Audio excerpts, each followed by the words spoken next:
There we go.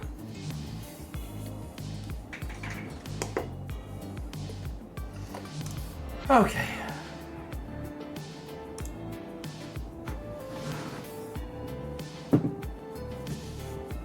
Oh, generous. Bacon. First. Well done, well played. Let me update the boards. Also, hello, good afternoon. Sorry for the monstrous wait. I had a little technical hiccup before I managed to get started. I was all on time to start at 4. And then I was like, yay! Look at this little problem. Partially, I did get distracted with the strange scaffold video that's been doing the rounds today. Which, like, so often we see videos about game development and indie development, and most of those videos just fucking suck. And to see one that was not only put together really well and interesting, but also just so genuine, love it. Wolfcrad, Hans Wolf, that's a double wolf combo. 3 and we get a t-shirt. Watto and welcome. Mental Monk, good to see you. So Hans Wolf, we just got started. I had a couple of technical hiccups, which is why we didn't start the crack of 4. But, TLDR, actually, you know what, I should just have the video on Quick Draw because I'm going to be plugging it a lot today. A gentleman that goes by the moniker of Noodle on YouTube put together an incredible video. Noodle was given basically unfettered access to Strange Scaffold, their Discord, the whole shebang, and charted the saga of a game that, to my knowledge, hasn't been fully released yet.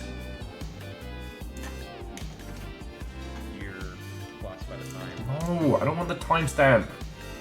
God, YouTube, why must you always fight me? Okay, it's going to give me the fugly link. I'm sorry.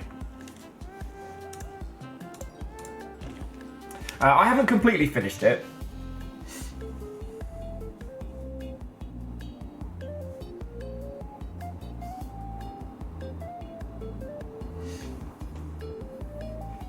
I don't know, and genres, like, that's understandable. I think for a lot of us here, it's stuff that we already know or have experienced, but it struck me, yeah, about 10-15 minutes into it that, like, this is the realest shit.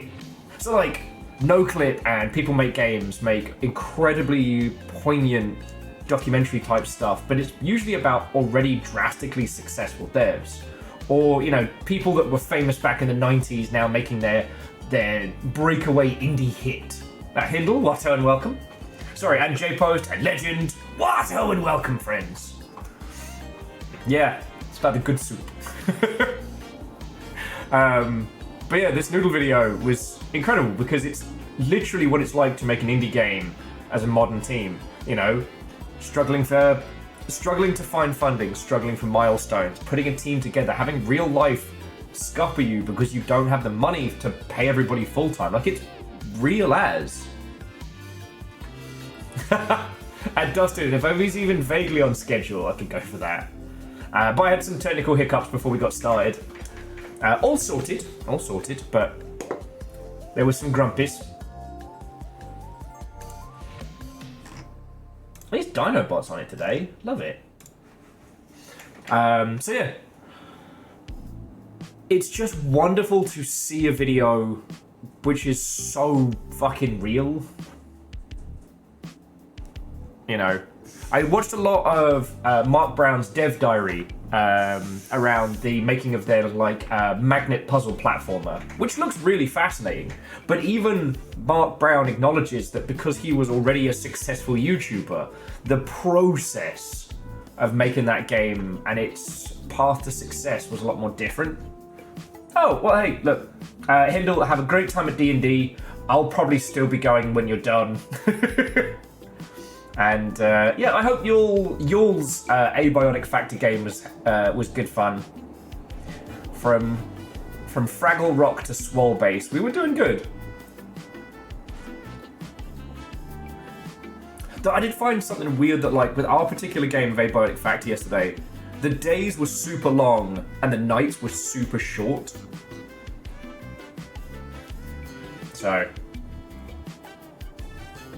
I checked the back-end settings after the stream. Let's see if I did end up, Chonorus, taking your advice and turning on the respawning of small items, just so that Nick has something to hoover up in between.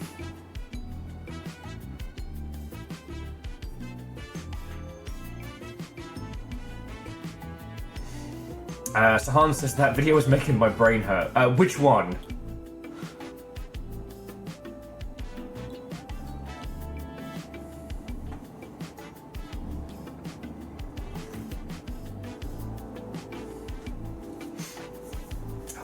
Anyway, I hope you're all doing splendid, friends. I am very happy that we get to spend another afternoon and evening. Oh, Sahan's, yeah, the noodle video. Oh, why was it making your brain hurt? That's what making indie games is really like.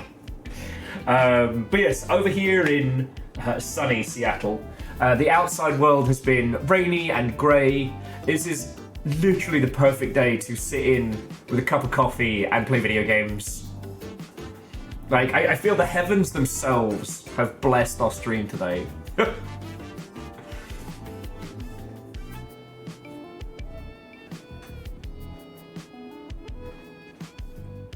I mean, look, Sahan's Wolf, that is entirely, like, your choice, your vibes.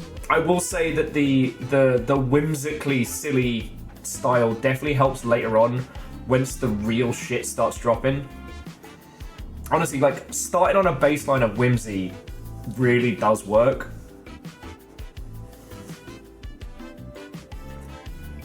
Because when it starts getting to discussions about where to find funding, what to do with your studio when you run out of money, that kind of shit.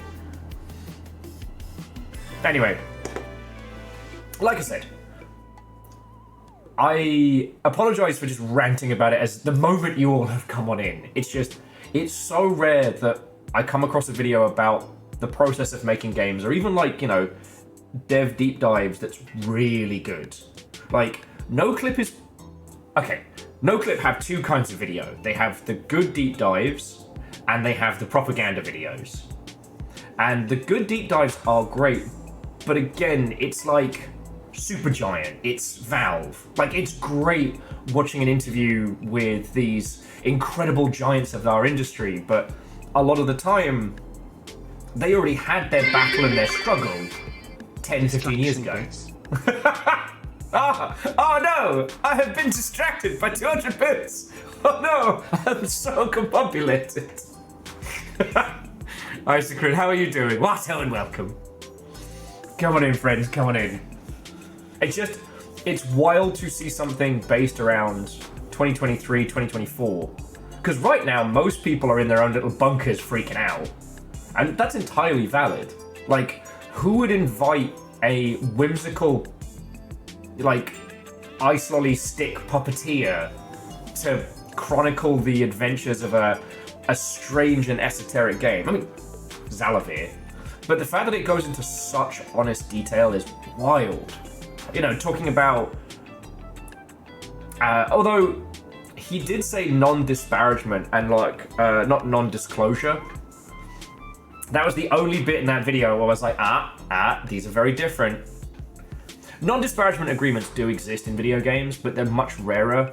Whereas non-disclosure, that's the NDA. I will not talk about my shit.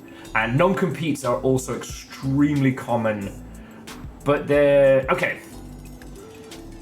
Non-competes and, like, no moonlighting type clauses get used in varying different ways depending on where you are in the world.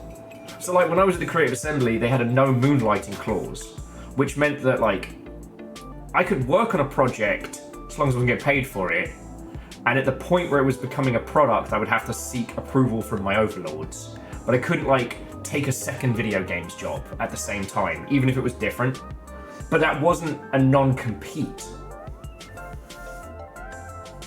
And most of the time, like, non-competes come in two flavors, which is, like, paper-thin, toothless tiger, and congratulations, your life is fucked. Usually dependent on how high up you are on the ladder. Like, if you're, like, junior to established, don't even worry about it. If you're like senior to named character, a non-compete is there to destroy you should you ever try and leave. Sorry, there's a tangent that no one asked for. Anyway, how are you all? I'm doing good. I didn't do anything of note after I saw you all. What I planned to do last night, friends, was we finished Abiotic Factory nearly 1 o'clock in the morning, and I was so hungry.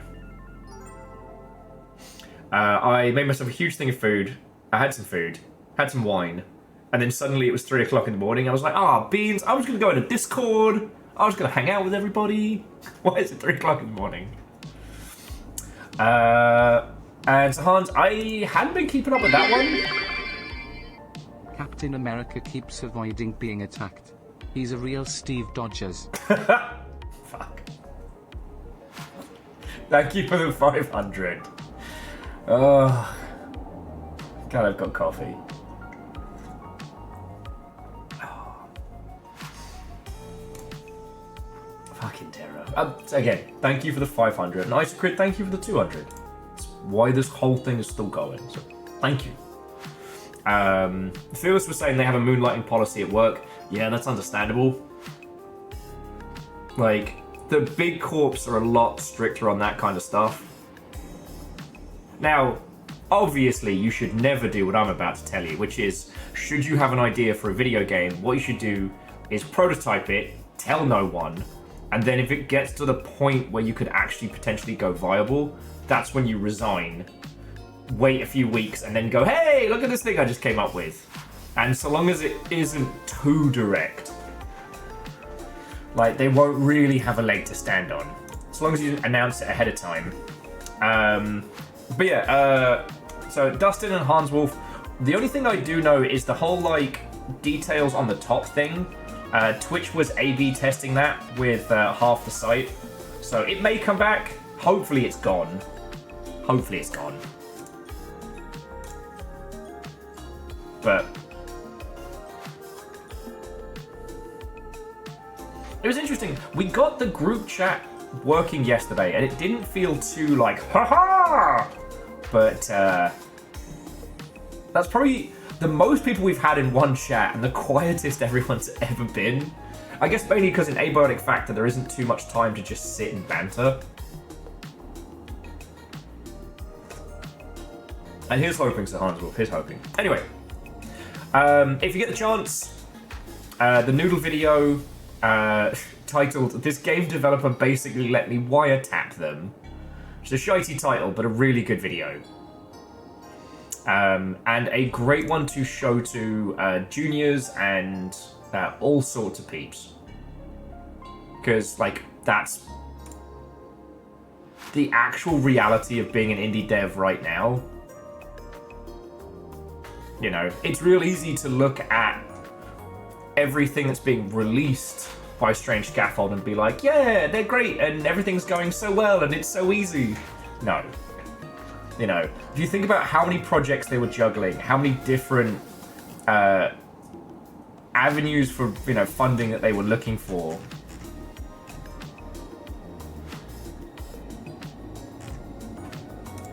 Like, it's fucking fascinating.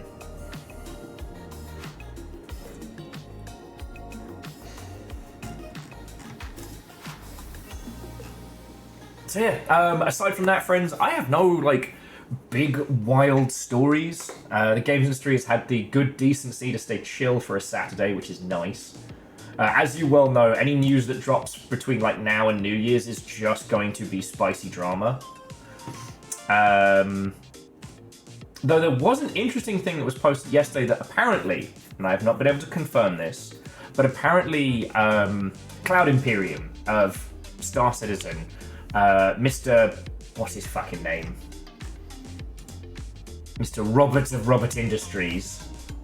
Yeah, Chris Roberts apparently has been cleaning house of management and management with all of the nightmare nonsense that we've heard. Apparently, Chris is taking the managerial slot to town, and I want to believe. Again, we haven't been able to confirm, and it's independent reports, anonymous reports coming from Cloud Imperium. But Cloud Imperium has been drastically mismanaged for a long time. I worked with Cloud Imperium survivors, you know what I'm saying? And the idea that the people who should be taking responsibility are being made to take responsibility would be lovely.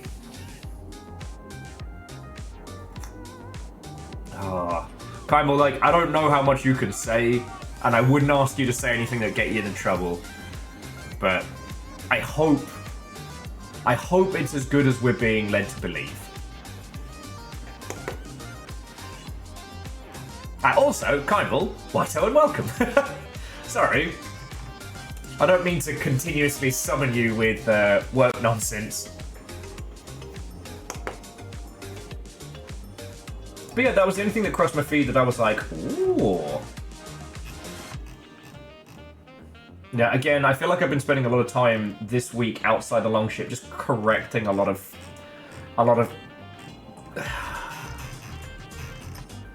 My week has been spent having to go, no, that's not how it is. No, that's not how it is. Because Blue Sky's proliferation has been wonderful and everyone is talking and it feels like we've gotten that group chat back for the games industry. And with that democratization of banter, unfortunately it's meant a few just dumb opinions are rising to the surface. And it's really hard. It's really hard.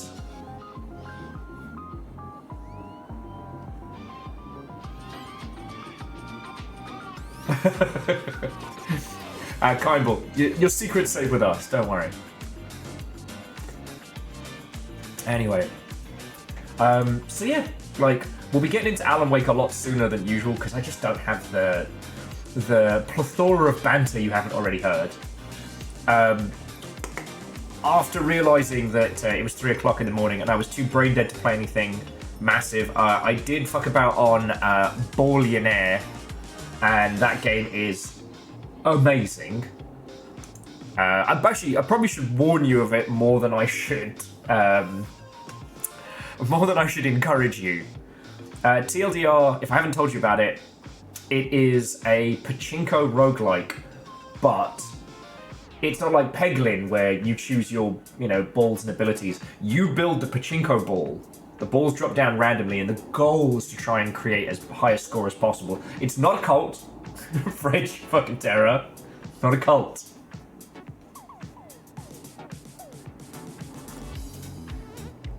Not a cult.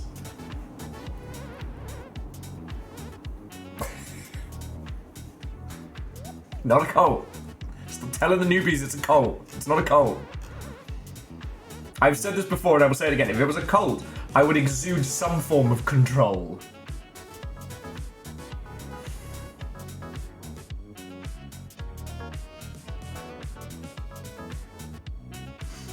Chura says they saw one that had them almost breaking their social media silence. Talk about how current indie advice would sound like in other creative industries, but like creative and video game takes experience in all industries. Yeah, it's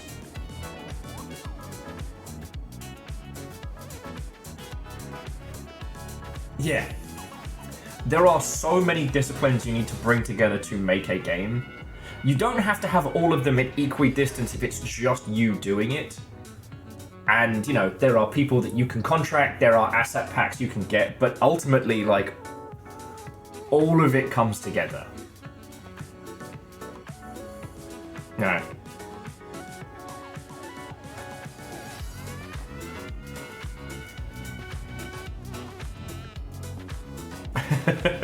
And Furball, Watto and welcome. Fred, Bacon's not dead. Stop telling people Bacon is dead. Bacon, stop telling people you're dead. Get me into trouble. And Mental Monk, completely unrelated. Completely unrelated. And Bacon has risen again! Fucking hell. Oh. And yeah, I mean, the interesting thing about games is that you don't need to have a grounding in writing or in art to be able to make a game. All of these disciplines coming together to make incredible games is very true.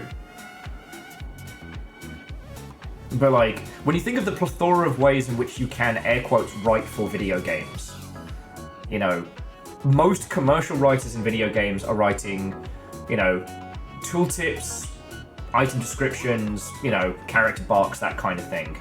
But then also, sometimes video game writing literally is crafting the world from the beginning and then building around it, you know. Sometimes art is just there to plaster over whatever insane shit the programmer's made.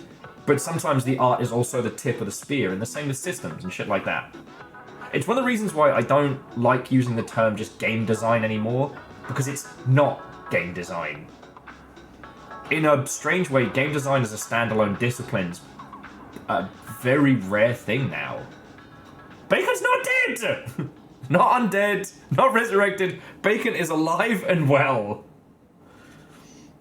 Here's me trying to grasp the different disciplines of video games as an art. I've got you lot chanting undead bacon.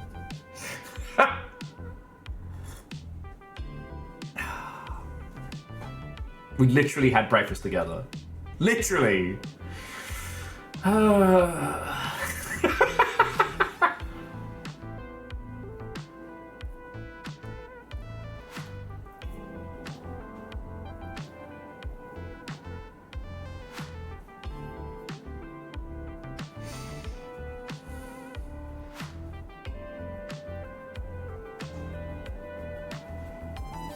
So Jonas, that might be a question for the others, because I don't think we've gotten quite to the point yet where I can flip between the two. Because we just finished Alan's first segment before we flipped off, right? Watches from the alleged other side with amusement. You're not dead! Not saying if the other side is of the keyboard or the afterlife. Not helping. You're not helping me here, Bacon! Okay, 200 bits is absolutely helping, and thank you for that. But for the rest, you're not helping. No, the breakfast was not the souls of the innocent, it was Beth's. Fucking Fiona and, Fiona and Ben and Bacon all built a shrine to Bacon, which I believe is still in the window of Beth's.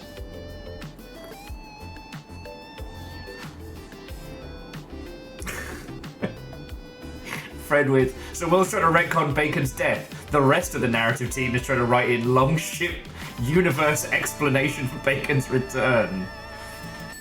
So I'm the Todd Howard of this operation. I'm the tiny unhinged creative lead. We always just say it's kind of they get called creatives leaves because they're always creating a fucking problem. I'll say they. It was something that somebody said to me once and I found it very funny and it stayed in my head. Sorry, I shouldn't speak as if that was like the parlance of the time.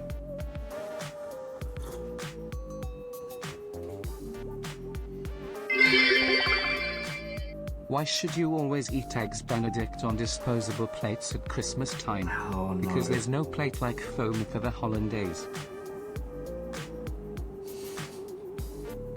Shadow Realm. Just Shadow Realm. Just Shadow Realm. You know why.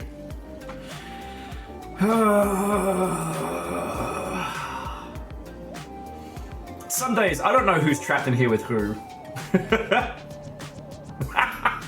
I'm the Peter Molyneux of the fucking Longship. Alright. But Peter was ridiculously wealthy of his own accord. I'd have to have a fucking Lambo outside before I can really get to it.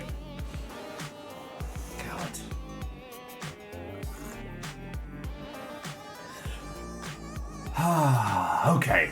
But anyway, friends, I hope you're all doing splendid. We are going to be continuing Alan Wake. I forget whereabouts we're up to, but I believe we just finished the first full Alan Wake segment, I believe. I was definitely struggling a lot more with Alan than I was with Saga. Fucking Sage. Sage Bell's in it now. Don't worry about it. Don't even worry about it.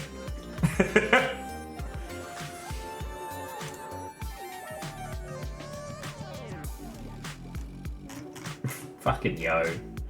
As I said, in terms of game news, thankfully there hasn't been much.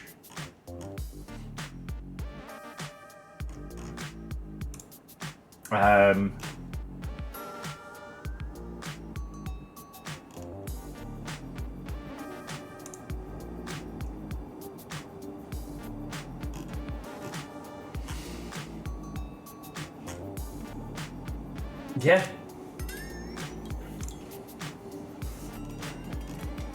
I mean, that's the downside, however, of the games industry being quiet today, is I don't have a whole bunch of new nonsense to bring you, as I said.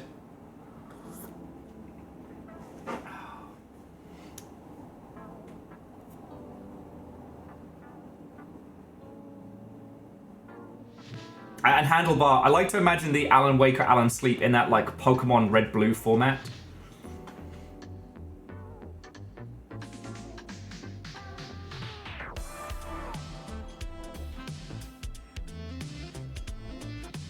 Ice Grid, what do you mean interest in Helldivers 2? Like, I've played it, it's good fun. I was initially critical. I did not think it was going to do well, and I was very wrong. I actually found out last night that my good buddy Craig, who we served together on Total War, is now working at Arrowhead. So that was a lovely surprise. You know, I'm not saying that we have a man on the inside for Super Earth, but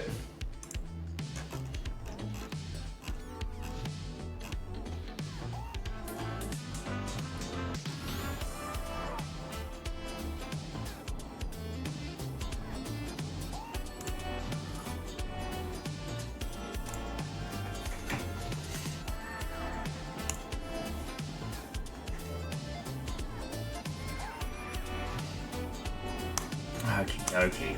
And Aeon Digital, Watto and welcome. Sorry, forgive the multi-track drifty potato. As I said, the reason we started a little late this evening is just because it was just dealing with some technical problems. Me? Fred? Working for, you know, anti-capitalist communism? No. The Robo red flag's not flying here? No.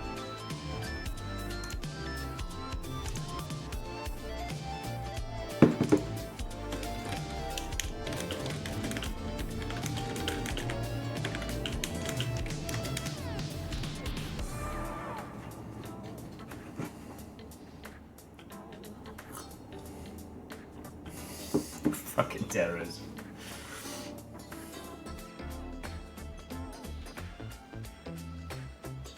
Oh, way cool! Well, Dice, it's in a video, so you can tell us what was the thing. Playing is a man known for making pastry. His name is Alan Cake.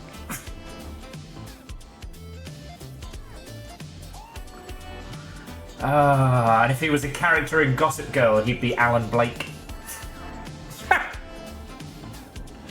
In my defense, a previous partner got super into Gossip Girl the exact same time I got super into DayZ, and the PC and the telly were in the same room, so I have a weirdly encyclopedic knowledge of Gossip Girl.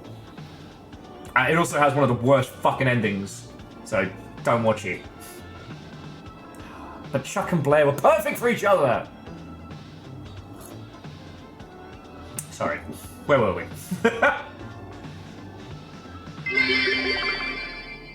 He is hallucinating because he ate too many edibles. His name is Alan Baked. Okay, I like that one.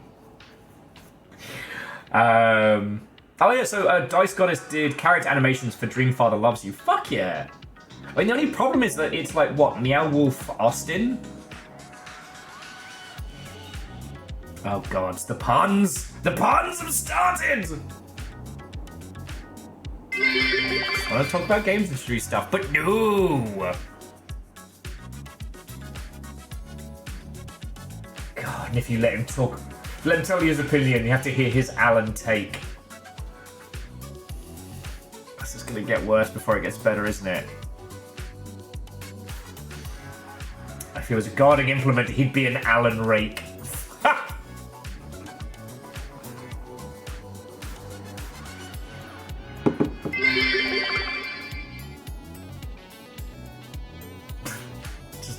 Does the game have cold environments? Then he would be Alan Shake.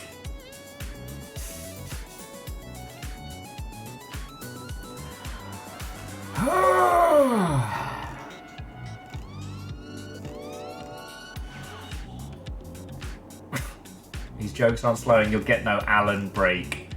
Fucking hell.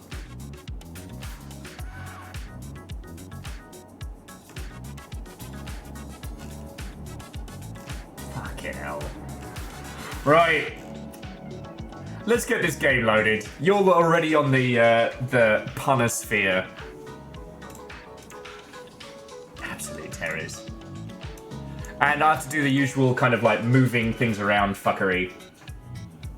If he was a vampire hunter, he'd use an Allen stake. Get out!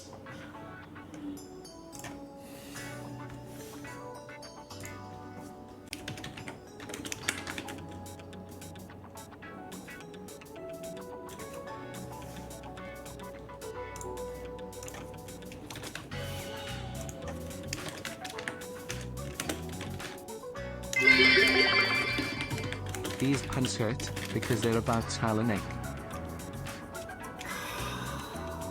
Alan Aiken, not gonna finish that sentence.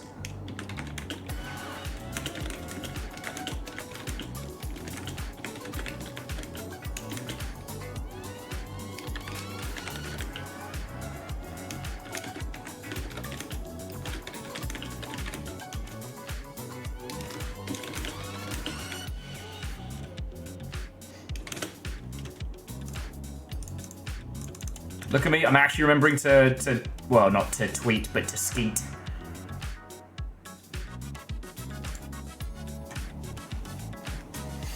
Okay. Is he so obsessed with Cadbury's, his friends call him Alan Flake? Fuck. They are making me laugh, and at the same point, I can't acknowledge this. Why are you like this? Jesus. Jesus! Okay. God. But seriously, just jumping back for a quick second.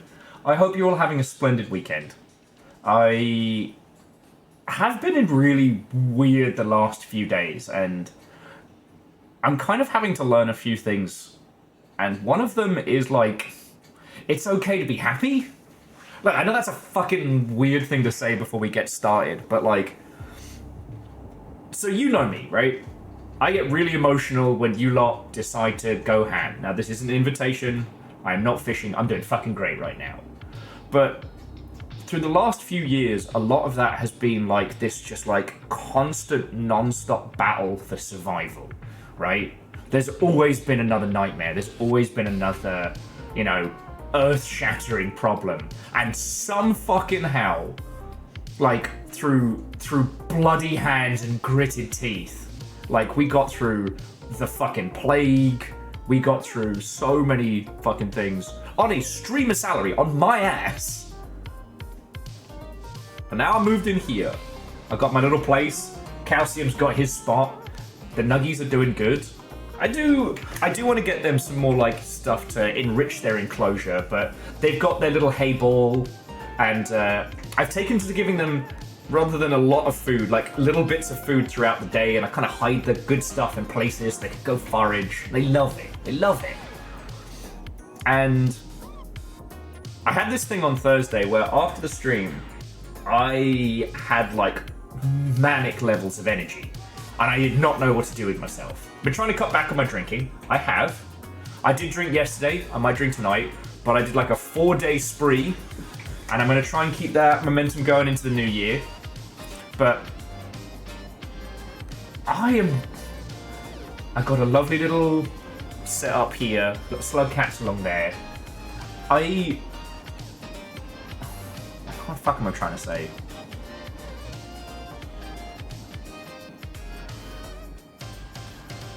I think one of the things that I'm struggling with right now is that I am doing real good. I don't feel like I'm fighting down the invaders at the door. I woke up with a fucking grin on my face because we're going to be playing Alan Wake all evening, and hanging out, and talking about stuff. I don't know. Is it like, maybe it's survivor's guilt? I don't know. Look, I just wanted to say thank you. All right, we've gone through so much to be able to sit here at this point, and I wanted to say thank you for that. Okay. Now back to your regularly scheduled terrible fucking Alan Wake jokes. Terrors. Absolute terrors. Just trying to say nice things to you all. I'm still belting out those terrible fucking jokes. Don't let a good feeling get you down. It defeats the purpose. I think that's what kind of hit me Thursday night, was actually being rested and happy. Okay, what was it? Where's Bam? Come on.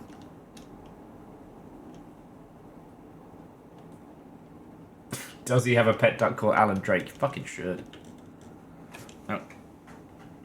Okay, come on, Alan.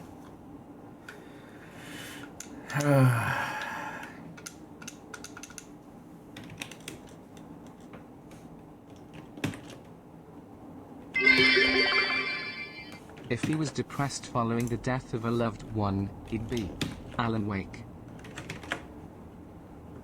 God damn it. What was it for? Move screen. It was. God damn it.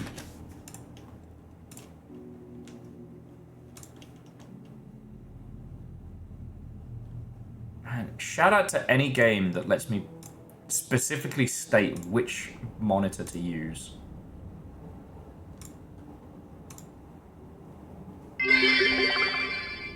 My Korean American friend wrote songs about electronics. Now he's Samsung. How do these puns keep getting worse? Do you make these in a lab?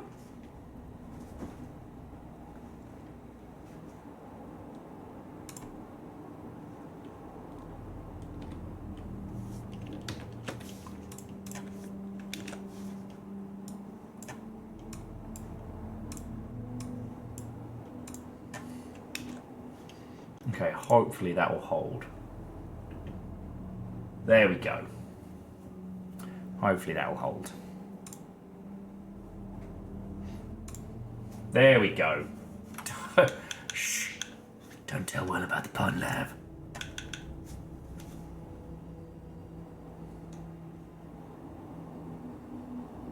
Alright, let me get back in game, just make sure everything's working as it's supposed to be.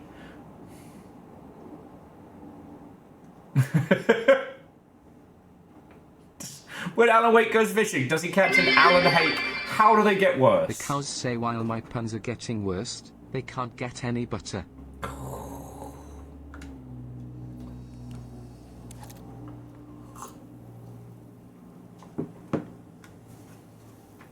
None of you are without sin. None of you are without sin. Okay. Unfortunately, I can't show you the coffee commercials because those are in Saga World. Fuck! Will's getting so fed up, soon he'll be shouting, "For Alan's sake!"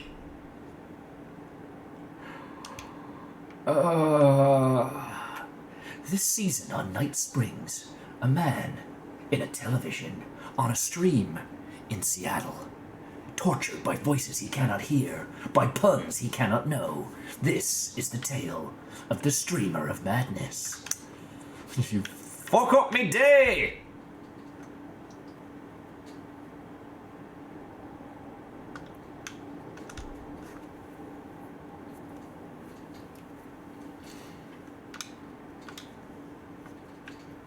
Oh, and apparently the Eldom, Akira Zero, you have taken the Eldom.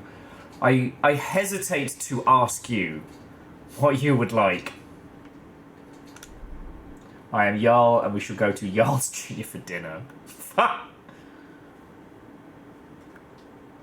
Well, Jonas, I figured I'd wait until I actually have stuff like that, but... So... Ghosts can see right through, but not him, for he's Alan opaque. Man, the Shadow Realm's gonna be busy as shit tonight. Fucking terrors.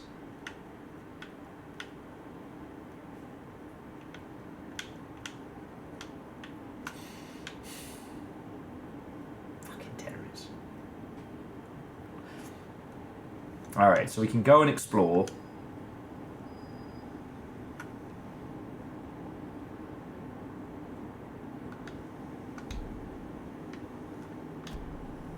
And hopefully an increase in violence can stop you lot from being absolute terrors. So, alright, there's the apartment block. That's been written in. That's where we're supposed to go next. We've got 4 light bulbs. Oh, God. I have started this Alan pun game. Sadly, that is my Alan mistake.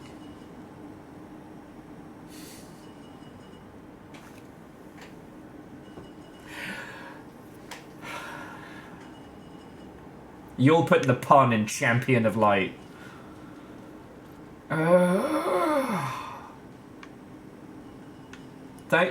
Thank you all for the bits. Alright? Like, Akira, that's 500 bits a pop. That's $5 to keeping this whole thing going. And from the bottom of my heart, like, I guess the thing I was trying to communicate and failing earlier is, I love doing this. It is wild to think that I am in a space and a place in my life that genuinely makes me happy. That's thanks to you lot. And so many people. Like, I didn't do that. You all gave that to me. Thank you. But also, fuck you for all of these Alan Wake puns.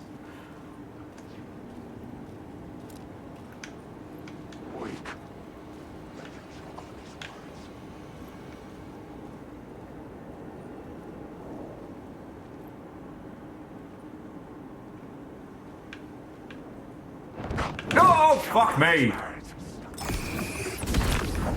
Guess we're back here.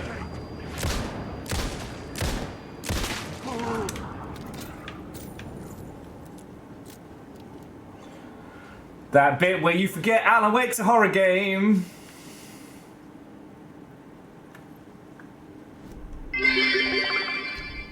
Apparently When this he's is a point of thirsty and interest. has a refreshing drink, that's Alan Slake.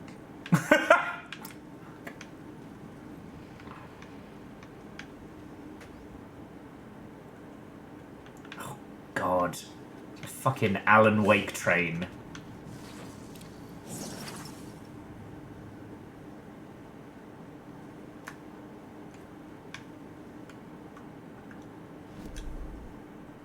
Why you like this? What's the difference between a reindeer and a knight in shining armor?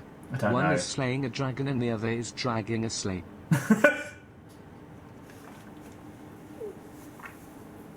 You know what? I take it all back. You're all fucking terrible. Fuck off out the stream. No stream for any of you. No stream for any of you.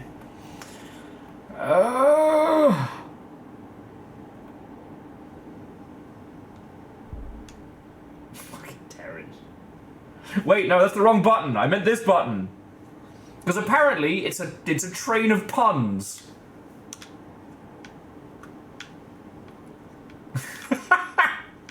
Damn, this is how fucking discombobulated.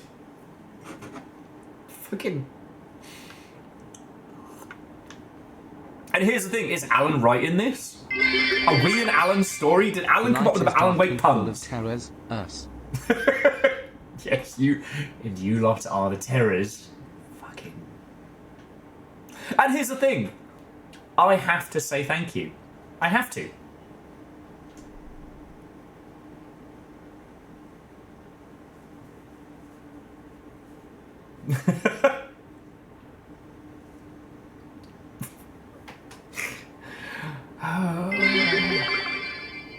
We are doing it right, chat. Will is discombobulated enough that the wrong button was pressed.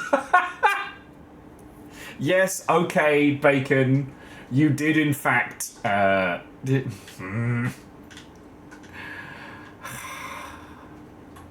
brain's just playing Champion of Light on loop.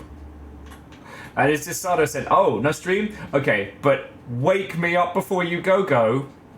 The Alan Wake Wham crossover that we all needed.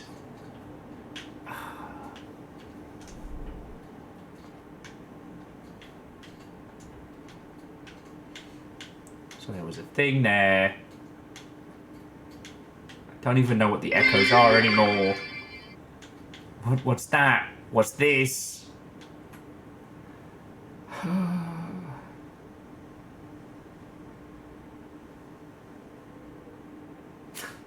Jesus. Andorf! That joke's old enough to be in the Magna Carta! Sorry. Two thieves break into a liquor store. One turns to the other and says, "Is this whiskey?" And the other says, "Yeah, but not as whiskey as robbing a bank." Fuck. No! Wake on me, wake on me, wake me on, wake on me, I'll be gone in a day or two. And you can sneak in an Alan, wake on me, wake on me. Fuck you. This is going to be like Stephen Flow all over again.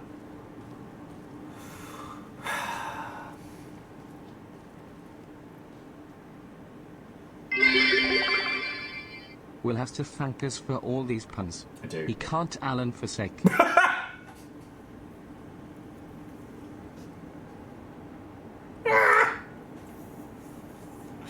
We're going to have a lovely evening. We're going to play Alan Wake. It's going to be fine. I mean, what kind of horrors can be brought forth? Word horrors. Lyrical. Poetry. Poetry and nightmare. What's the difference between the regular alphabet and the Christmas alphabet? I don't know. The Christmas alphabet is no L.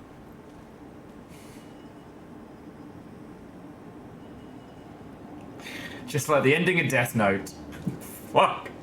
Damn it, puns. Thank you, though. Like, here's the thing. I am so grateful. If it's a teeny tiny bit, if it's 100 bits or what have you. Like, that and donations is how I stay alive. But this is also doing me a fucking damage. What is even going on here?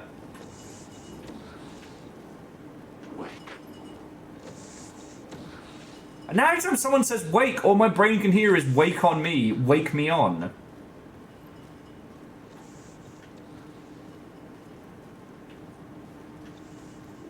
Alan, wake me up before you go. Alan, wake me up when December ends.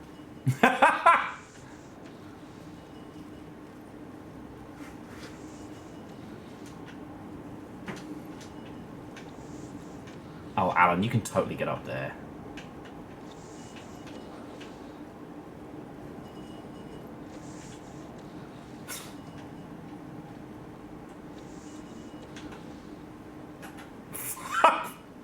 Thank you, Fred.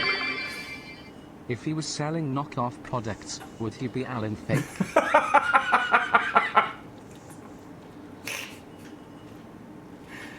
Oh. And if he was a piece of shit YouTuber, would he be an Alan Jake?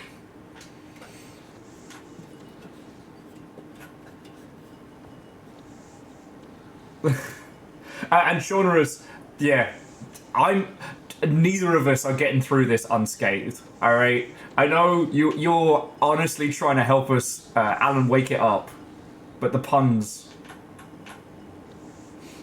to the realm of madness, Watto and welcome. Currently, these terrors are just doing Alan Wake puns to see how much my sanity can withstand. But yeah, hello. Should probably introduce myself. I'm Will. I've worked in the games industry for a squillion years. I was cursed to by a witch.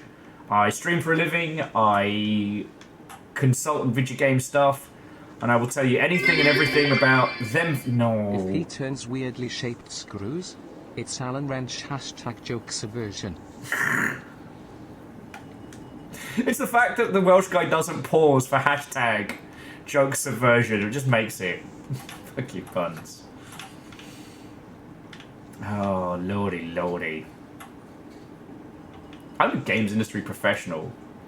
I have shit titles. My name is in credits. I'm on Christmas cards. I don't have to stand for this. But thank you. But also fuck you guys. But also thank you.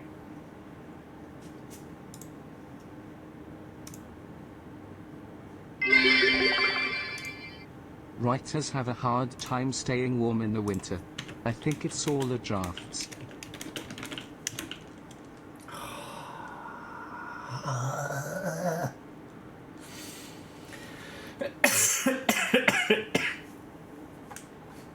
Ehrman, thank you for the 500.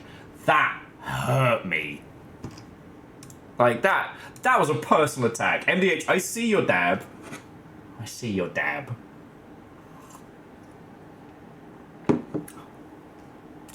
You can have your dab after the train. And hey, to our madness realm, thank you for the follow. Again, you want to know anything about video games, I got you. Right now, again, I am apparently the target number 1 on this this pun crusade. I don't remember what was up here. I don't remember why I came up here. I don't remember who I was before we started this. Alan! Alan! Land an experimental jet plane with a giant chute. Alan Parabrake. An Alan Parabrake.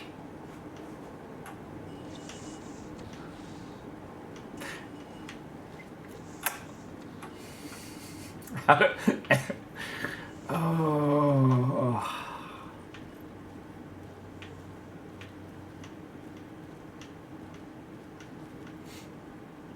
I want you all to know, I considered evil. For a brief second, I considered true evil. And I thought, no, I'm not going to do true evil. Wake. No.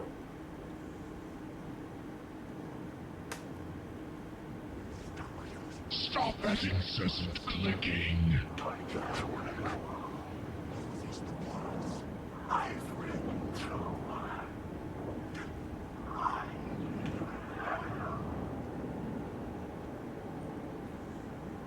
So, okay.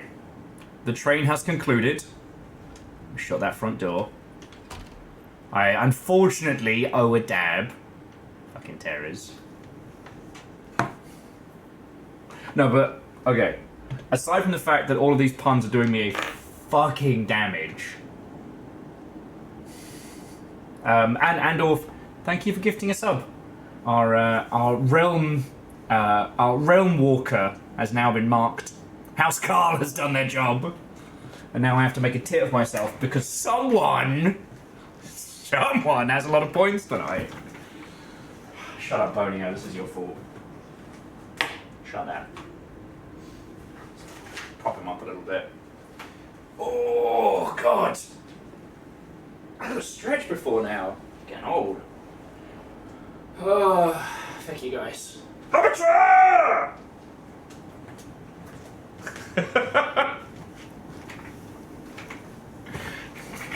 No more! So Aeon, the super mega skelly dab was disabled when I was moving because I wouldn't be able to do it. And, you know, it's a lot of points. It's a lot of points.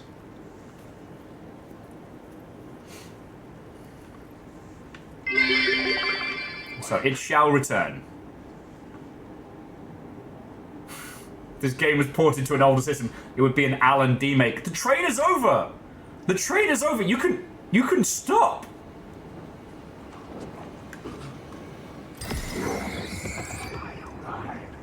Yeah, nice try.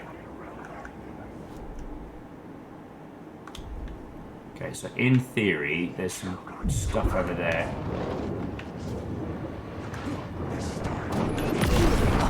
Oi!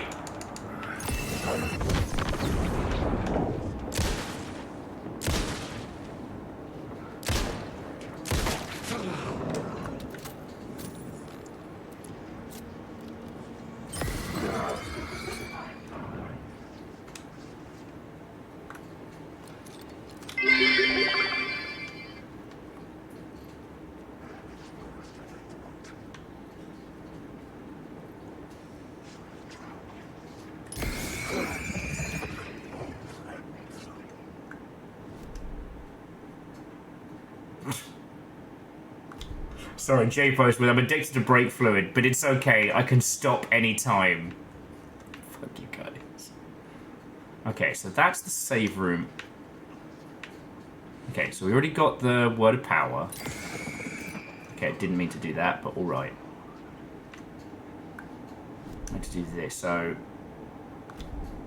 somewhere down here, there's something we haven't gotten.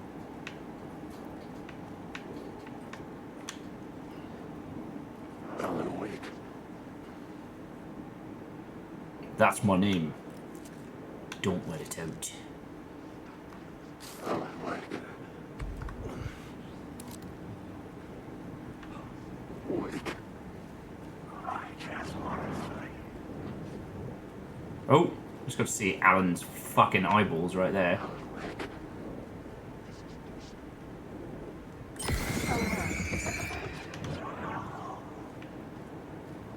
There we go. Thank you, Tronorus. Okay. Yeah.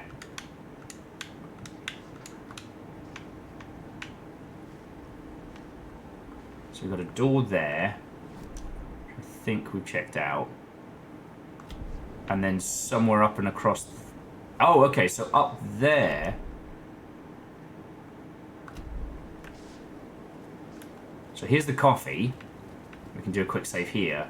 And up there was the place of nonsense.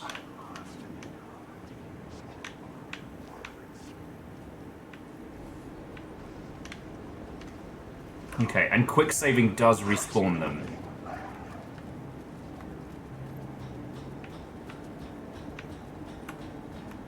Okay, here's our friend. What's up, buddy? How you doing? Where is... let's turn off our light. Okay, never mind, we'll just... okay, so I'm here. Okay, so there's a... is there a point of interest in here? Is it counting this?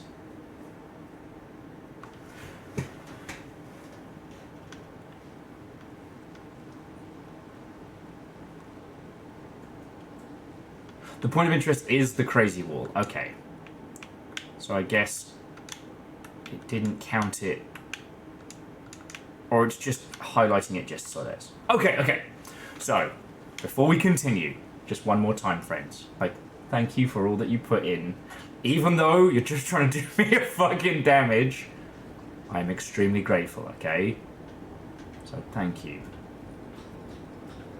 Let my insults and my exasperated sighs not mask the fact that I'm real fucking lucky and I'm real fucking happy. Alright?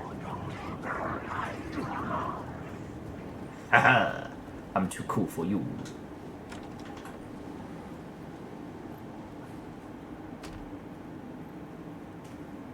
Oh shit! Well, Mega Boss, I will admit, like, now that I have a rig that can run it, I'm seriously thinking about picking up the Forever Winter again. Just for its art style alone.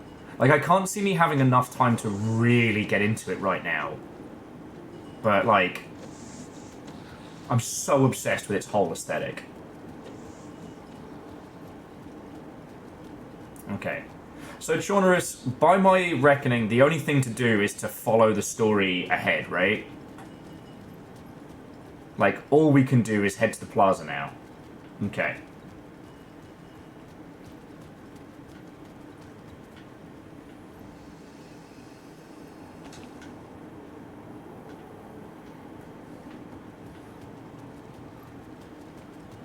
Don't forget to check the wall art. Okay, so we've got the dark place.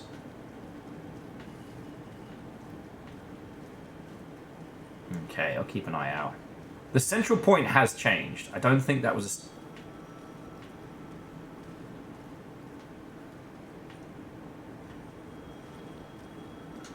Time loses meaning here. How long have I been trying to escape? Long enough for Alice to think I'm dead.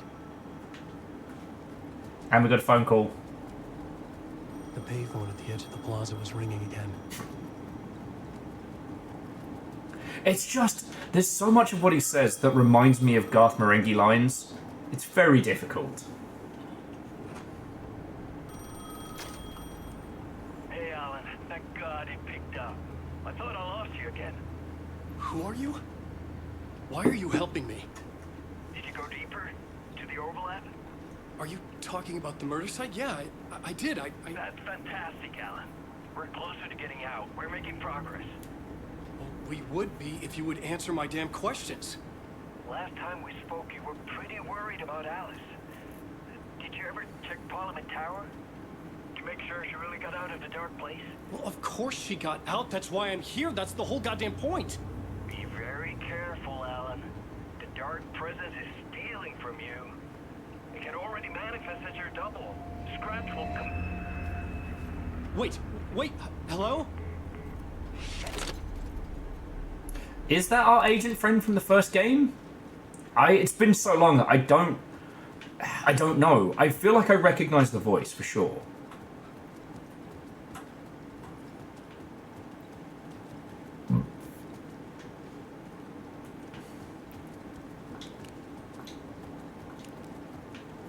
Okay.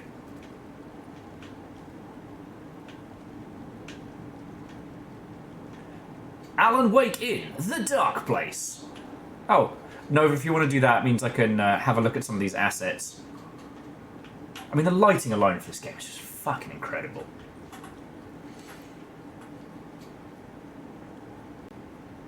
And Edwin, you have not missed the Champion of Light sequence. The song is stuck in my head, but it hasn't happened. Beodora and Shaunerus reckon we might hit it today.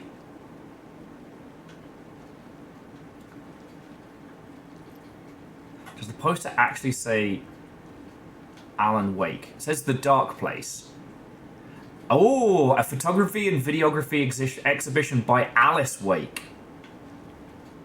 Oh.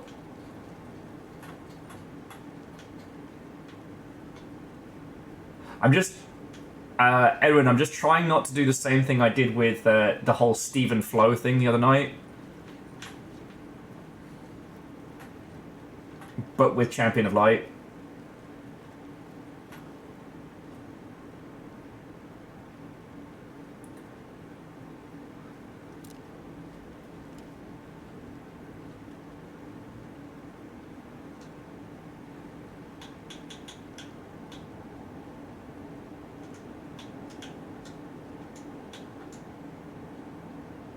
Okay, Nova has looked.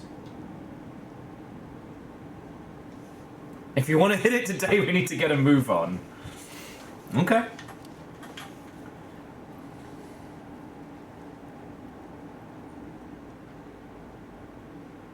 Aw, hey, Mega Boss, go get some sleep. I mean, shit, if this is anything like the last Alan Wake session, we'll probably be still here when you get up. But yeah, congrats, that sounds awesome. You know, friends, I do love hearing about it when you all hit, you know, stuff in your video games.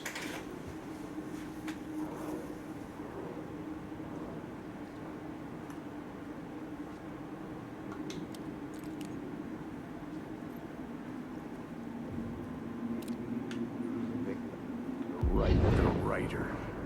Maybe he was a victim. The cult, using his words. Or maybe he was the monster behind it all. Either way, Alice Wake, his ex, she knew things. It was there in her art for all to see. A cry for help. The darkness she'd witnessed. And that put her in danger. Was Alice here? In the story?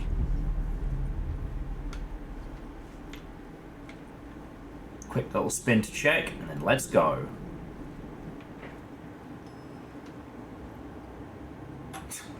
Paging ominous elevator. Paging ominous elevator.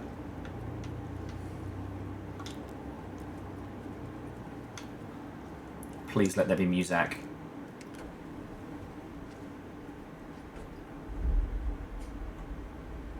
Oh yeah, no, Bacon. They obviously, whatever visual techniques they worked out how to do from a technical standpoint, they brought across, but it carries through this, like, really good shorthand. Oh! Piss you, Alan! Haunting! Alice's photo equipment. Set to go off when the door opens. Thanks. Can't wait to see how that photo turns out.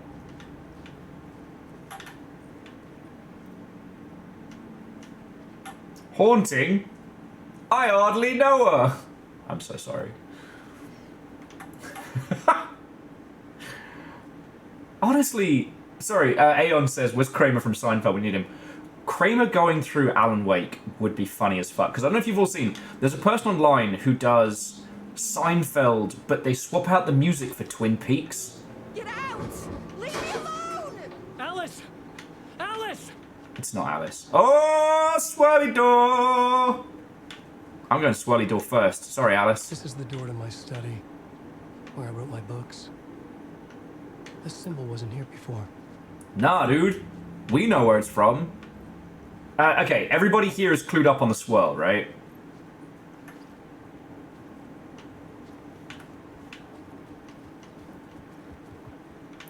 Jesus Christ, was this his apartment? This is fucking New York apartment. Fuck me, Alan.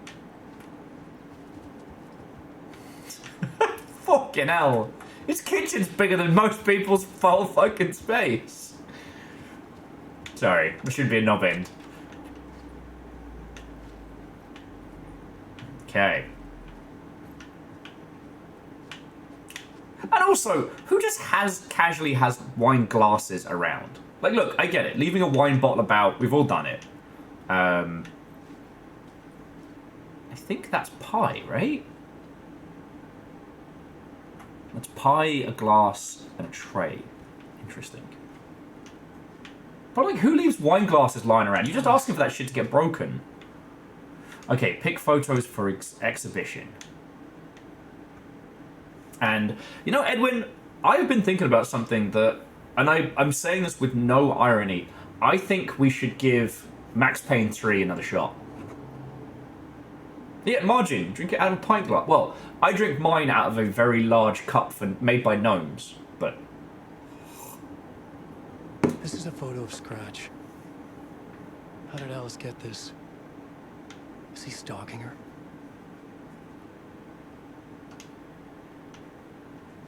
But I'm just like, that's how you break wine glasses. You leave them around the place.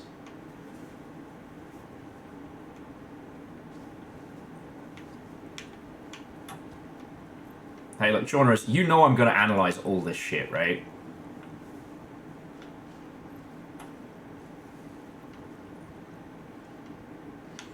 So yeah, so Edwin, I'm not saying Max Payne 3 is good, but I'm also saying that I played it as a die-hard Max Payne fan. Oh. Sits drinking champagne out of a Sports Direct mug. There you go, Scotty. That's living, friend. That's living. I mean, I was drinking out of jam jars for a large proportion of my 20s, so... Okay, video, art doc, on screens, multi. Focal point, the dark place.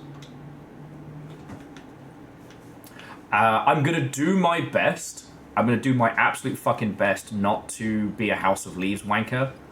But there is interesting parallels already between Alice and Mrs. Davidson in House of Leaves.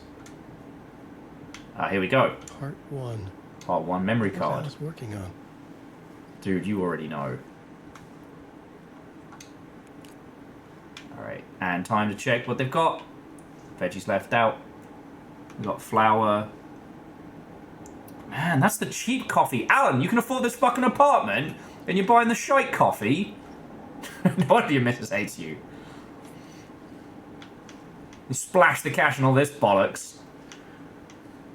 Oh, what have they got snack-wise? What have we got? Okay, they've got a Bright Falls tea blend, though. That's pretty good. Oh, okay. They got the fancy Italian pasta, standard boxed mac and cheese. What? I'm judging. You can clearly see Alice's influence. As Alan would probably just be sitting in his pants in an unfurnished room writing.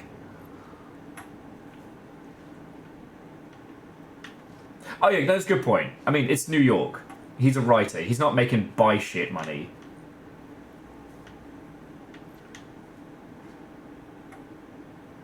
Hey, no, Edwin, I'm all about that mac and cheese life. Nova says, Will, would you like to know an interesting fact? Always. I've got some letter blocks.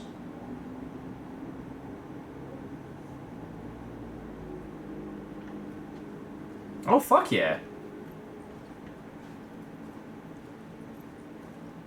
The thing I've been thinking about recently is that if the cops were called to the aftermath of Kevin McAllister's whole thing, that the state to which he booby-trapped that house would have been a huge crime, and Kevin would have gone to juvie. Like, Kevin would be in an institution. Because it turns out booby-trapping your house, super illegal. Like, super illegal. They would have tried him as an adult. And those two definitely would have sued the shit out of the whole family. Like, there's no way they're keeping that house. Alright, let's see what this memory card gets us. Chorus is like, alright, we can get to the good shit if we get a move on. Will immediately studies Nathan's kitchen. Alan's kitchen and talks about Home Alone. So Chorus, I love studying environments in video games like this. Now, obviously, this is the dark place, so this is a recreation of Alan's house. This is Alan writing Alan's house. You feel me? Anyway, let's watch whatever Alan's put together. I think I told you all that I spent...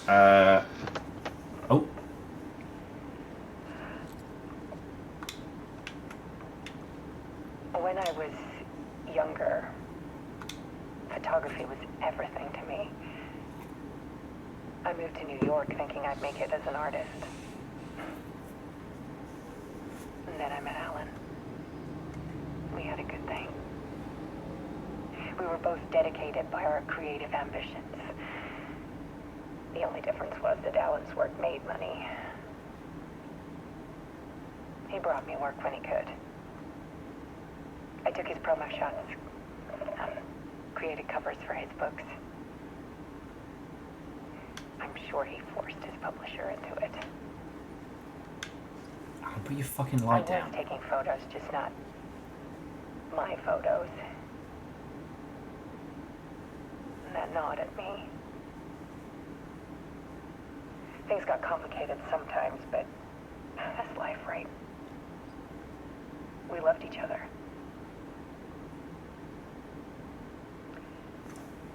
Then Alan hit a block.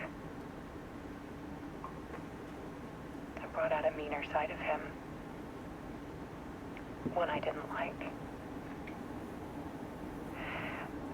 I set up a trip to see a doctor in Washington. I didn't tell him until we got there. We argued. Things went wrong. And he was just gone. Drowned, allegedly. Easy for people to think it was my fault. Hell, I do too sometimes.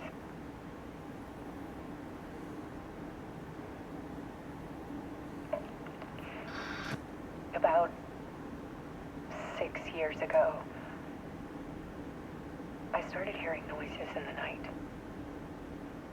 Typewriter keys clacking. Voices. Alan was back. Haunting me.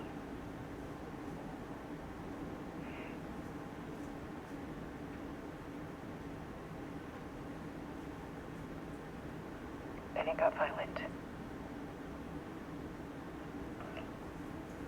It was Alan.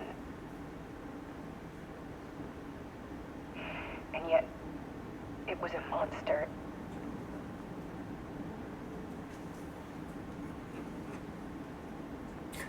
He always did have anger in him.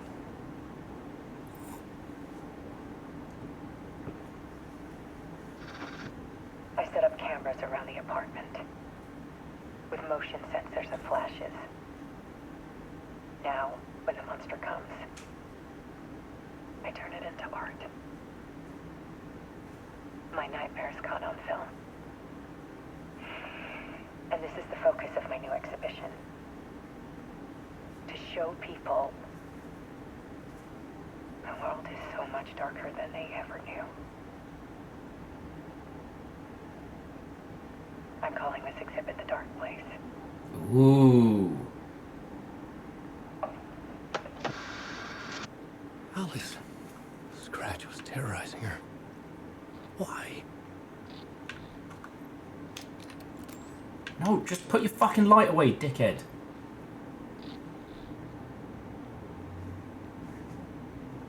So I didn't notice that until you all pointed it out. I was also looking at the lamp in the back of Alice's shot to try and see if it was like sending us a message.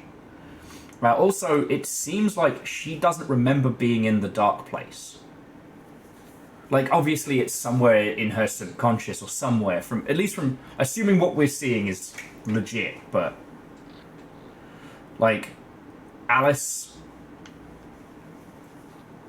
Oh, the thing you were trying to point out was the projector. Thank you. Yeah. It's such good lighting work.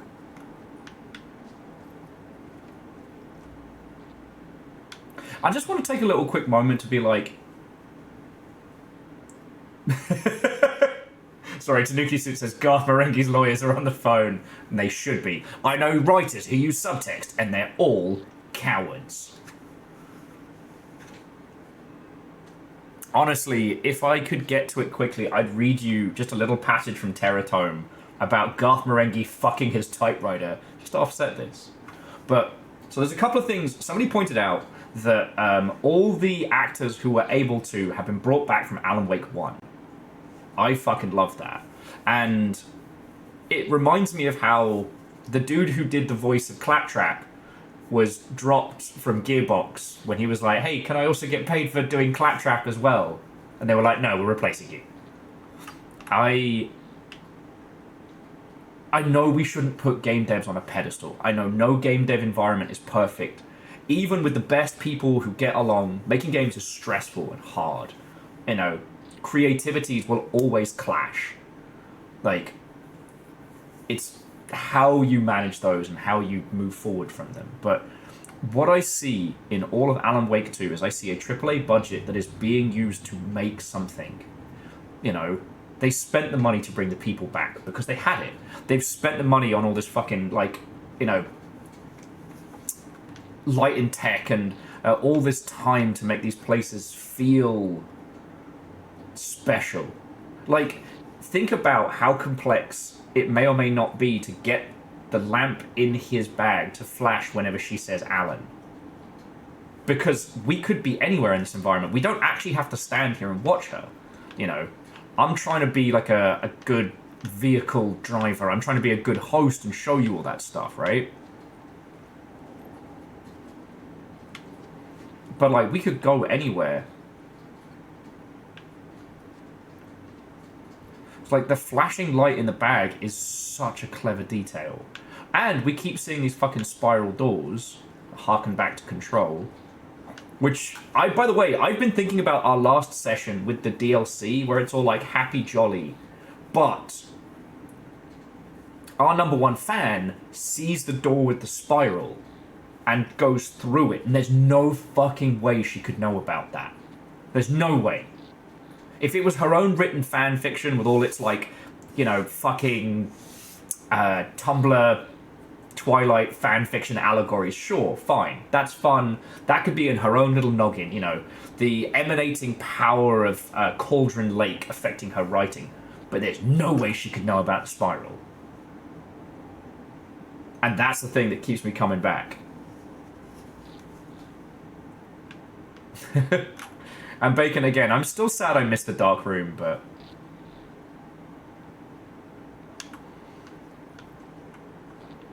yeah. When we talk about AAA games, this is what we should be talking about, right? This is what you do a super budget with. This is what you take a battleship's worth of resources and make. You make great art. And I think that's why I want to celebrate this, you know? Anyway, let's go into the spooky place. Hey up, Scratch.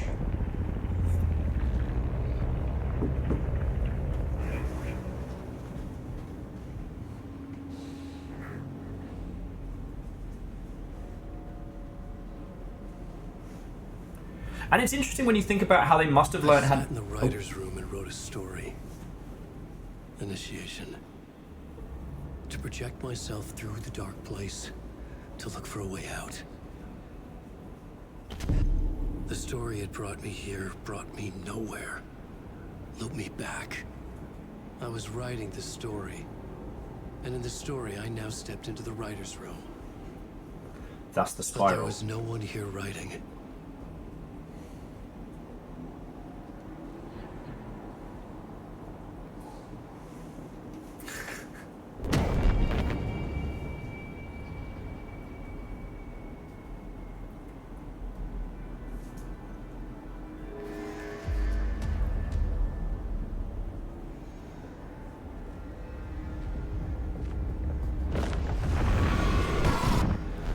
Scratch is borrowing his power.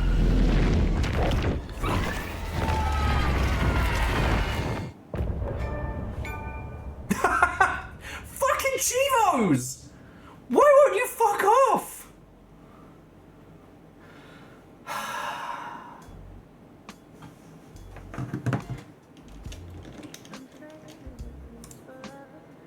Disable all notifications.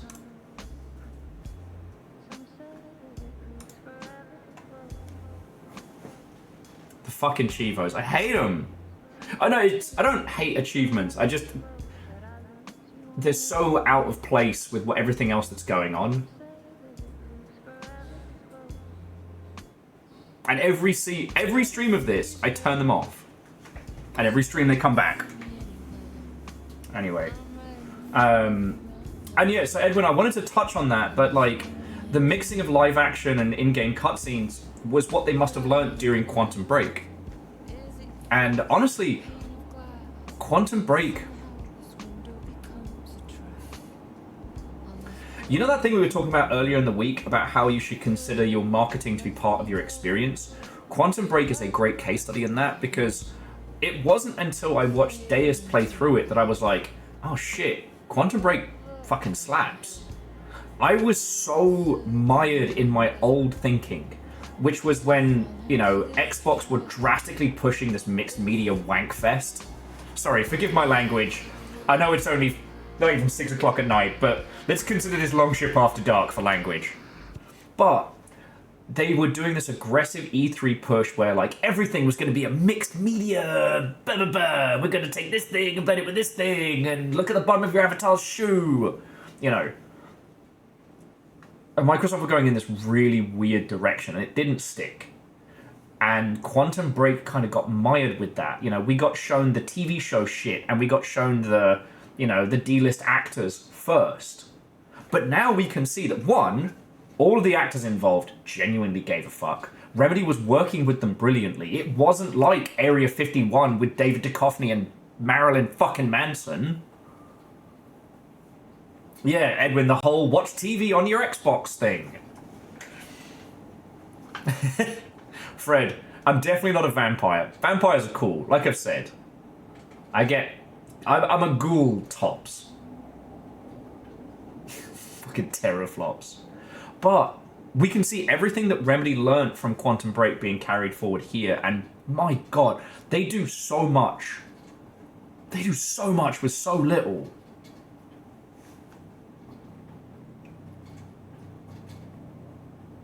Yeah, genres, abso-fucking-lutely.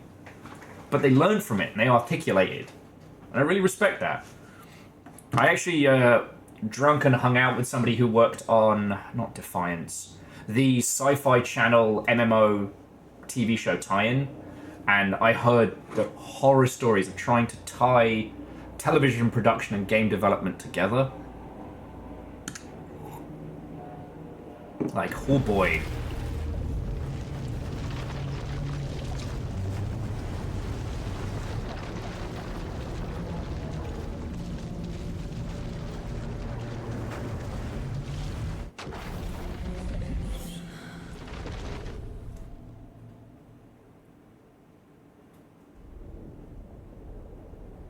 We back with Saga?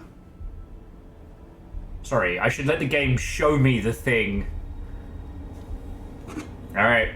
Somebody drinking coffee in game. Take a drink.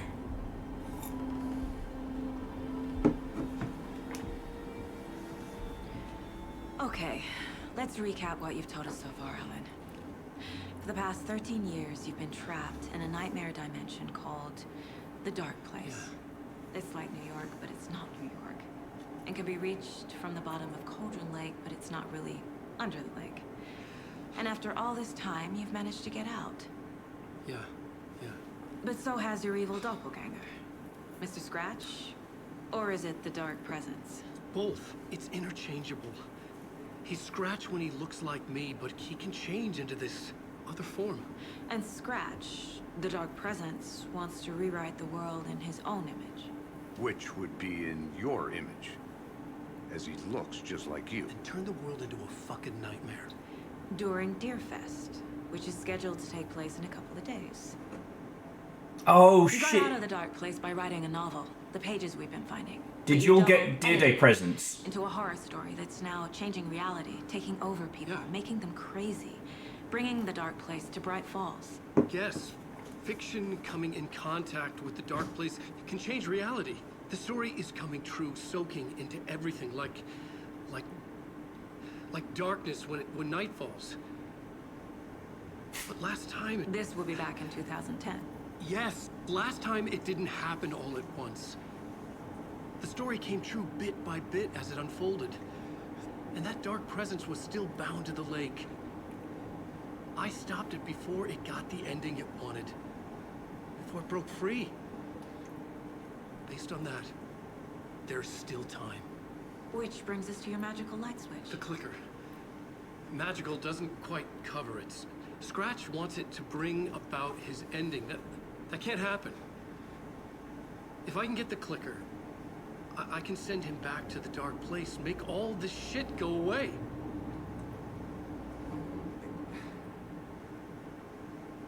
Look, I know it's batshit crazy. My memory is full of holes, and I'm not sure how much I can trust. It's like a half-forgotten dream.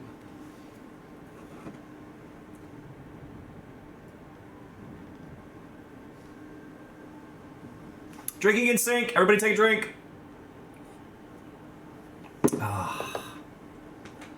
Mr. Wake. Alan.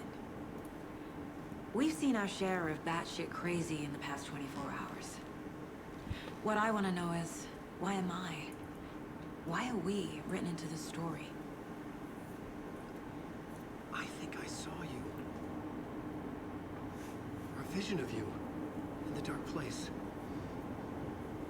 I think you helped me reach out and escape somehow. With that in the story, Scratch would have edited it to get to you. To hurt you. We are all in danger.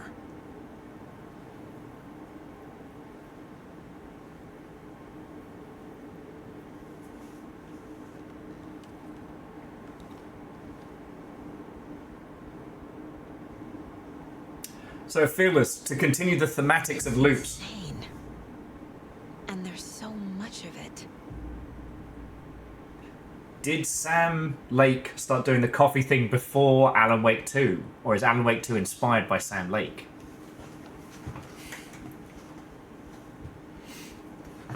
A few of my friends have actually been in one of his slow coffee videos. And like, how's that for an industry honor, right? Okay. There's nothing else to ask. Okay, so, have you heard of the Cult of the Tree? Have you ever heard of the Cult of the Tree? Creepy bunch, in the habit of wearing deer masks, performing murder rituals, victims turning into monsters possessed by darkness, possibly inspired by a horror story written by a certain author. Ring any bells? Cult. Yes. Yes. They have the clicker. Okay, are they working with Scratch? If the cult has the clicker, Does that make them Scratch's followers? How are you so certain they even have the clicker? They could be working for Scratch. I don't remember. It's all confused. Alan, if I'm gonna act on this information, you need to be honest with me. Yeah, of course. Is he confused? Or is he hiding something? Oh, we can do some profiling. Alright, Alan, prepare to get profiled.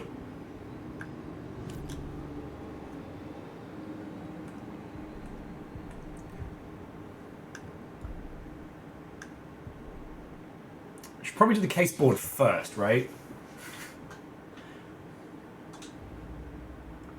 Jesus. Okay, so let's mop up the lunch boxes while we're chatting. Wake just gave us a lot of information. But this clicker seems like a good place to start. If we find that, then we find the cult.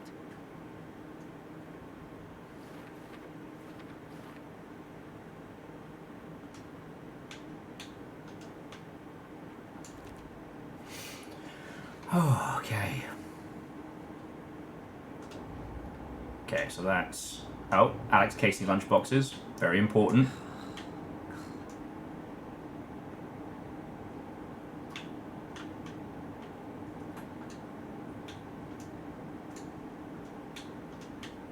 Poor cow. I know. We're trying to solve the great mystery, but let's check for the kids' lunchboxes. Jesus, 17 clues on the story. Let's just do the we'll do the other two first. All right, so well one. Makes sense.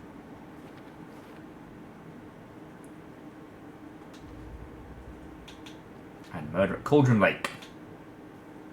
Case Nightingale closed. was missing for 13 years, shows up murdered, and then turns into a monster. After Simple. I stop Nightingale, a rider who's also been missing for 13 years turns up. What's the connection? What kind of case is this?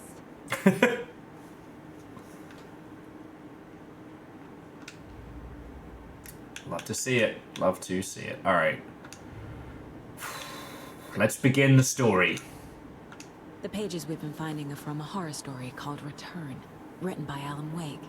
And the contents of this book are coming true. Why couldn't it have been a romance? So, we're under the impression that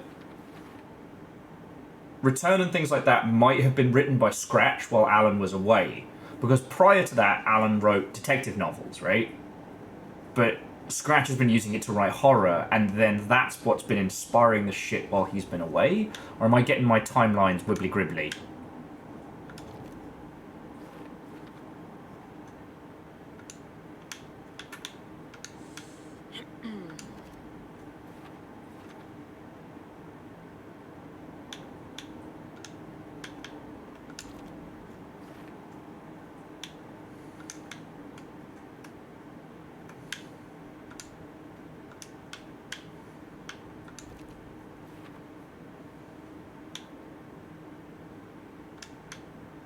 Scratch and the Dark Place are interchangeable.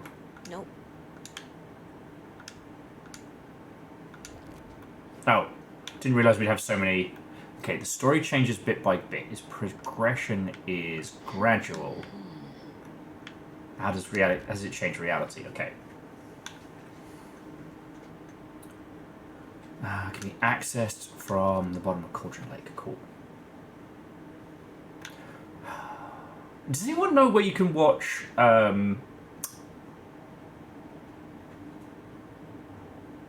Twin Peaks: The Return? Because I've been pondering it, and I think either at some point I need to hit that up proper. Because I've seen Twin Peaks, obviously, and I've watched Fire Walk with Me, which Fiction coming in contact with the dark place can change reality. The story is coming true.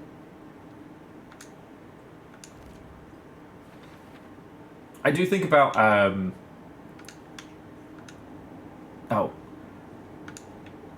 Think Saga. okay, to stop the story. Is it back here?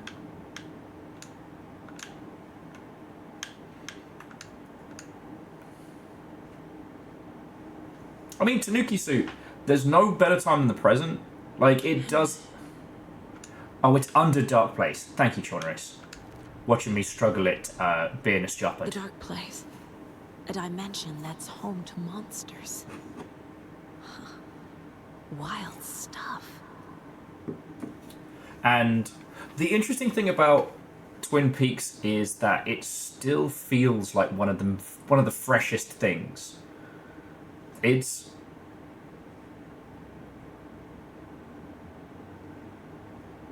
Like, Alan Wake 1 borrows very heavily from it and actually ends up having its own life.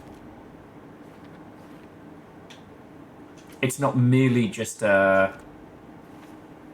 It's not merely just a retreading and a retelling like a lot of things. You know? Okay. Alright, I think that's all we can do for the case boards for now. Because there is a lot of media and there's a lot of stuff that does just take from it wholesale. Deadly Premonitions is interesting, but like it is 100% from there.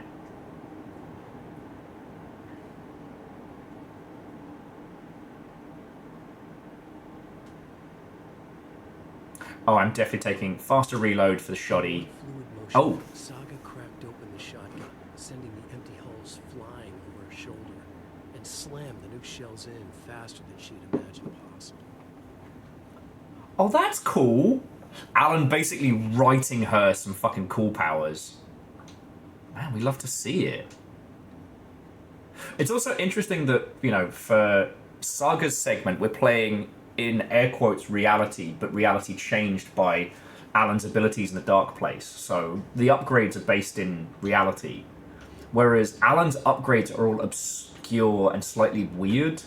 They're all ever so slightly left of what would be very useful. They're weird and different because of where he is.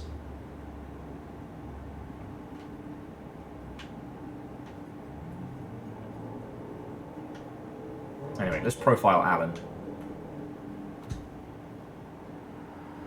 So first things first, Mr. Scratch. Wake has a double. Mr. Scratch. Where is he now? A cloud of wrath wears my face, the dark place in your place, scratching out my body of work. Scratch is here. In Washington. He's hunting Wake.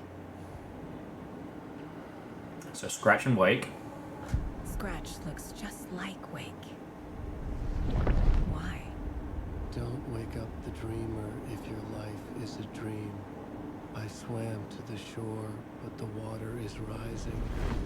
Wake and Scratch are clearly connected. Maybe Scratch got out because Wake did. Or vice versa. Scratch and Sniff is, of course, the DLC that comes later. Wake said the cult has the clicker. How does he know? The writer is the reader. The next chapter, the next chapter, the next chapter.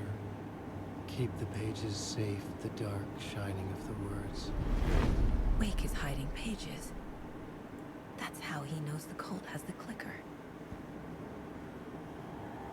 Okay. Guest appearance by Noel Edmonds. The Blobby is coming. Anyway. I know I had a... I was working up to a point there and it's completely dropped out of my head because this game slaps. So let's continue. Okay. Mr. Wake, I know you have more pages of the manuscript on you. You don't understand how vital these pages are. They're the only way I can know what's coming. You're not the only one trying to solve this. This is our job. Okay. Here. This is all I have. Be careful with them. Okay. Immediately sneezes on them. Inside the trailer, at the outskirts of Watery, Saga had seen Wake's fabled clicker for the first time. In the hands of the cult of the tree. A cultist stared at her. She drew a weapon.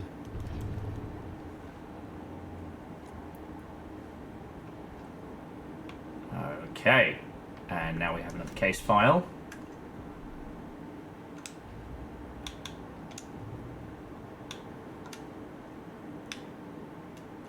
We know where the clicker is. The cult of the tree has the clicker Wake told me about. They're a part of all this. Okay, as an aside to an aside, friends, for those of you who grew up in the age of remotes, what was your household name for it? Because ours was the clicker. Where's the clicker? I can't find the clicker. TV's coming on soon. Search the couch. Where's the clicker? Just remote? Okay. It's all on the page. The clicker, the cult. Okay, I'll head to Watery and find this trailer. Casey, you stay here and keep an eye on Mr. Wake. Got it. No, you need me there. No dice, pal. This is an FBI investigation, and I don't see a badge on that flannel. Oh, okay. From now on, you can switch between Alan and Saga's stories via the bucket in the janitor's room. Feel free to play in whatever order you choose. Okay. Artie's giving us the old special. Okay. So. One of the things, friends, that Chorus was asking earlier is how should we do this? Now, I was thinking we do a segment with Saga, then do a segment with Alan. But, like, what are your recommendations? Obviously, I want to do as much game as possible. You wrote these pages in the dark place. So why are we finding them here?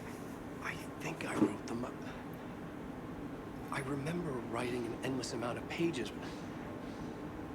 When this happened before, the pages were being sent from the dark place to help me. Maybe the same thing is happening here. That's all for now, Mr. Wake. Thank you for your cooperation. Or Scratch is using Alan's powers to fuck with him. We got more for the cult of the tree. He remembers writing the pages in the dark place.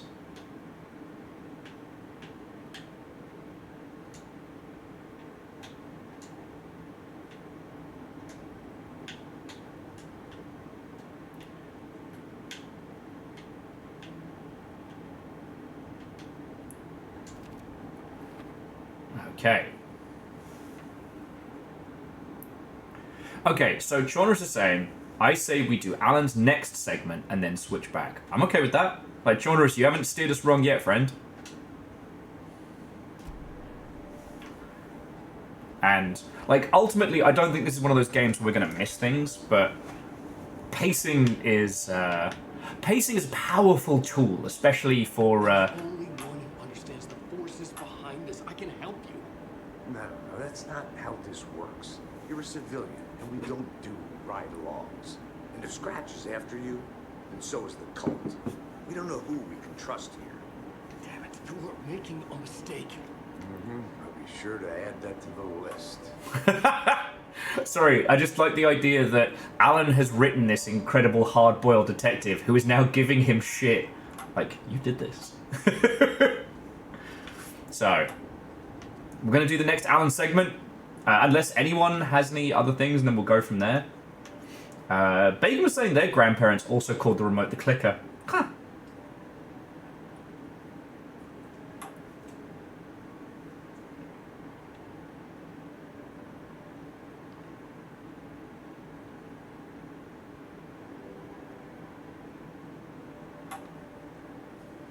Okay. Switch reality. Alan! Alan!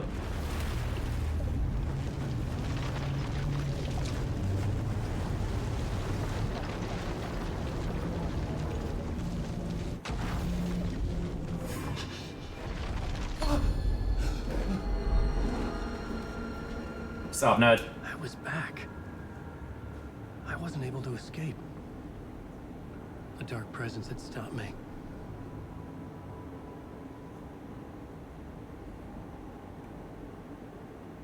So yeah, so now we're in draft.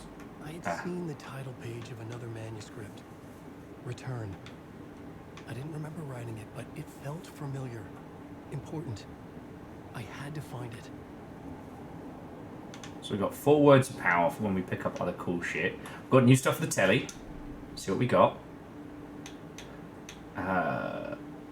Was this what we watched before?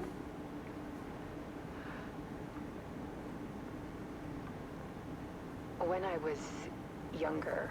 Okay. It was very, very good. I just, I don't think we need to hit it twice. And the radio should be the song we listened to.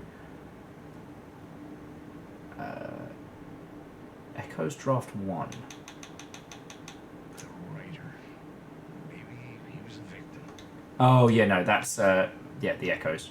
Okay. So we're here.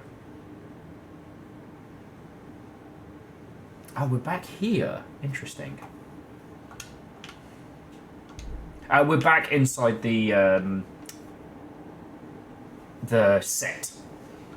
We've got the plot board here. The board was empty again. I needed a new draft back at the beginning, but closer to my goal. Genres, not at all. I will zoom in on the plaza. Street. Talk show. Okay, so here's the plaza. So there's a conversation to be had.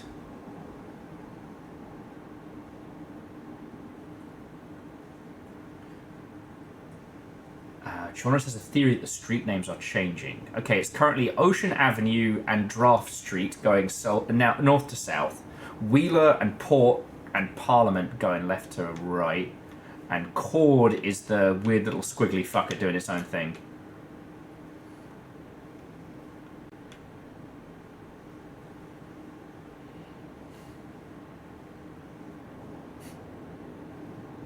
You know, friends, sorry if I said this last time, but I think the reason why I'm enjoying this playthrough is because, like, as I said, 1,000 years ago, I played this with I played Alan Wake 1 with a previous partner, and we made a weekend of it, you know? We predominantly beasted down on, like, cheese and salami bagels made in, like, a little panini press. And, you know, we nattered theories, we fought our way through it. Like, it was an adventure. I don't know, like, so many of you have played this before me, but it still feels like we're doing this as a, does that make sense? As a group, like, the banter, the nonsense, you know? I got food and leftovers already, so, like, I've already cooked for today. I made stir-fry beef and rice, and it was fucking amazing. Okay. So how do I get you out of here, Alan? Can't just walk straight out the door.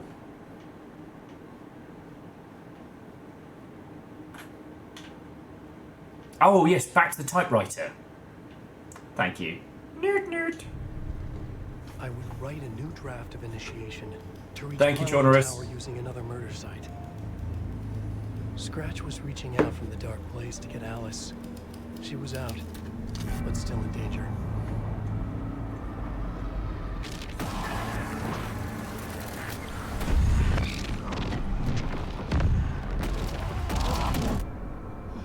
Ellen!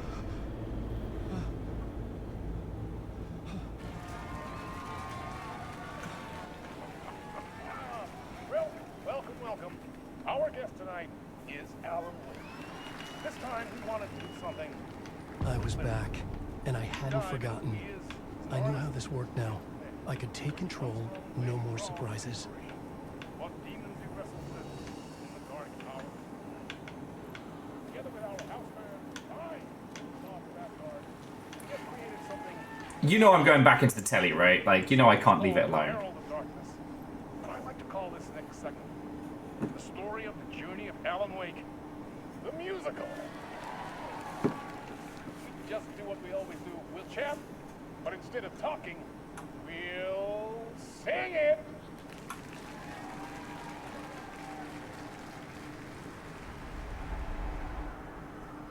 Wait, hang on. Is this what we're after?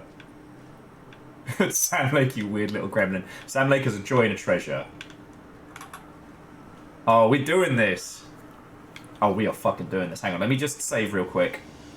So we don't end up having to...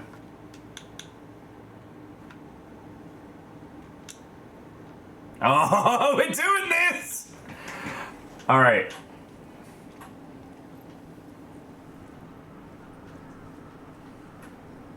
Okay, friends. I'm gonna pee. You should do the same. We'll say literally 5 minutes on the clock. Wake the musical. Is this anything like the Enterprise musical with the Klingon boy band? God, I hope so. Oh, so John was saying if you decide to play Saga Side, it'd probably take another couple of streams. Hey, that's cool. That's cool. Alright, so Edwin, you've got snacks. Alright, friends. So it is 6:15 where I am.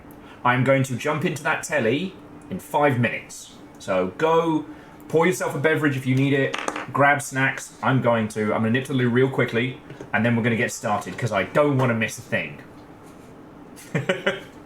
Someone should write a song about that. Okay. Back in 2.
Nova predicting the we are not terrors.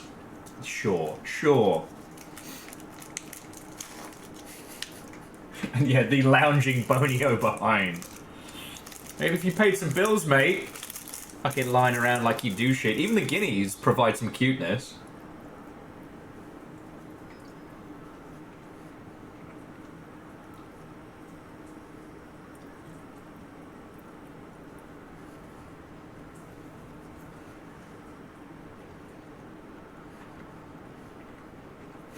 Poor Alan. Staring off into the distance. As part of the skeleton crew. I see we're back on the terrible jokes. It's like we never left. I've still got a couple minutes before we kick in.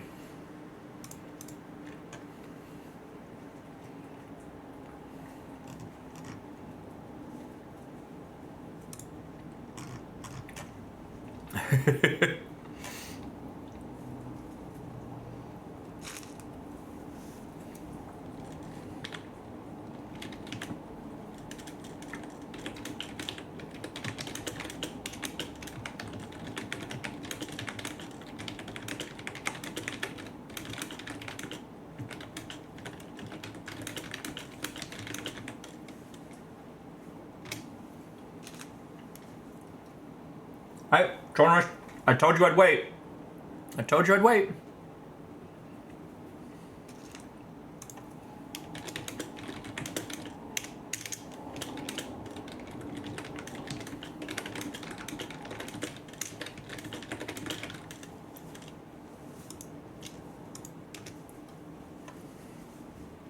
Okay.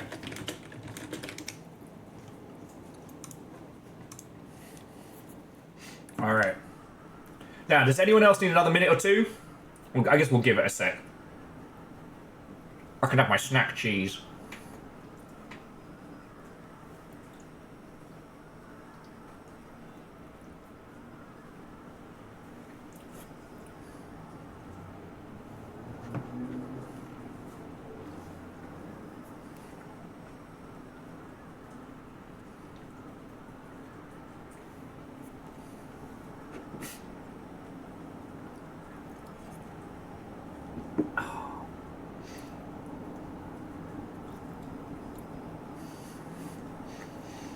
The want to learn the dance to this was very high, but I knew if I tried to, it would involve some kind of spoilers.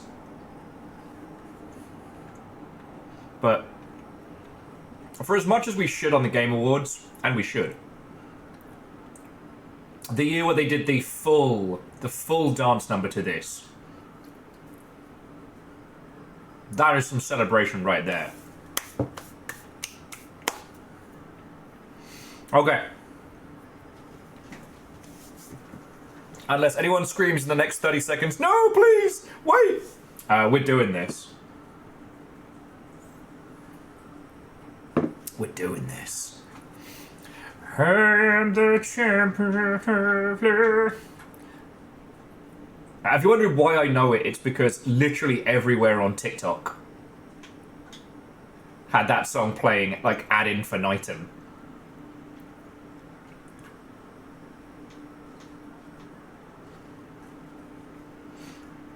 And I don't hate it.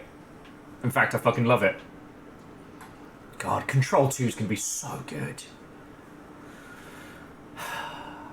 Okay. Friends, Longshipians, Nonsense Merchants, Alan Wake fans. Let's fucking go.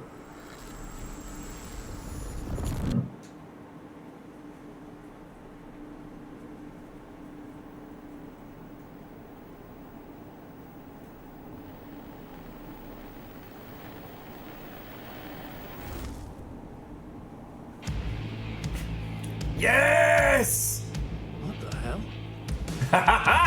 From what I've gathered, you grew up nice and sheltered with mama's pretty stories and your own made up fury. And mama gave me a magic clicker. Well, yes, I think it's true and fair to say. Yes!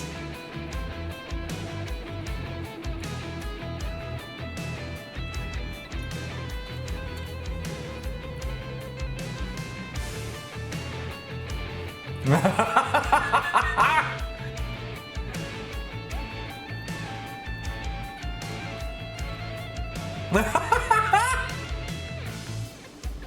going! This is the old gods of Asgard. Alan Wake the musical begins.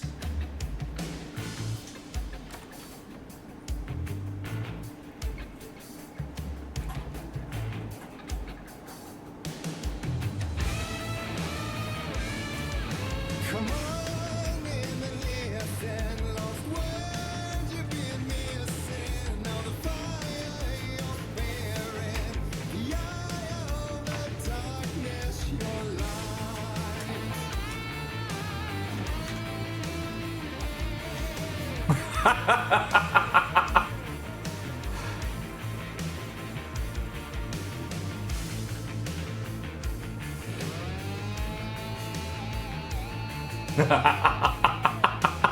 This is so good!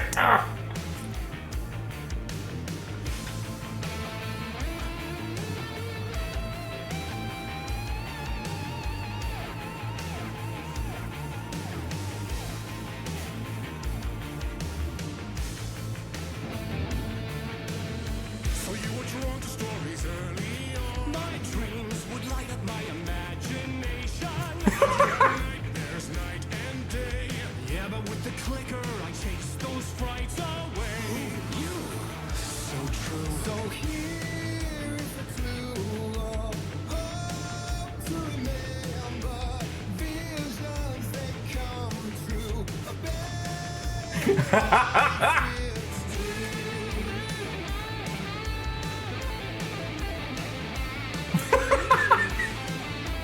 This whole musical theatre bit is amazing! I could watch Alan get bullied by extras for hours.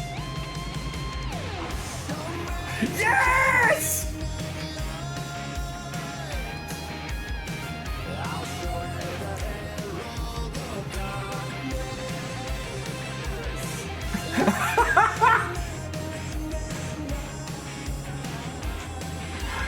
This is so good!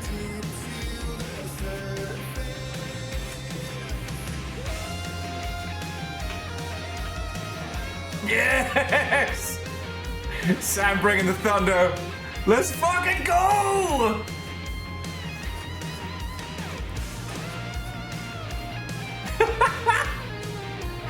Oh my fucking life! Right? And Tanuki, you can feel how much fun this is!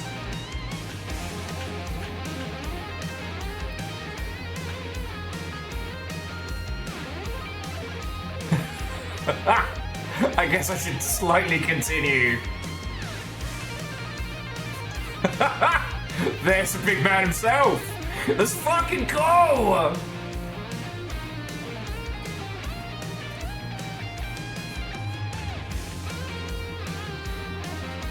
Can you imagine how complex it is to get everything, the lighting, the animation, the music in sync, and it's waiting for me to progress? Like, you'll remember the segment from the DLC in Control? This is that turned up to 1,000, and I fucking love it! Yes! Wait, Quantum Break had a musical bit? When did I... Oh, okay. Did I miss that?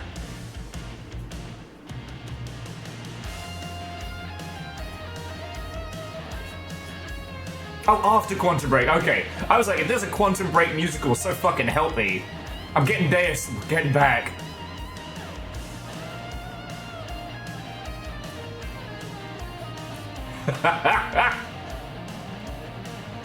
Oh, Control Def I did. We did that together. Actually, that might have been before we started hanging out, Edwin. But still, it counts.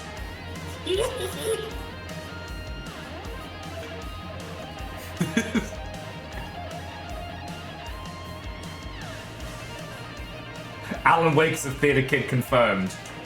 He's a writer in New York. Of fucking course he is. Oh, it's glorious. Kills me to stop it.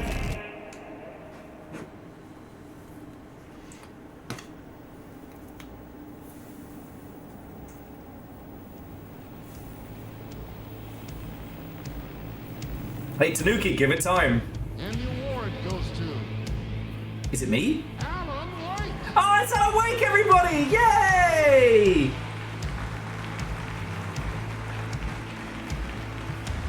He's so talented. He only lost his wife that one time. I can't wait to see a little sign from Keeley that says wrap it up. And all your stories of crime and chilling thrillers of hard-boiled killers became bestsellers. It was all too much. I had to get away. Alan Wake, the rock opera.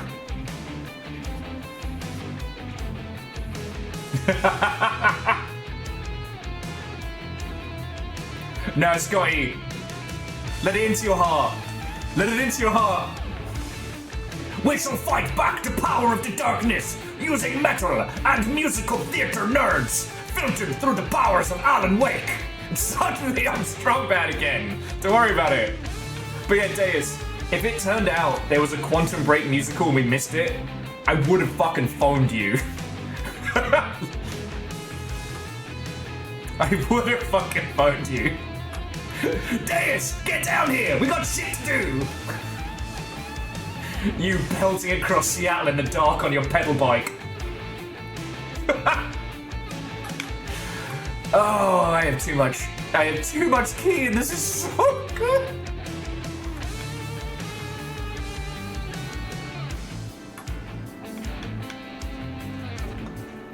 Scotty, I'll find a musical you like. We'll do, the Metalocalypse movie. Yeah, that's a rock opera. What a thrill.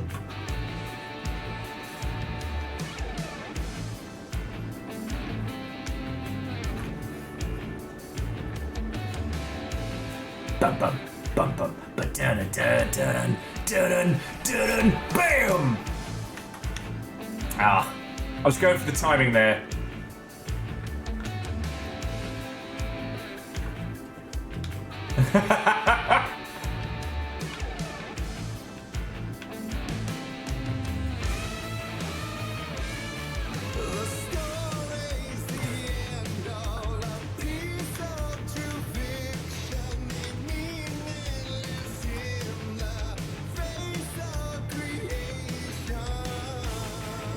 Was that confetti or cocaine he threw up in the air?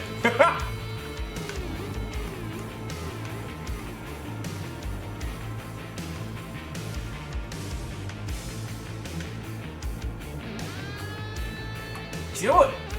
Okay, once this segment is done, I want to talk about this and compare it to Metal Gear Solid 4.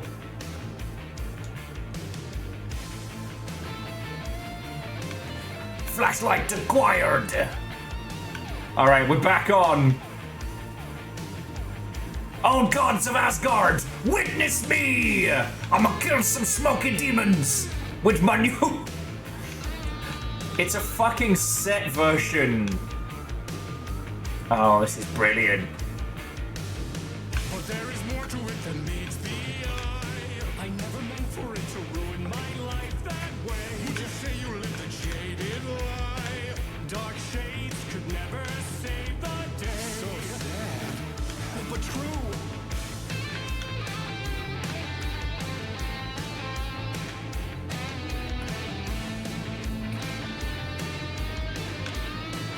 I'm supposed to find a light. Okay.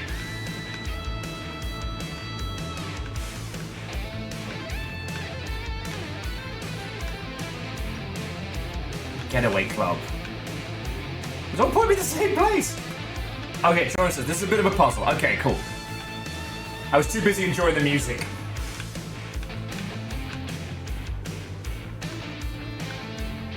It wants us to use the light there, so we're gonna go find it. Ah, okay. We had to follow the lit up signs to the getaway club. Yeah.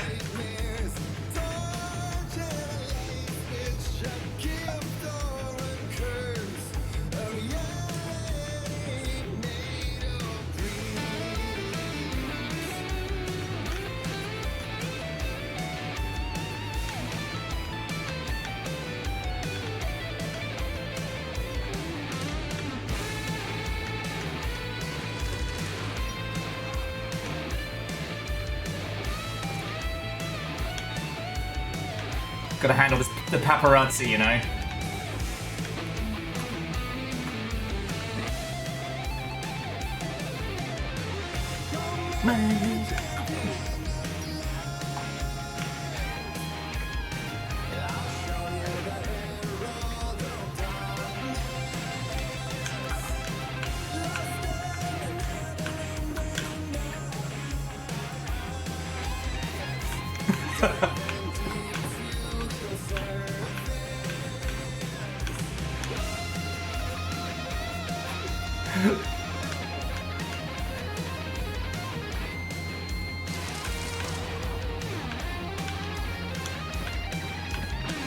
This is so good!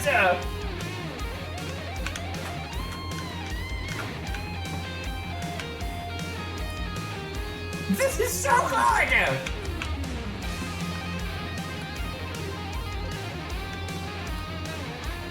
Really? No.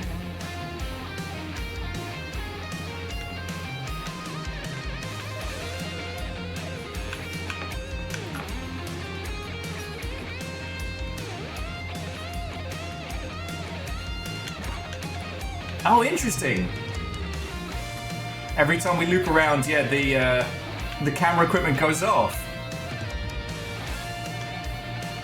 Tag yourself. I am paparazzi shade in the background behind Alan.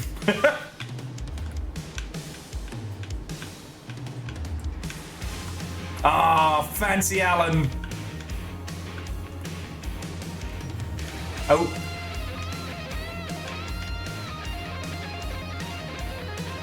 Oh, fighty Alan.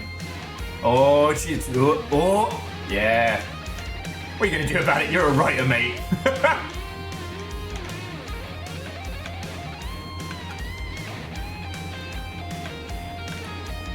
Oh, I want us to keep doing loops. Aperios!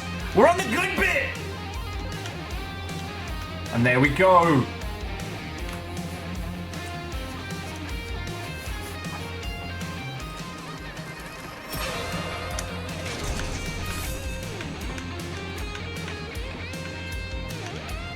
I keep waiting for it to want us to scrap.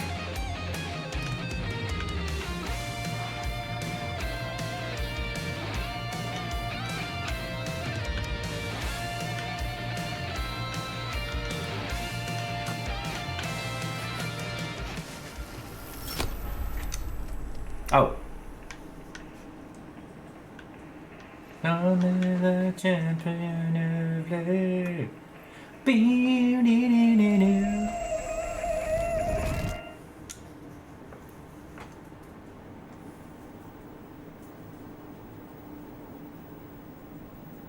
Giant Alan Wake wants to do battle. Aperios, how are you doing? What's going down? Hello, hello. Oh, we're doing the fucking Jaws intro?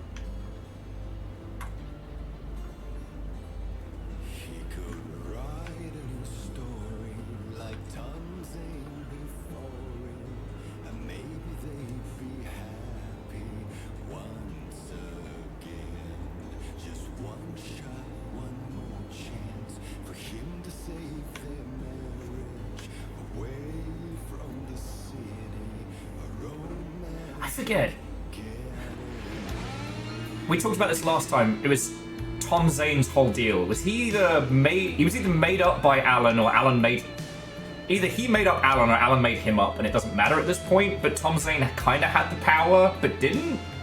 Fuck. Whoa, whoa, whoa, whoa, whoa. Aperios. Playing video games? We'll have none of that around here. We'll have none of that round here. And it's a set version of getting off the ferry at Bright Falls. Oh yeah, shit. So Deerfest is coming up. Does everyone have their Deerfest presents ready? Oh yeah, so Tom Zane was the previous wielder of the power. Thank you. Thank you.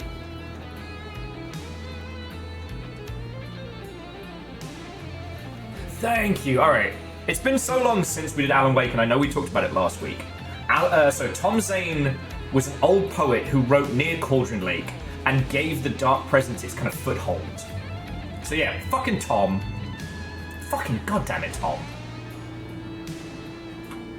Eyeballing Steel Hunters nonsense. That's the, like, mech hero shootery goodness, right?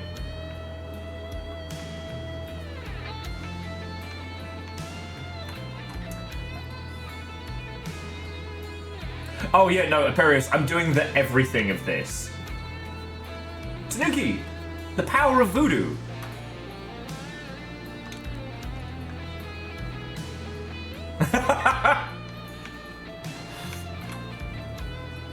Okay, but Alan Wake getting a David Bowie skin-tight costume wouldn't be a terrible thing. Oh, flare gun! The Beast.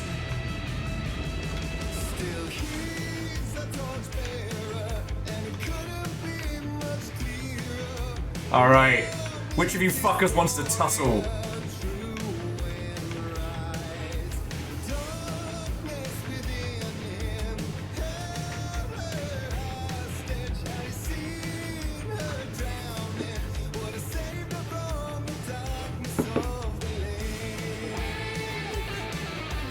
Continue to shred that incredible guitar! Alright, don't judge me, it looks flammable. Show me champion.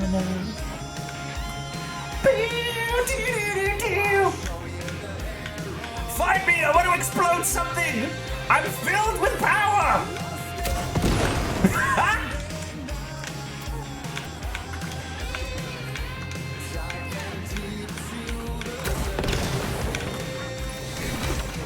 Alan, I'm gonna need you to do the dodge thing.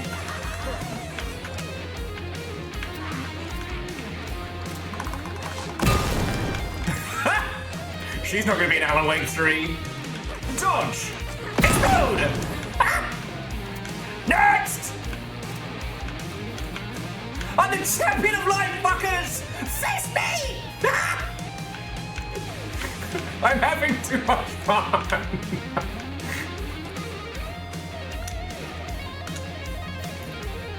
It's giving me more.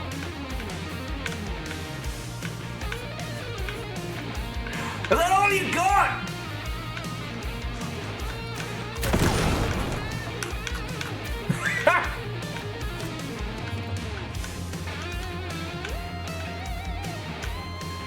See another ammo box.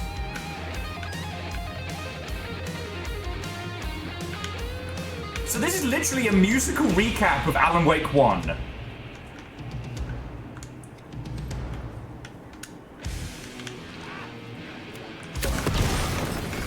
Oh, let's fucking go!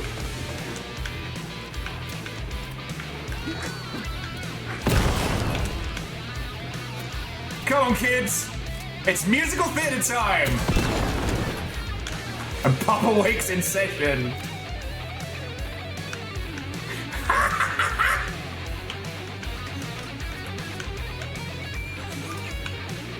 I can't stop winning!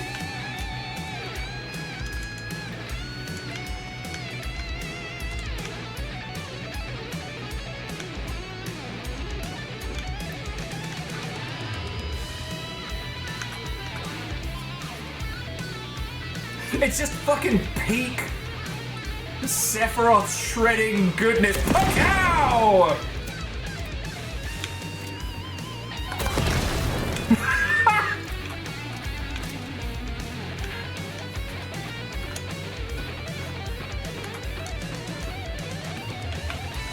The floor tab even says enemies. That's so good.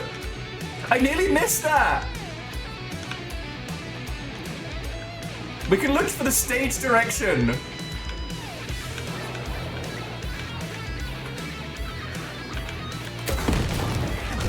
Oh. Ah, beans. Alan. Okay, from the top. Big smiles, loads of energy. Jazz hands, Alan. Come on. Champion of Light, take 2. Okay, places. Alright, we go. Oh yeah, Edwin. Oh no, it's so hard. We have to play through the fun bit again. Will's drunk with power.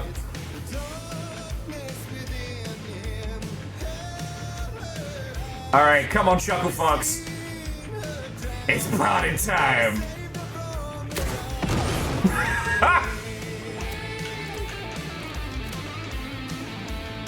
And the near Sephiroth style, like.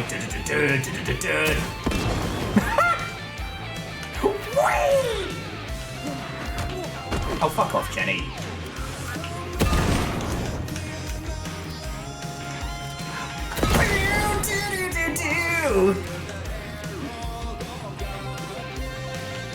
Oh, I heard one more.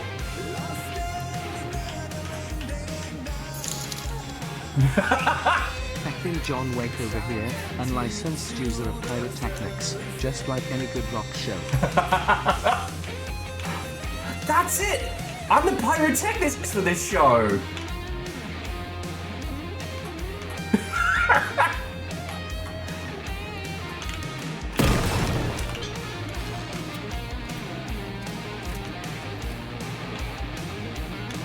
Putting the pyro in pyrotechnics.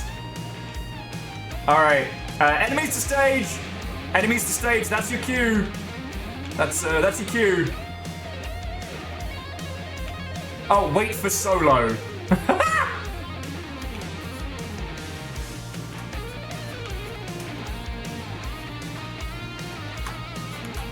That's so good!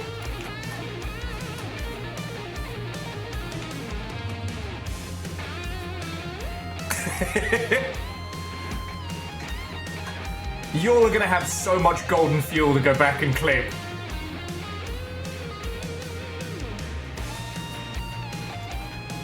Oh wow, okay.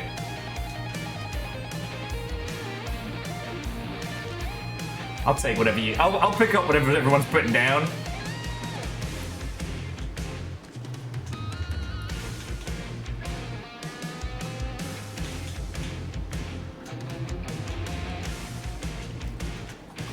Drugs!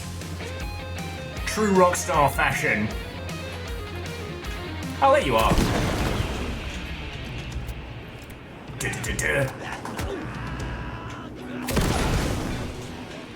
Oh, here we go. Oh, fuck off. I keep forgetting that Alan's not a trained gunfighter.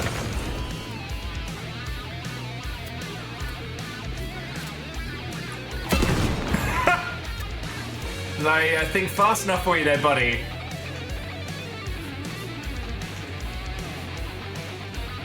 Oh, walk it off, Alan. You're fine.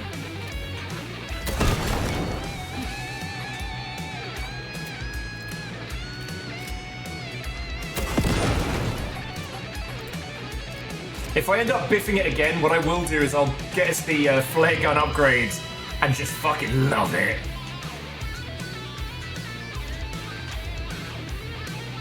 Oh.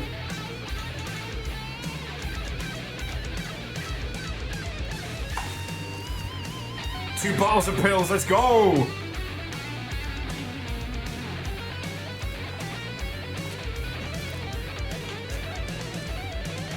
I forget something? No, we're good.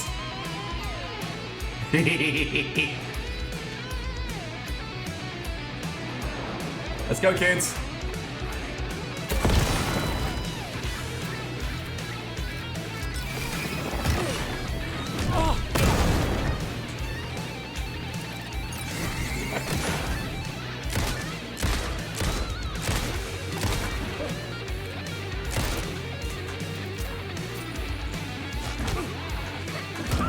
Ow, piss. Alright. I should probably see a doctor about that flare-up. I just realised that... Well, not just realised, but I do keep thinking about how... Oh, writer's room unavailable. Alright, I'll be sensible. Actually, that's a fucking lie. No, I won't.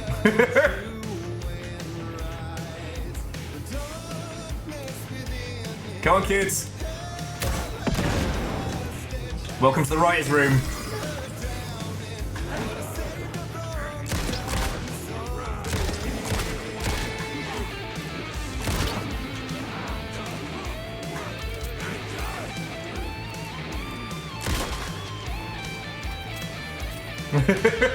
Yeah, Fred, I can't lie to you live on Twitch. Show me the champion of light.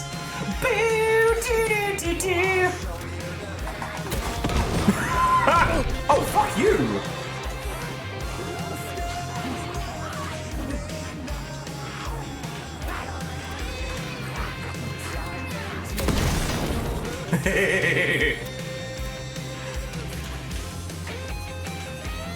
I'm happy happy to replay this section as many times as we want. Actually, when are we getting a Bayonetta Alan Wake crossover? Because that's what we really deserve.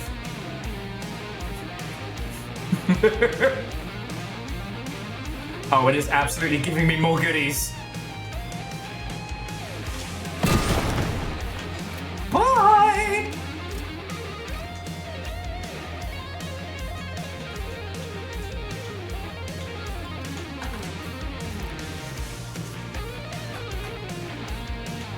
Might as well just chug pills now. Can't take him with us.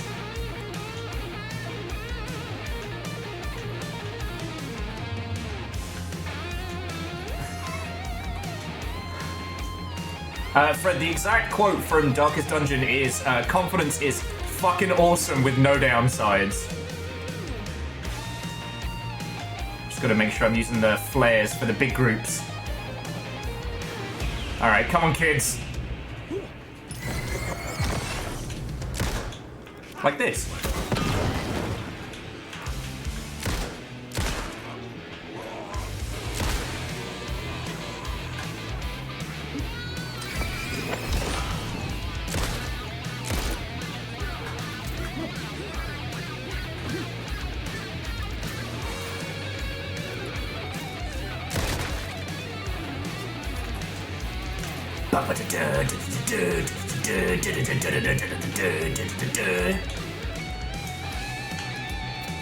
No one knows how cool we are.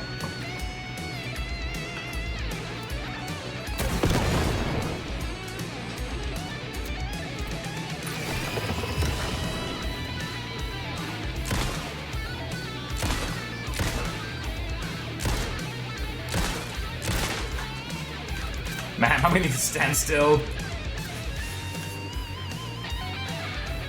No, Shadows, the exact quote is, confidence is awesome with no downsides. Not a lot of people know that.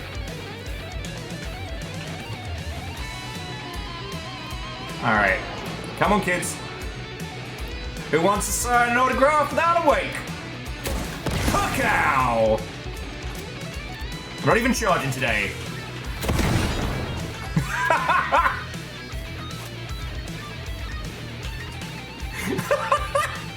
My neck hurts from laughing! This is so good! Where are you? Oh fuck, I biffed that shot.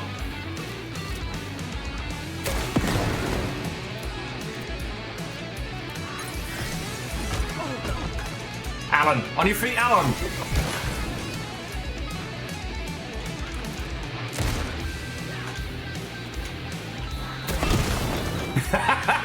Oh, beans. Yes! How's that for a slice of fried gold?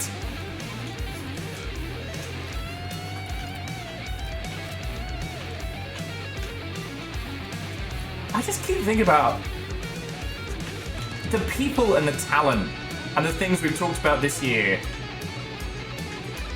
Can you imagine if the Concord team were allowed to just make a single-player game? Can you imagine how fucking good that game would have been? All that talent, all those people in one place. Safe! Take a little moment to have a little sip. We're doing good, yeah? Like, this is the kind of excellent shit that any of those giant teams could be putting out. But, anyway, let's go get some silly on.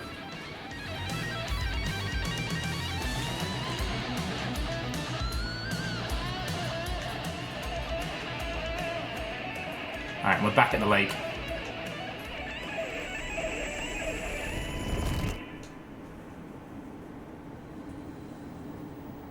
Yeah, and genres not even for their own fault as well.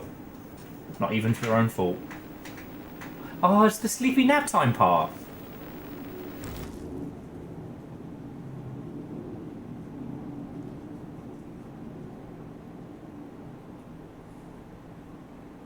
Yeah, I mean, Quasi, absolutely. Abso-fucking-lutely. That was interesting. That was amazing, Alan, and you fucking know it.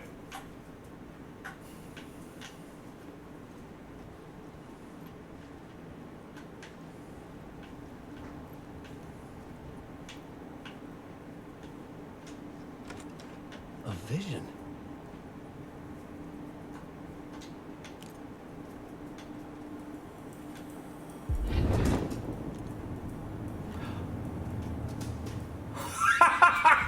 Alan, you absolute wanker. Dark place am I trapped in here? I cannot remember. There was a manuscript that held the key. A vicious cycle I must not surrender to. Echo seems to seek out again and again. Until I figure it out. This song It's Jazz Alan. Jazz Alan.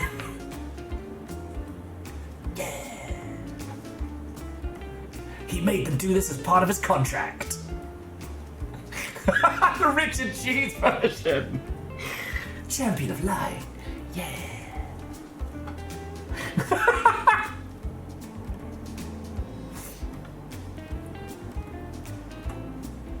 Do you know what I'd love to do? I'd love to give this size budget to the team that did Chorus. you gotta figure it out to bring this song to its end. Oh, like I want this to end, Alan. You great big teeth.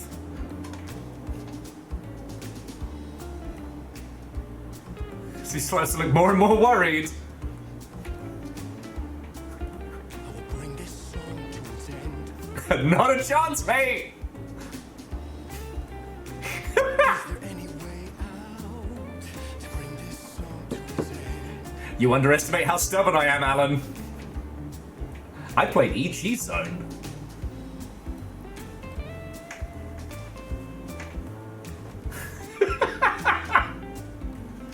I am the one audience member who won't leave. I gotta figure it out and bring this song to its end. Look in Alan's eyes.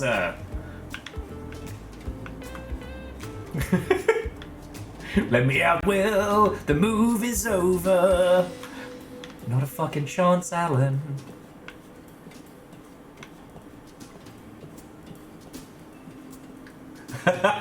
Hey, Kat. I don't know how far we are into the musical nonsense, but we have had Will gets a grenade launcher and a fucking power ballad.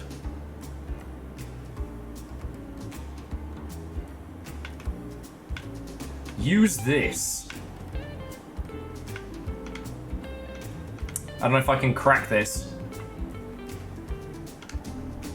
Okay, so musical. You have to find your way out. No, I don't wanna! No! Alan, no! You can look at me with your sad eyes all you want, Alan. This is my happy place. Dude, you could have written a musical. You could have been doing this the whole fucking time. But no, you had to write crime thrillers. We could have written children's books. You'd have had a great time. Actually, no, The Hungry Caterpillar plus Cauldron Lake is nightmare fuel. To bring this song to its end. Genre says, players like you are why they recorded 30 minutes of instrumental bridging. Okay, fine.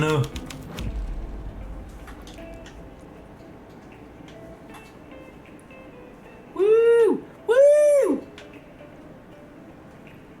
Alan! Alan! Woo!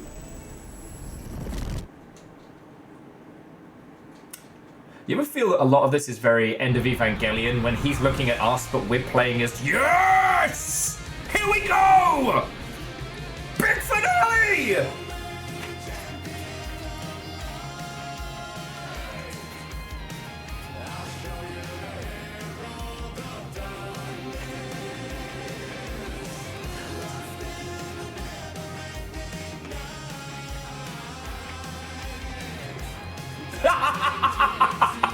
Fuck, why don't I have confetti?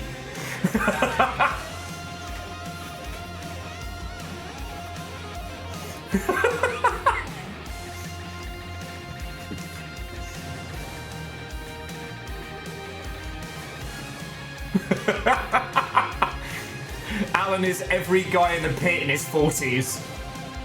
Let me just step out for a second. I can get some air. Woo! Yes! Fucking yes! Yeah! You know what, Kate? You make a good point. If I'm the one with the confetti, I'm the one that has to clean it up. And I thought this place couldn't get any stranger. If by stranger you meant more awesome. Artist.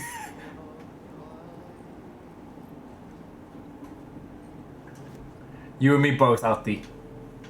Okay. The flare gun gets whatever it wants. Area of effective increased by 25, 50, 100. It's my gun now.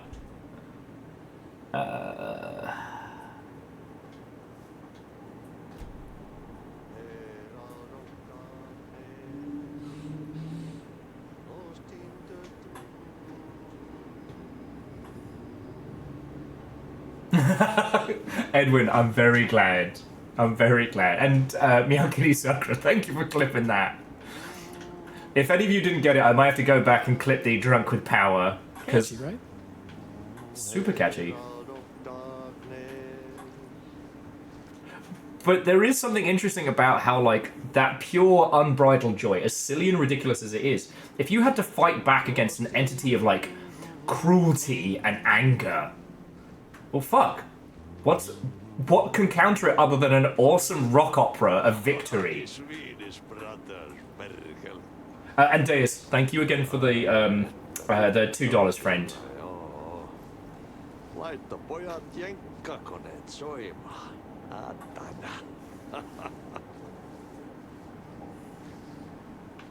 Oh.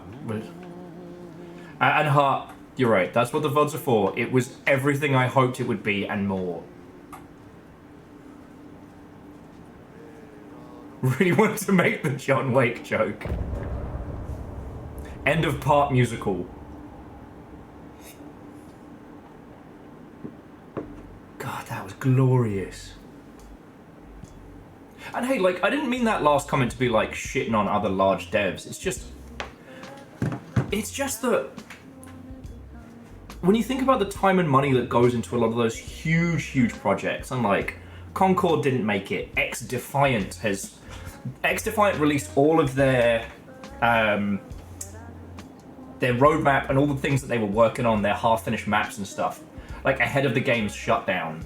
Like, there are so many incredible teams that are pushed towards projects they didn't really want to do, but you know, that's the nature of the biz, right? And if you imagine the kind of glorious shit that they would produce if they were left to their own devices. Now look, I get it. If you leave a squad of programmers to their own devices, they'll Caves of Quad it, they'll Dwarf Fortress, they'll work on a project for 15 years and not release it.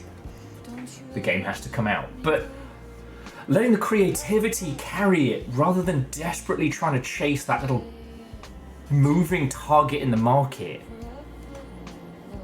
Like, if I could have given Concord's budget, which has been discussed to potentially be anywhere from like 320 to like 320 mil to $500 million. Give that to the peeps that made the like the Greek Gods musical game.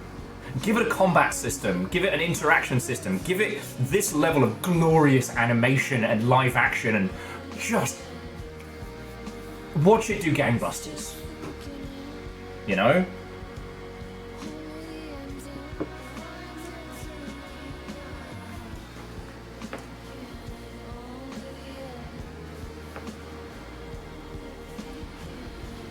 It's just something I think about, you know? Yes, Nakiri Sakura, you let the creativity flow, but you give the kids a deadline.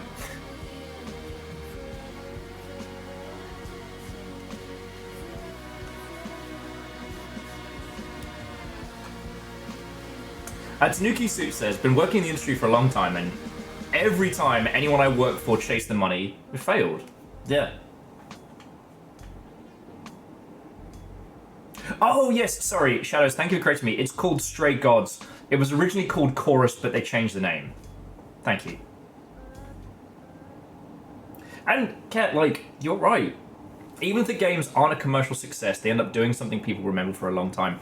And you can then create something that will take root. You know? I keep thinking about how Rainworld was kind of considered a bit of a failing success, but it managed to take root, you know? That we have dunked on Quantum Break quite a lot. Well, sorry, I shouldn't say we. I, a million years before I met you all, dunked on Quantum Break quite a lot. And, you know, I would... But that was because of its whole presentation, the Microsoft media mixed circus of bollocks around it.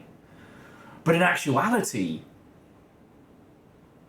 like, there was so much heart and so much craft to that I would have missed. Now, Remedy has been able to survive and continue, and that rich vein of awesomeness from Quantum Break is coming back. If they announce Quantum Break 2, fuck yeah, we're all there, right? I love it. And Edwin, yeah, sorry, I did mean Stray Gods. Though the Witch in a Jet Fighter space shooting game is very good as well. At some point, we should spend a day on that. What's up, Arti?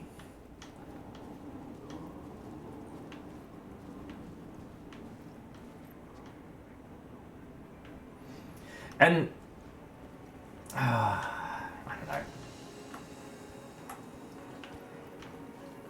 Definitely a manual save.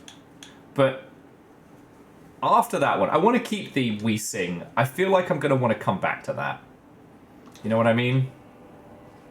Okay, so as we've now done We Sing, I think we should switch over to Saga and do IRL Shooty Gunbang, if that's a good idea.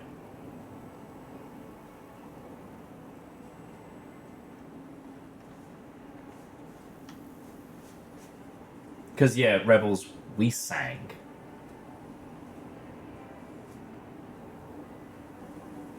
Now, obviously, that we segment is to musicals what Ravenholm is to horror, right? Like, it's such a juxtaposition against an otherwise so po-faced it's sometimes silly kind of game. You know, Alan is so overly serious. Yeah, let's go hang out with Virtual Sand Lake. And are we heading to Watery next? Okay.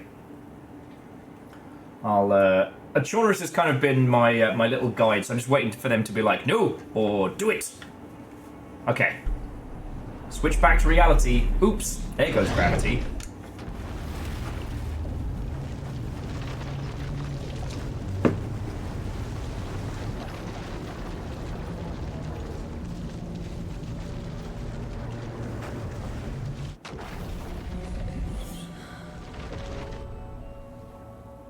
So the challenge with creating something that's like a large budget version of... Huh. Okay, adds 1 charge to Saga's flashlight, maximum health, stagger, increases hand flares, duration, and effect. Saves you from death but shatters. Okay, well we don't need that right now.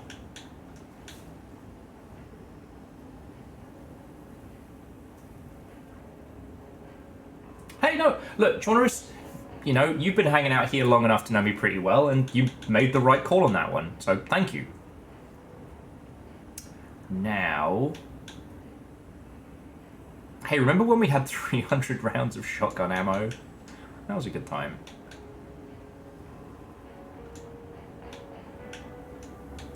I'm going to put the propane ammo in here. I feel like we'll use that later on, but...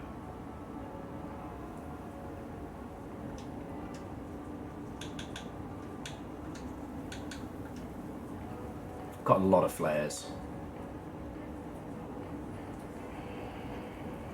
Well, and Jonas, what's so fascinating is that that whole system really does work. Like the writer DLC was so fascinating. And I may take that lantern charge over hand flare because, like, I'm not using it. The motorbike's funny and all, but more charges, yay. I am predominantly using the flashlight and a shotgun anyway. Jordan says, I was trying to do all the achievements and I had to go back to the DLC of kill 3 enemies with an explosion and stuff. Oh, God. And Handlebar's resurrecting our previous nonsense of when it's his birthday, he gets some Alan cake. Oh, and he's popping them booty shorts. Also valid. Okay. Oh.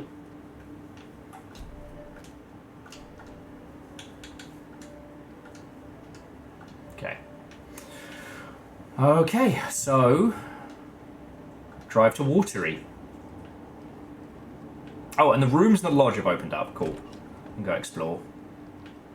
Hi, welcome. Okay. Past favorite Deer Fest floats. Go. The yarn puppet monstrosity. Stuffed moose and squirrels one. No, thank you. Those beady dead marble eyes still give me nightmares. But once again, does everyone have their Deerfest presents ready? Like, is everyone ready for Deerfest? So who's in for a bet this year? $100 says there'll be at least one vendor bender between the floats. For that amount of money, you'll cause it yourself. Yeah, I'm not taking that wager. Too many opportunities for interference. Both Edwin and Ket went for the same joke of, I wouldn't be shocked if Alan bakes. Criminals, a lot of you. A lot of you! Hello, and welcome to Coffee World, voted Washington's best coffee-themed amusement park. All of our attractions are family-friendly and available to children of all ages. Very safe. Like our coffee. Which is also good for children. So, take a sip of our Oh Dear Diner organic coffee and let the adventure begin.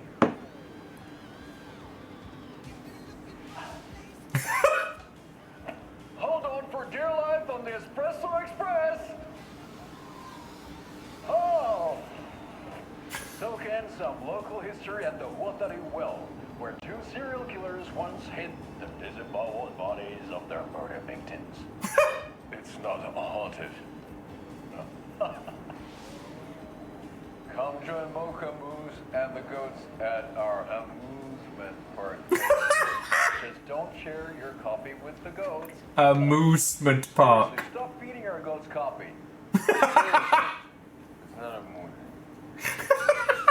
It's not a moose. Take in amazing views from the slow roaster Ferris wheel. I can almost see the Warrior Lighthouse trailer park. This is so much fun. And finish off at our beautiful gift shop where seniors and children under 10 receive a 9% discount on keychains and propane tanks. Welcome to Coffee World. We guarantee you'll jaw a great time. Where the fun is percolating. This is the 3rd time I've requested something be done. It's really safe here. It's been 18 days since we lost a child to a bear. Yes, sir, I'm terribly sorry for that. God, these jokes are terrible. If he has too much espresso, he'll be an Alan Shake. The TV for the night? Oh, there's an idea, Einstein. Why don't I just get rid of everything I'm paying for in that room while I'm at it? Sleep on the floor. Go to the toilet in the corner. Hey, I'm not unplugging it. You're fixing it. Of course, sir. This hotel clerk is long-suffering. And Scotty, thank you for the bits. I will say that if we get a Beardora later on, they were requesting the coffee ads again, so we will rewatch that later on today. Okay. You're back with Pat Lee, and we've got a very special guest today on the program. Oh, here we go. Artisan cuckoo clock designer Terry Feldman. Oh shit, Terry Feldman! Hey there, Pat. Doing just fine. I'm a super big fan of the show. What a treat to be on with you today. The pleasure's all mine, Terry. Now, I hear you're doing something special for Deerfest. Tell us about that. Yeah, I'm crafting a selection of custom Alan basewood Lake. cuckoo clocks, but the real special sauce is when it's cuckoo time and you're expecting a bird to pop out for a chirp. Out comes a big old deer. Well, that's just It's a full-size deer. That's gonna have the tourists tickle pink. And I hear you're selling these at the Sunday market. So make sure to say hello to Wendy Davis from our sponsor, Davis Family Beef Jerky, while you're there, all right? Terry, you still there? Yeah, still here. I'm just... Jeez, man, I'm sorry to tell you this. I thought you heard Whitney's dead. Oh boy, that's a strange joke you're playing there, Terry. No, it's... I'm sorry, Pat. You know all that FBI business. Maybe it was one of those bodies they found. Well, that's just not possible, Terry. Wendy stopped by this morning with 3 flavors of beef jerky. She brought me the smoked hickory. Yeah, big uh-oh, Pat. Where's the other one? I'm real sorry, Pat. What was that other one? She was just talking about this just hours ago. Smoked hickory, teriyaki. Smoked teriyaki. Hickory teriyaki. That's it. Tapio. It's just a bit of a strange joke, Terry. Yako and I won't put you up to this. Pat. Well, somebody's having a laugh over this little prank, I'm sure. Terry, thank you so much for your time. Can't wait to see those Deerfest cuckoos at the market. Wendy will be there with her beef jerky as always, and we'll be back after this. See, anything else that would be kind of like the sad deterioration of an individual. But this is Bright Falls. Wendy might be back, and that might be a very bad thing. Like Nightingale style, you know what I mean? No one in Bright Falls is having a bad time. Everyone's having a good time.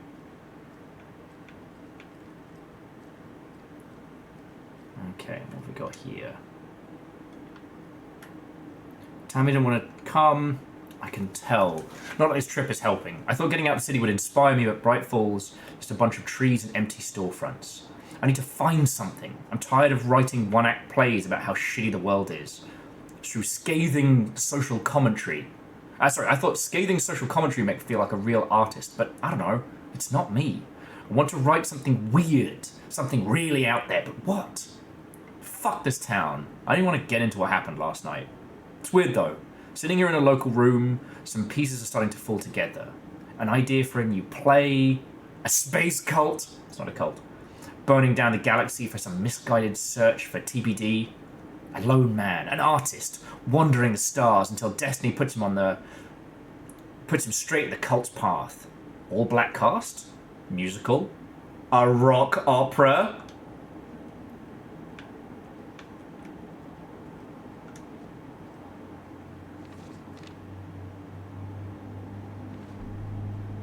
Ooh, manuscript page.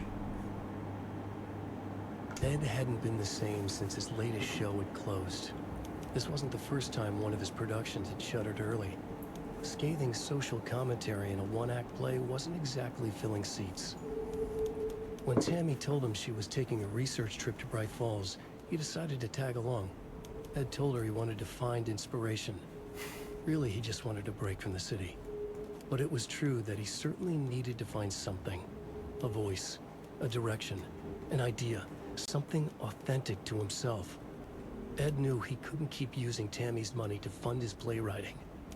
After the argument with Tammy, Ed stormed out of the diner and drove their rental car back to Cauldron Lake to prove a point.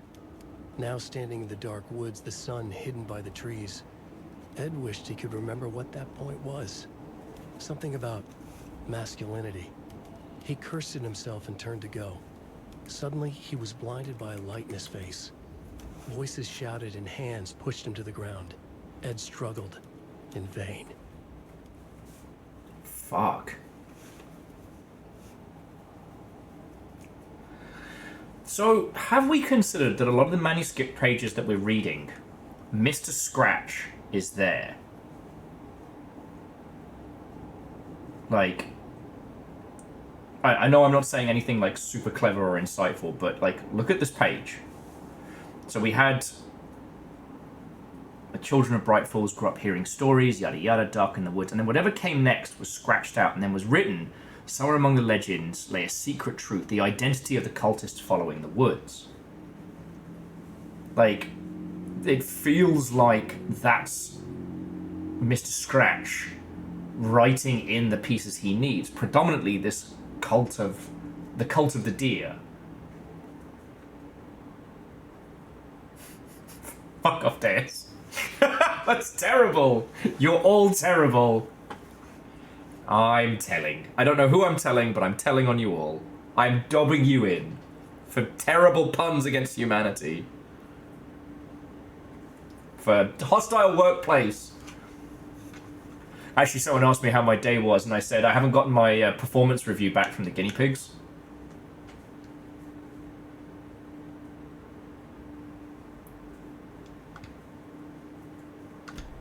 Yeah, I'll keep looking. All right, here we go.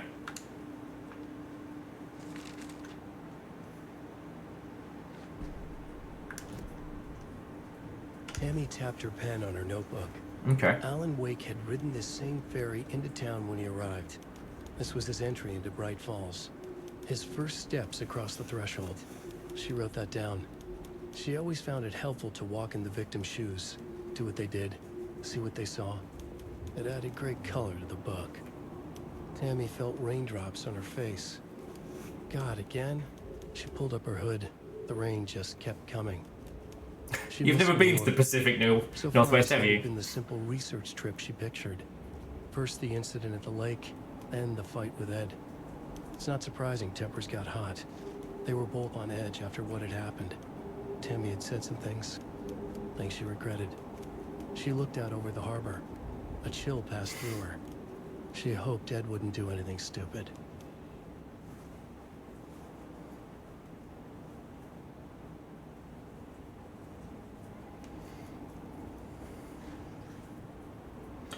Because, I don't know, initially...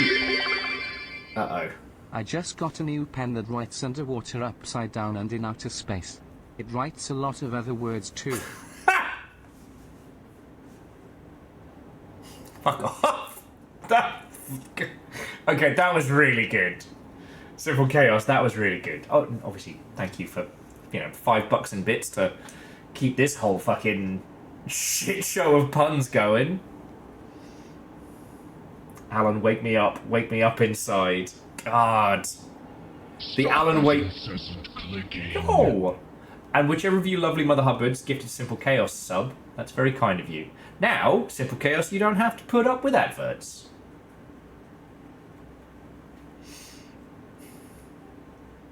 The Deus, the Alan Daybreak. Why you like this? Why you like this? Okay. But yeah, the idea of Mr. Scratch essentially... He's borrowing Alan's power, right? He can't write. Mr. Scratch can't create. So he's operating as kind of like an editor.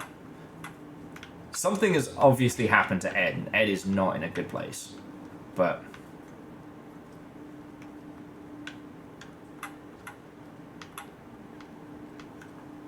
Okay, but Dustin, Sage and Alan are kind of like the two sides of the Full Metal Alchemist. Full Metal Alchemist. That's Sage. Full Metal Alchemist. That's Alan.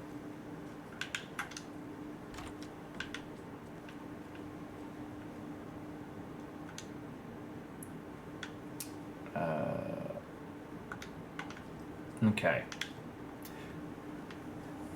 Now... We've got to take the car, but is it worth doing a... Oh!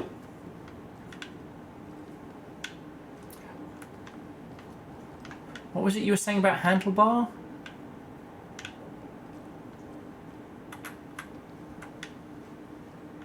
There should be collectibles currently outside Watery. Alright. Do we want to take a spin through the town?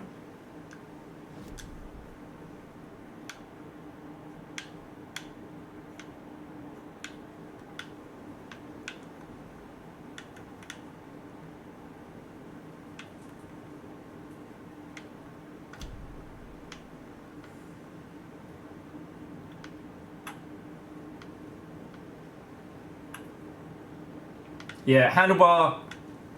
Like, stop it. You've been trying to make that one joke work all night, and it's been failing quietly.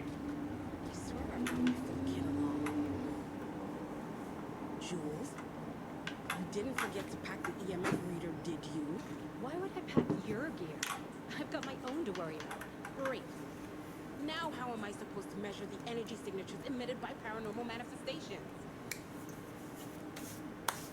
Yo, they need to take it up with the, They need to take it up with the Bureau. Wait to hit the haunts. We should check the town out first. You know, do research, interview some locals, get the feel of the place. Not before I find my frickin' EMF reader. And we don't have the bolt cutters yet, right?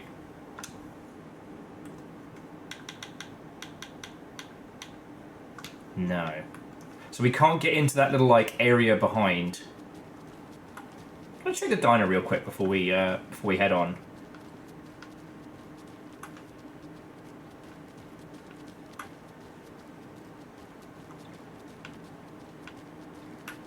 What's the genres? I had a thought when we were last trundling around Cauldron Lake, but I think we were battling Nightingale, and I was like, wait, you know, they're like Alan and Tom can't have been the only air quotes writers to be around Cauldron Lake, right? But it struck me. Oh no. Turns out he's a big nerd about pharmaceutical contents, but keeps his eyes out for biologically active alkaloids so he doesn't become Alan Mandrake.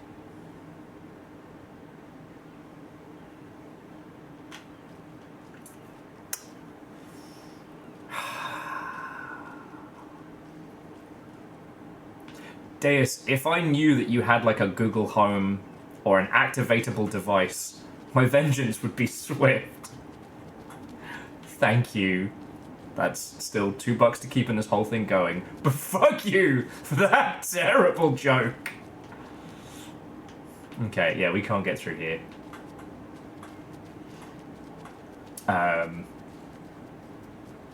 Okay. So 2 things I wanted to touch on before we continue. 1. The thing is that Mr. Scratch, the dark place, the dark entity, it doesn't have creativity of its own. It has to borrow from others. The reason why it hasn't just taken over is because it's formless. It needs Alan's writing. It needs Alan's abilities. Tom Zane was a poet, and he could only give it like vague emotional form. But Alan's a creator. He's a writer. Nova, thank you. I'm looking forward to watching that again later.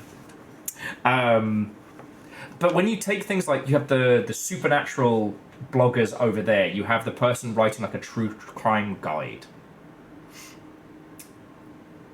They aren't creating, they're reporting, they're commenting, right? So like the spooky fuckers might be able to add more elements to the darkness, but they can't create something it can use.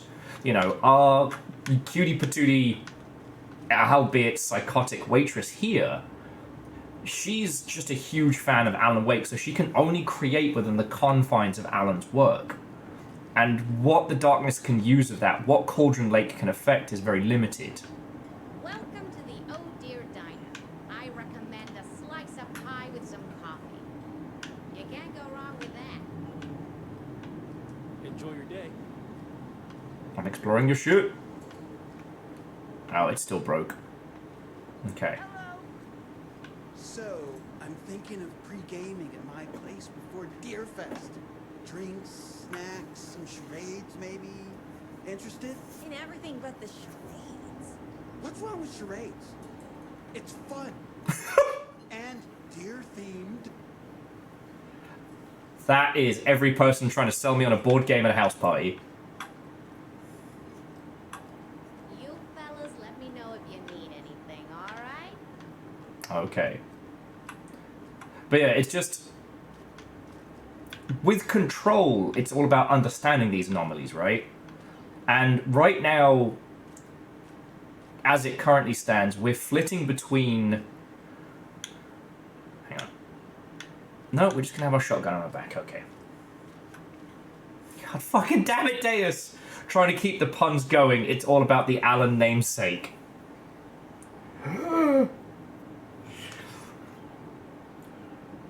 Flitting between the darkness and here, who's writing what?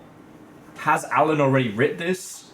Like, where does it all begin and end? The Alan symbol is a spiral, you know. Jesse's in control is the triangles, but that represents the board. You know, and while Jesse has the fractal, the board is definitely something that empowers, right?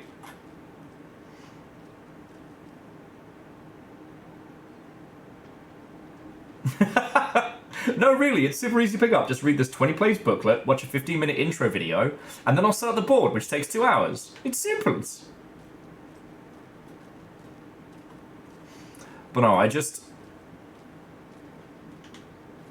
Who is writing what and what is affecting what right now is... It's being hinted at, right? It's kind of... I want to say playing with us, but it's close.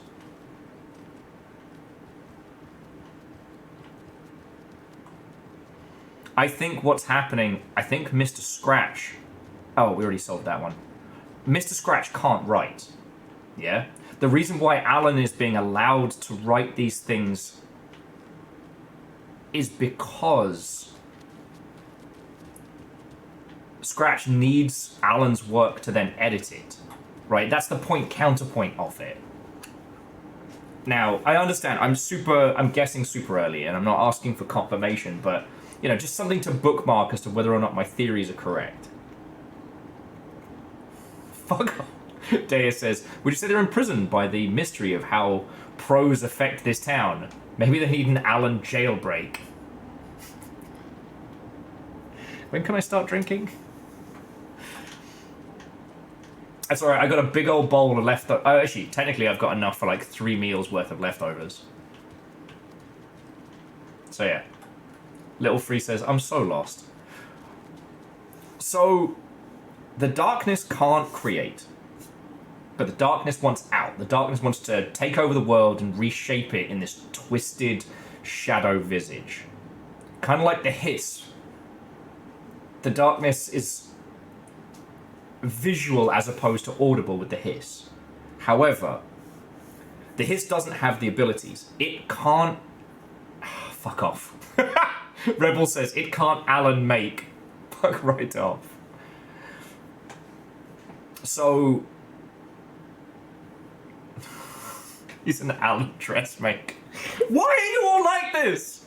I'm trying to do some arty-farty breakdown shit. I'm trying to put my fucking tilted beret on. I'm trying to smoke my e-pipe. I don't smoke and I don't have an e-pipe. But my theoretical e-pipe. And y'all are memeing on me so hard. This is a hostile workplace. Deus, no! Okay, maybe I'll take a break. I'm just enjoying riding this line of puns into the ground. We call that an Alan piss take.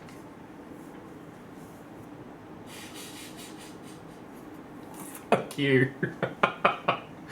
Deus, again, thank you for the cash. I didn't even see you get the Yaldum. Thank you. But also, fuck you. Oh, that hurt. That hurt. I felt that. Okay, to conclude. Mr. Scratch is letting Alan write this shit, but is then editing the pages as they are dropped into the world. So, the Deer Cult is Scratch editing what Alan's writing. Alan has written about Saga coming to the town and saving the day and saving Alan. He's down the K-hole and they're just wondering when does Alan wake.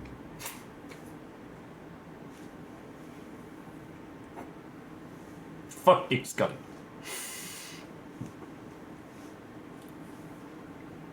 I'm gonna make myself a big bowl of food in a sec, because if this keeps going, I'm going to need to drink to get through this. Faye, Saren, how are you doing? Hello, hello.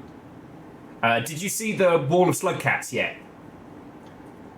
Or can I show you the Wall of Slugcats so I can take a break from being eviscerated slice by slice with these terrible Alan Wake puns? Wall of Slugcats, okay. Here we go. So, the couch is set up. There's Calcium Bonio, and across the back of the couch, check it out. You can't quite see it. It's every Slugcat plushie, and it's every Slugcat plushie, Moon, Pebs, and one of the green glow-in-the-dark lizards. Alan loves cereals. How big a bowl does Alan make? Fuck you. Oh, these fucking puns. Oh, damn it, Tanuki. For Alan's sake.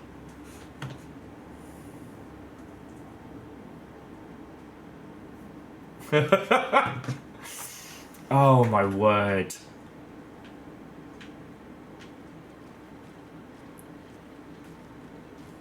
Well.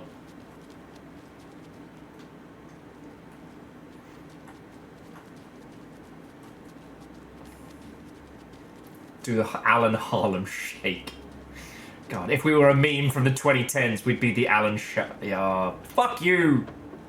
Thank you. Fuck you.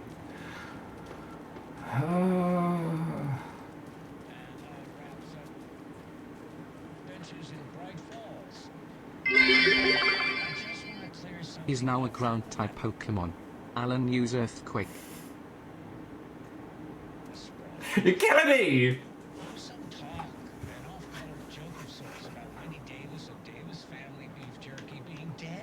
Oh shit.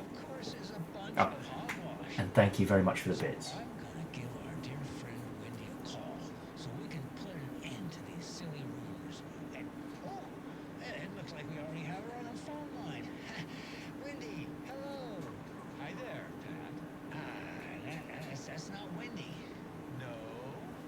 This is Jim Figamore. Remember, we were going to do the announcement today. Oh, was that today? Listeners, we have Jim Figamore with us and the director of the Bright Falls Community Theater, and I'm here to announce that the theater will be losing one of its most dignified thespians as I, Jim Figamore, will be running for mayor. Hold for applause.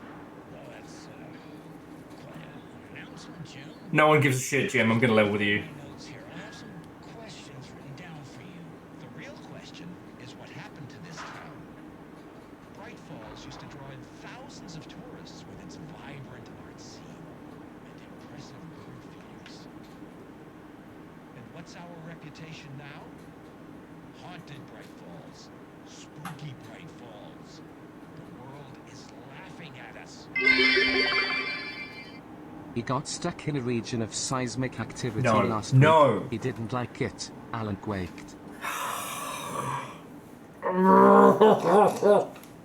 Every time I think you lot have tuckered yourselves out, I'm just quietly in the back of my mind being like, whew, they are out of Alan Wake puns. Every time I think I'm out, you drag me back in. Fuck you guys. Thank you. Okay, through the medium of doing me like visible harm through puns, you have also thrown in a shitload of bits and donations, which I will use to spoil the guinea pigs and pay my rent and keep doing this. So I physically have to say thank you. What genres? They recontextualize it. And now all this business with the FBI? They recontextualize it. We need a mayor who can turn this town's reputation around. And nobody knows more about the role of mayor than I do. I played one in the theatrical production of Herald. Fan of the Metal Gear series, but Alan Snake.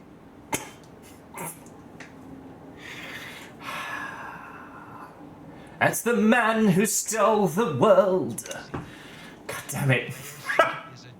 Edwin, that one actually did make me laugh. I wanted to hate it. There. I said it.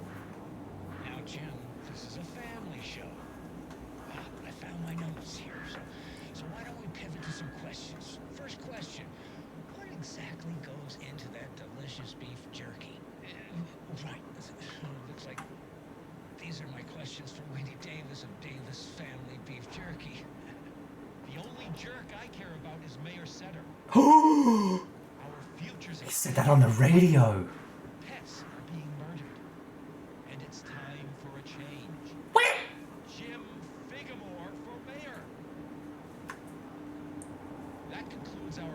Would that I could shoot the radio. Actually had more Jim Figmore and Pat Bates signing off.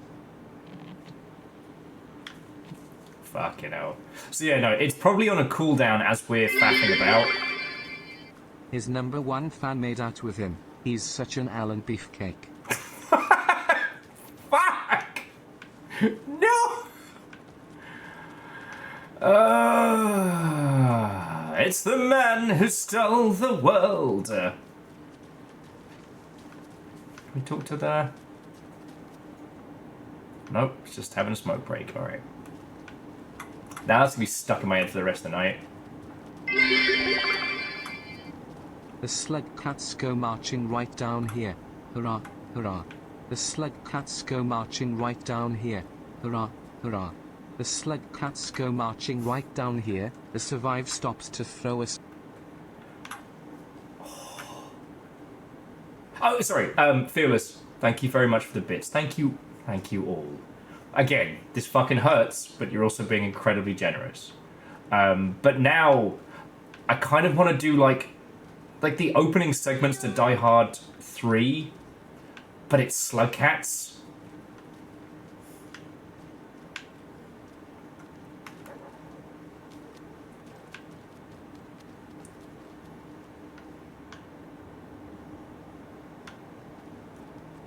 Also, you know what?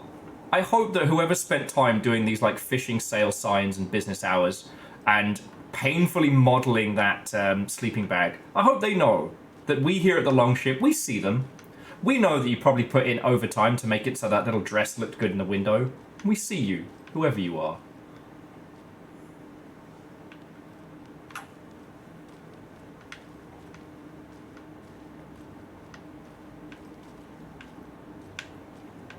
Yeah, I can just hear the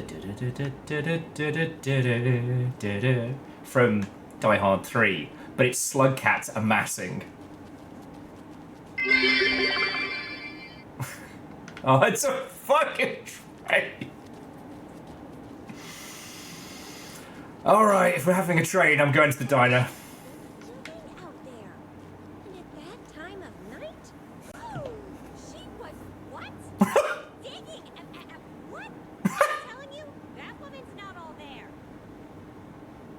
This train has no Allen brakes. Fuck you, cat.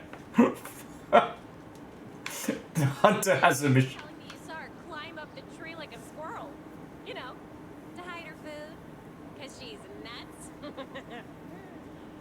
I have half a mind to join you next time on that midnight run of yours. Just so I can see what she's up to. With her half a mind.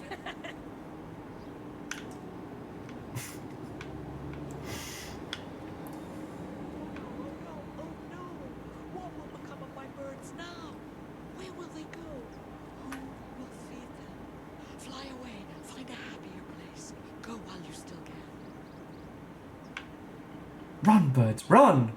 I'll help. Run, birds, run! Don't worry, lady. What about old Margaret? Where will I go? Oh Who will I no. look after when all my little friends are gone?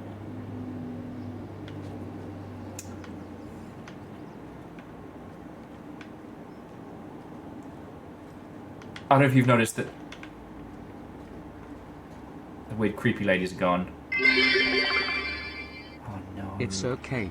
Just power through the hype train with your theories about Scratch and Alan and the game in general.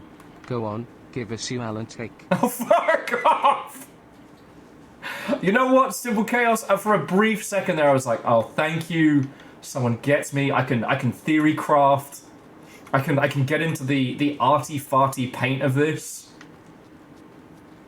Lurking beneath the surface. It's a fucking Alan Wake pun.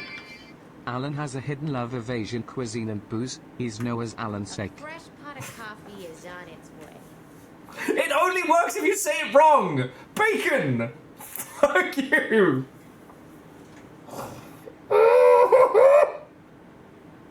That hurts me on multiple levels.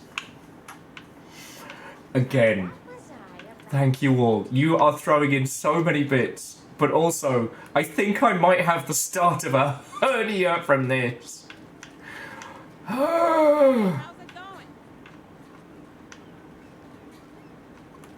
Stop that incessant clicking. Nova, thank you for gifting us up to Tanuki Suit. It's very cool of you.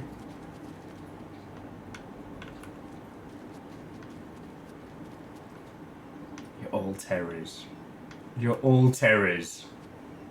Oh yeah, and yeah, Nova has officially promoted Tanuki to our brand new Jarl. Deus has been unseated as Jarl of Night. Tanuki, what will you do with this newfound power?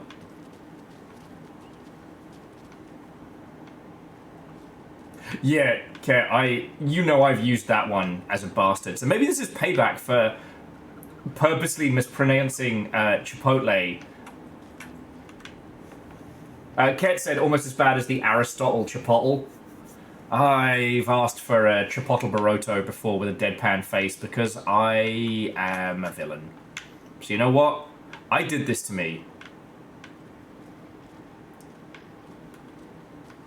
I did this to me.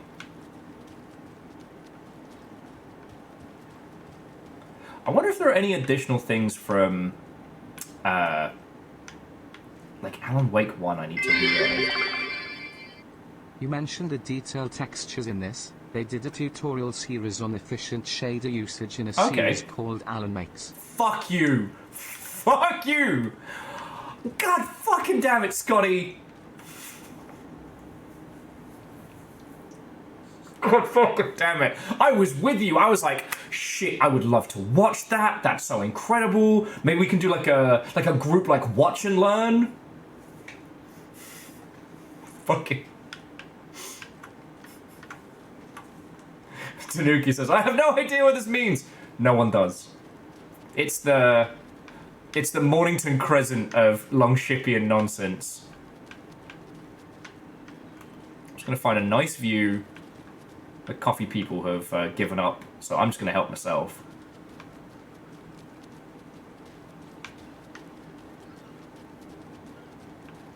Here we go. Look out over this beautiful view with the world's slowest time train. Thank you. That is a deep cut. Yeah, but it's Mornington Crescent rules. Scotty.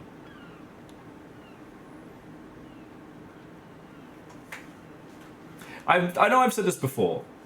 Last night, I made my living being a scientist in not Black Mesa. You know? On Thursday, I was a puzzle quacking detective with Plastic Duck Sim, which we are now done with all the current puzzles. And I would have said that today, you know, I will... No. Turns out, a couple of the devs are big fans of 824 and their recent film I Saw the TV Glow. They loosely based a few events off of the Alan Opaque. Fuck!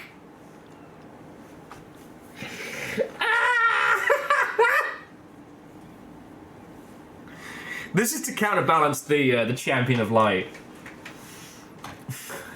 The train has nearly concluded. Deus, thank you. Also, fuck you.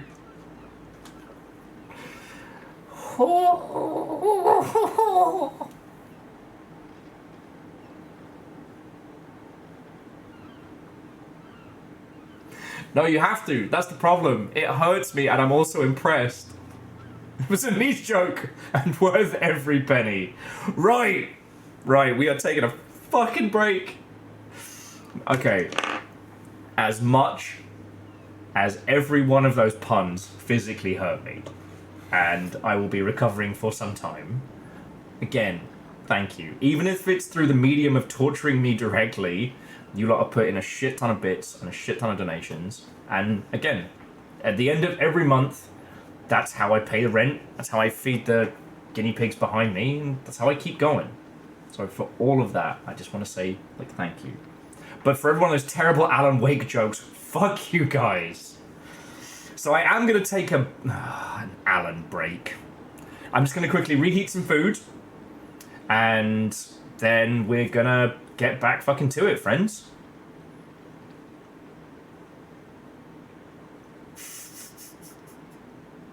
Alright, so don't be too much of a terror while I'm gone.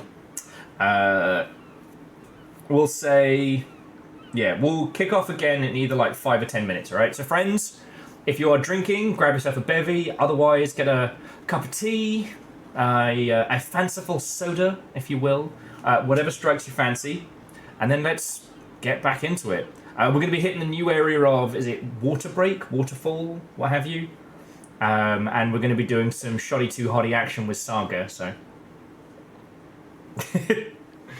I mean, Aeon, I didn't mean to do food prep yesterday. I made myself, like, stir-fry and rice, and I accidentally made enough food for, like, 4 people. So I had, like, a huge bowl, and then had so much left over. So, yeah, I'm set. Like, I am set. Anyway, right, I'm gonna reheat some food. Go do the same, or grab some snacks, or what have you, and I'll be back in just a second.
Ha.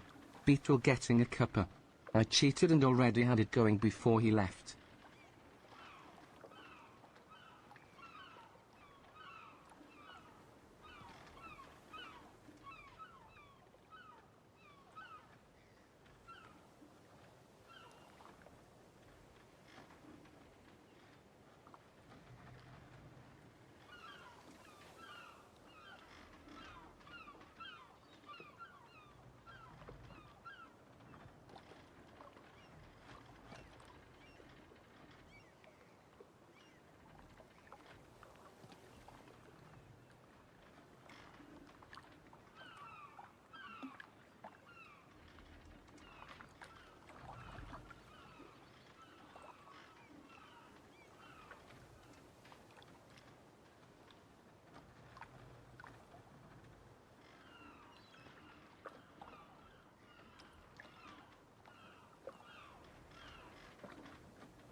Oh, it's very warm. Check this out.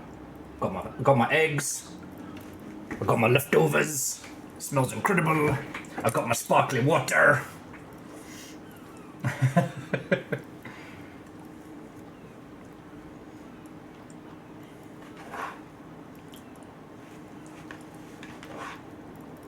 It smells so good.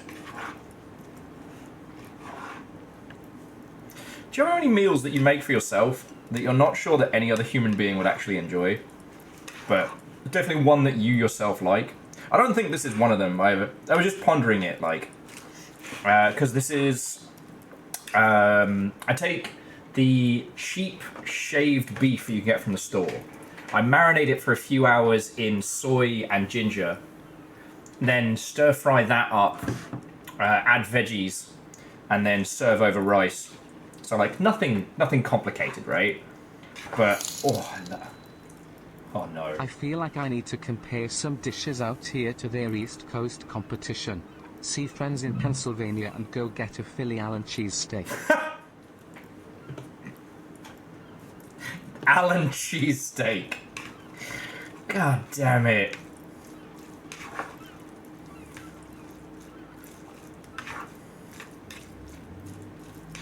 God damn it, I got nothing. I got nothing.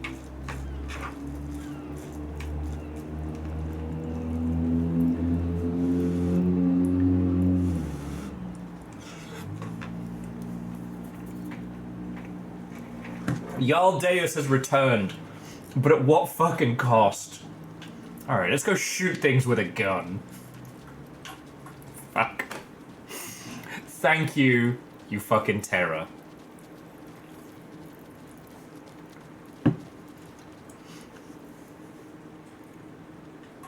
Ooh. So Simple Chaos was saying that it's not a meal per se, but they have a lovely jalapeno compote, like a jam, and they put it over rum raisin ice cream. Fuck yeah. Okay.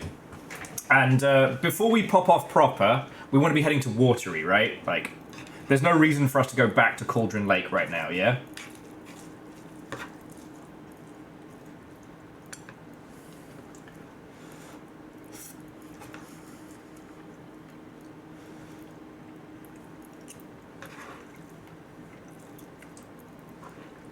Okay, roger, roger.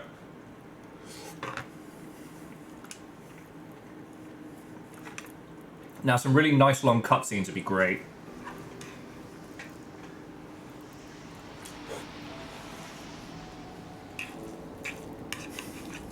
Yeah, Anderson, I didn't want to say this in front of Wake, but are you sure this is a good idea? Going on your own? Assuming we believe the page, I need to check this out. We need to find the cult. Anyone we meet here could be a member. And this Scratch guy. The evil doppelganger? It must be true, or else this guy can't write for shit. The quality of his writing aside, if this page turns out to be true like the rest have, this could be a breakthrough. We might solve this thing before backup even arrives. They're taking their time, so just be careful out there. Meanwhile, I think me and Wake will have a chat. Maybe I can shake something loose. Okay. But remember what happened with the salt shaker? Yeah, real funny.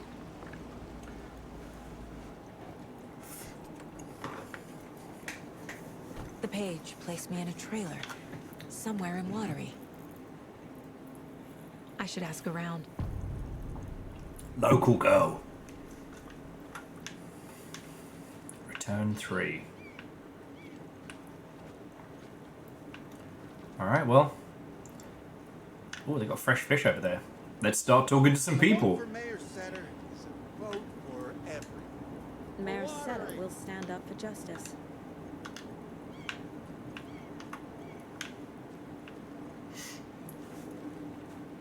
The building with the campaign bit. Right. I'm going to check some of the other places while we're having like a little potter around. You know me. I'm here to explore this shit. Hey, what did you used to say your dream job was as a kid? I bet it was a dock worker.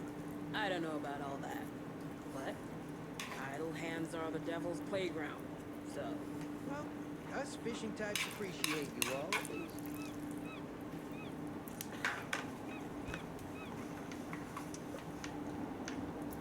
Because we're still on, like... I'm supervising work. And it's super. like, that lake in front of me, that's Cauldron Lake, right? Or is that the other side of it? Man, this... Where's the time gone? There's just a wretched husk of what used to be me left. So it shouldn't be. Okay. Cauldron Lake was Caldera Lake. Alright. I guess I'm just trying to get my bearings. Definitely quaint. Excuse me, do you know where I could acquire some meth?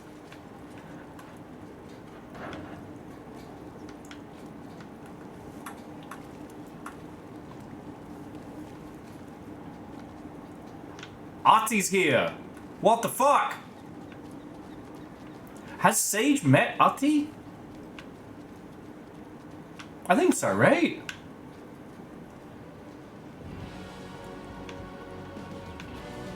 Yes! Let's fucking go! Okay then. Catchy tune.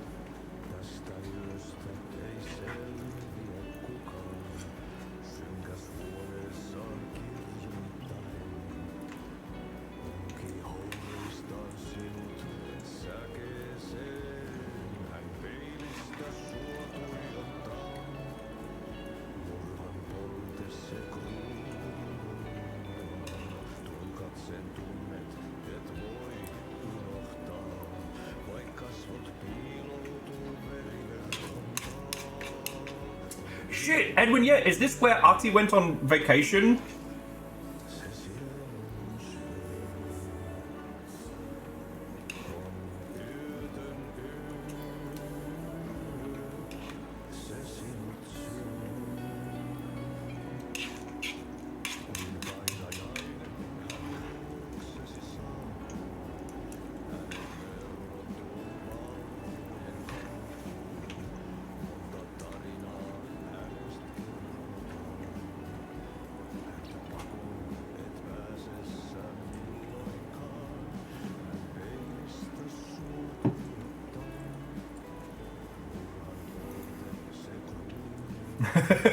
Sybil Care says, taking care of the oldest house is his vacation from this.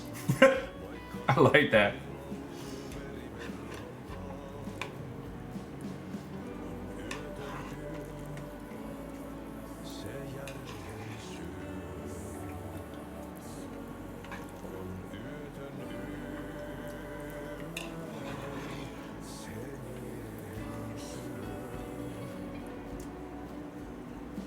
Way cool.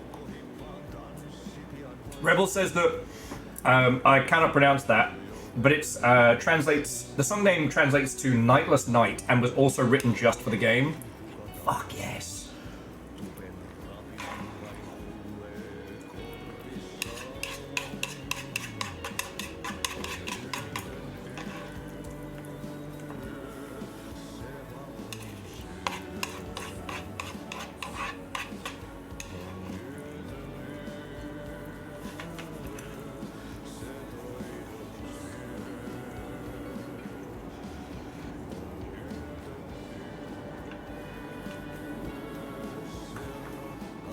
Oh, it's a very spooky song, apparently.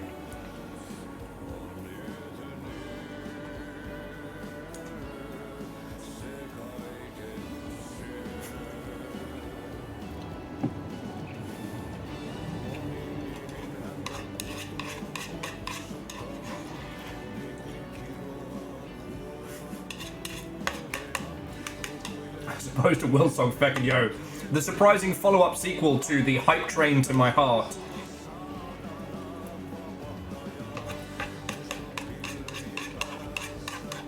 So he's literally singing about the darkness.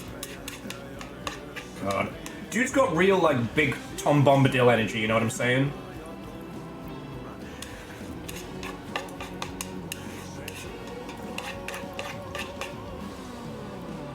Like this idea that he can't or doesn't want to affect things directly, but he nudges things in the right direction.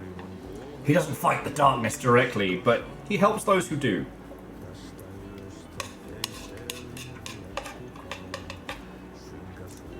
There's also the idea that Ati exists outside of the story. So in the same way that the darkness can't affect him, he can't also affect it directly. He can only help Alan and Saga because they're in it. Does that make a weird sense, or am I losing my mind?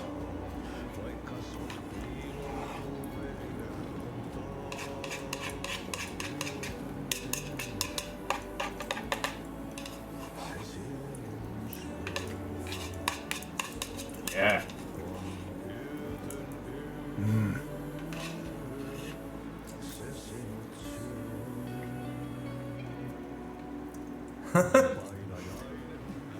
Scotty Doggy, did you just drop a Stargate reference on me? Because I'm here for it. Alright. I'll explore, but I'm not going to touch anything. I'm not going to talk to anything. I've got the map.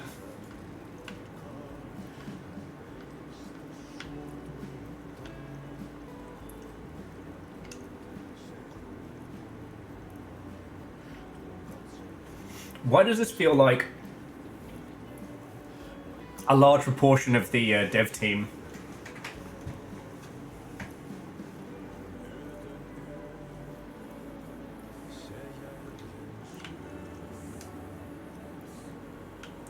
Oh shit, Moose Fest at Sumo Hall. Raffles, karaoke's and skilts. Oh, skits even.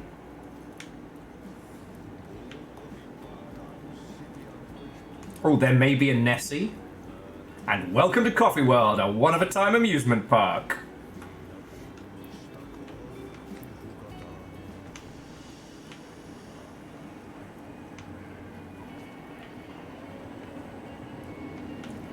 Okay, I like that. You can still hear his song in the other room.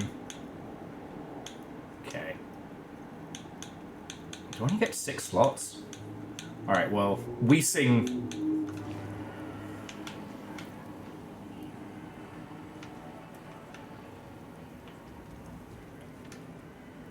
Yeah, figured. And the deer. Such a shame.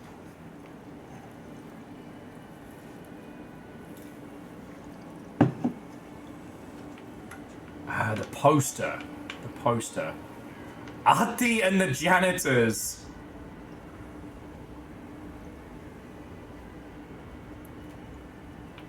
That's really cool. Good spot there. Also, yeah, I see that. I see that rubber duck hiding. I see you. The depth and detail of this is so good.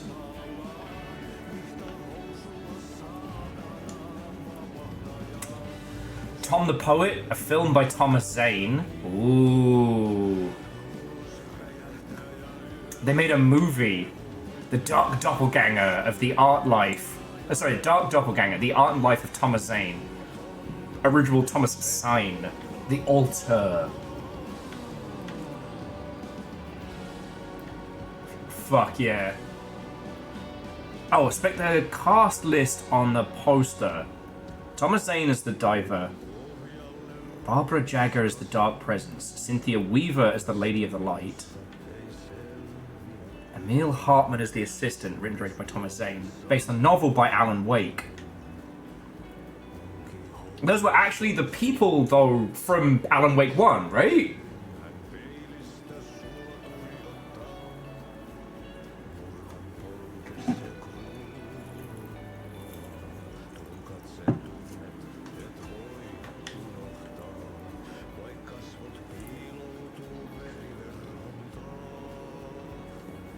That's literally what happened. The diver was helping Alan in Alan Wake 1.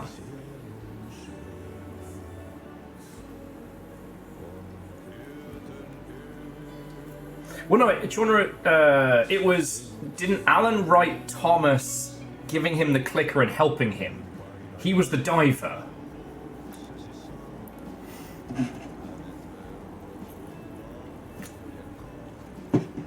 Because Thomas Zane was inweaved with the darkness? Fuck. Fuck!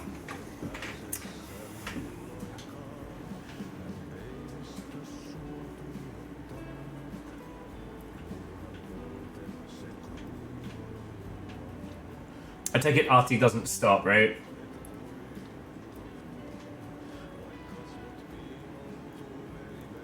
And by the looks of it, that's the name of the song he's singing, right?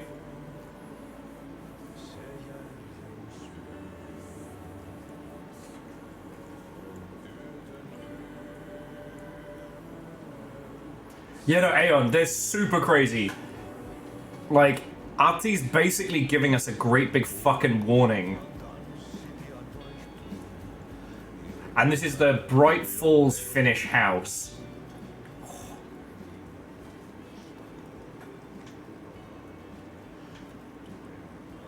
Experience the famed Finnish-American hospitality and enjoy a free map of Watery. Remember to stop by the Tsunami Hall for our many events and activities. Okay. Okay, yeah. Tanuki, if the sun is coming up, go get some sleep. It was lovely chatting with you for the terrible puns in it all. Thank you.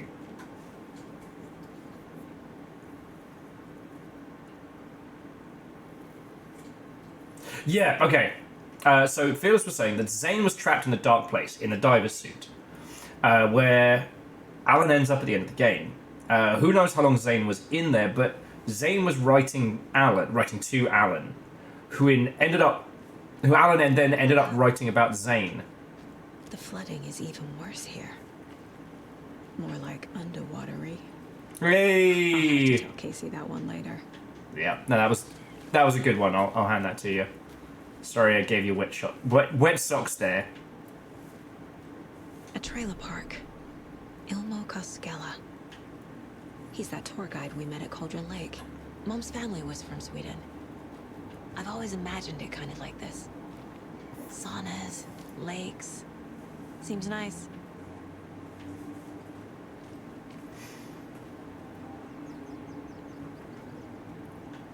Enjoying the sauna? Enjoying the sauna. You bet.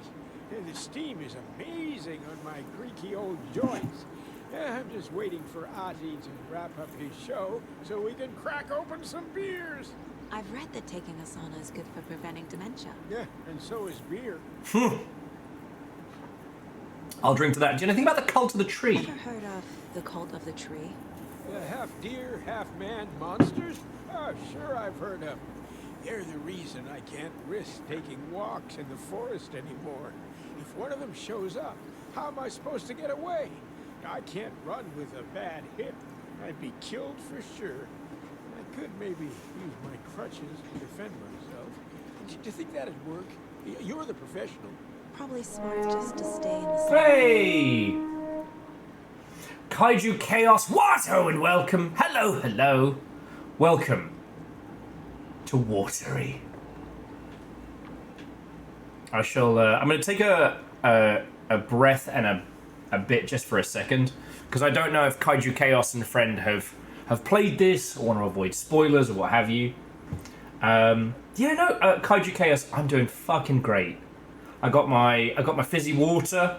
I just ate enough rice and stir fry to sink a man. Alan Wake 2 is incredible, and we've been kind of lavishing the details. I don't know how much of this you have played, so we are talking about it a whole bunch. More importantly, how was your stream? What were you up to? Hey! And Simple Chaos, that's really kind of you, thank you. I guess the Chaos Squad got to stick together. Well, I'll say this, Kaiju, when you do get to it, even if you do get told the story of it, the experience of going through it is spectacular. The sheer amount of detail is like second to none. They say if a sauna doesn't fix what ails ya, you're a goner.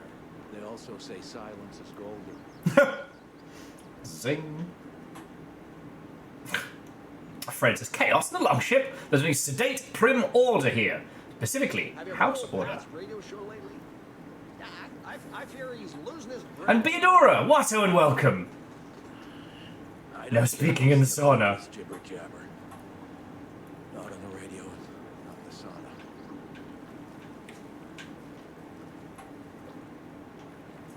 Yeah, well, so Kaiju, when you joined us, we were trying to remember the events of Alan Wake 1 and the whole thing between Thomas Zane, the guy in the diving suit, and Alan, and how it's essentially paradoxical. Thomas Zane was the first person to be swallowed by the darkness and somehow managed to kind of write himself his own little, like, diving apparatus. And when Alan is trying to survive the events of the first game, Zane is helping him, especially with, like, the clicker and shit like that.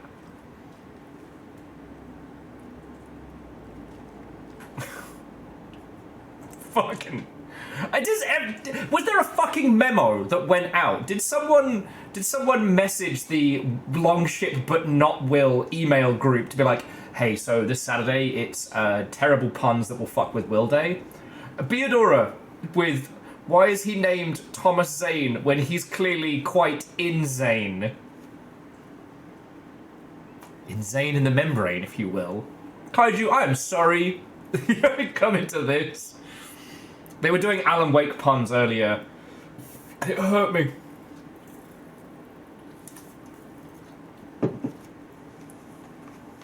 Fred says, terrible puns? Has anyone in chat detected a bad pun? Not heard any bad ones. But yeah, we've been hanging out while Artie has been singing in here.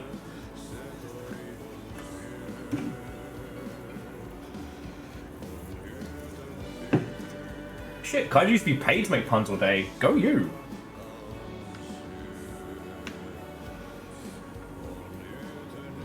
But yeah, so Kaiju, when you came on in, we were talking about that because... Check this the fuck out if you want to get meta with it. So here it is. Tom the Poet. A film by Thomas Zane. Based on a novel by Alan Wake.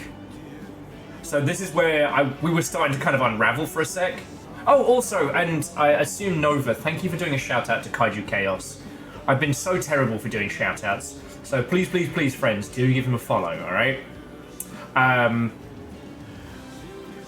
So this is like this is a paradox, right? Because how could Alan Wake have written a book about Thomas Zane? Because Alan went into the water at the end of Alan Wake 1. But it's literally listing the people who were in Alan Wake 1. Barbara Jagger... Cynthia Weaver is the Lady of the Light. I believe that's the character, not the person who played the Lady of the Light.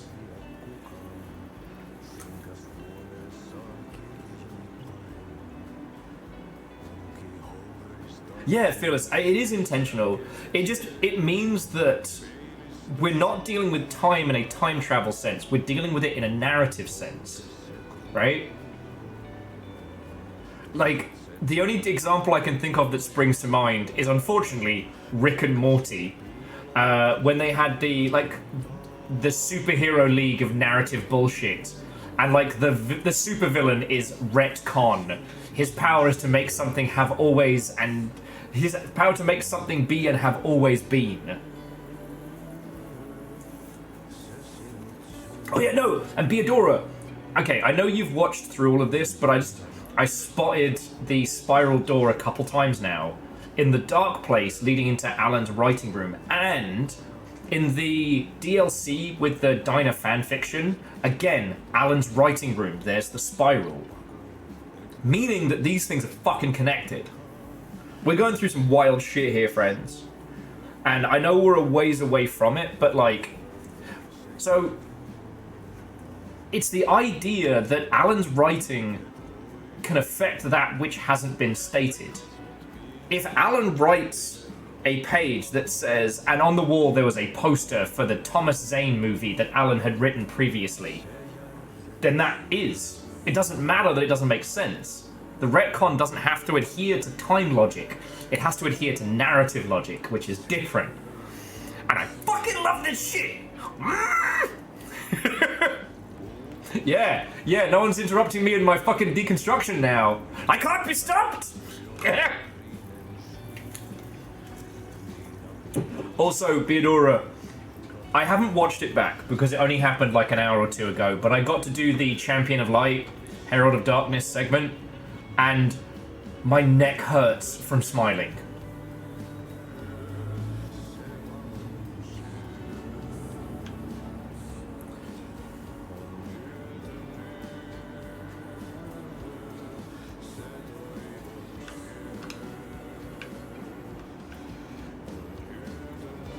So yeah, we're going to continue exploring this little area. But yeah, Kaiju Chaos, that's the wildness of it.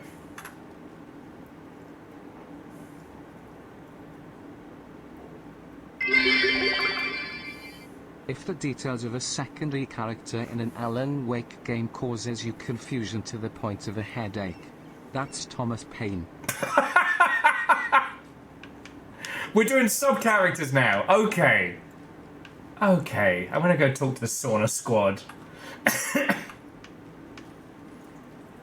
I'm going back to Sauna Squad. So yeah, so Kaiju Chaos, that's where you're in. We currently don't know a lot, but we've experienced a lot. And I hope you get to play this soon. We can finally listen to Will Cook about his theories. Time for him to Alan Bake.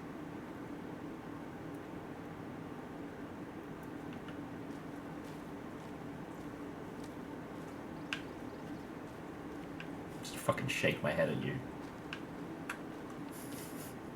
Thank you all for the bits. Again, as you know, that's what keeps the Longship going, and I'm extremely grateful. But also, you're a bunch of fucking Shadow Realm criminals, and I will be reporting you.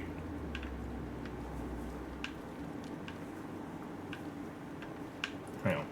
So we'll talk to the Sauna Squad. Alright, no talking in the sauna. But I saw the iconic motorbike. Oh, take some ammo. I'm so glad they keep... What? And that's the thing. I want to make a joke about how, like, there's, like, shells and ammo all written down there. But, again, we're on narrative logic, right? You know what, Air Dragon, that makes sense. I'm honestly surprised they didn't do it sooner. Oof. Hot. It is toasty in there. So, here's one thing that I wanted to highlight for just a second before we continue. So, as we've noted, this game uses a similar kind of, like, dynamic difficulty as Resident Evil, right? If you have shit tons of ammo and health and things, when you open those drawers and those little chests, they might give you a little something something, but not really much. If you are desperately running low on vital items, it'll give you them or maybe more of them. But think about it like this. The goal of a story is not to have the main character just fucking obliterated and never come back. It's meant to create tension. The reason why items pop up sometimes and not others is it fits with the pace of the story. You feel me? Hey, Saga! Over here! Oh shit! It's the cool kids! Oh, so we're not going to Coffee World. Fuck, we're not going to Coffee World! Oh, I'm so sorry, everybody. I know you all had your heart set on Coffee World. I'm so sorry.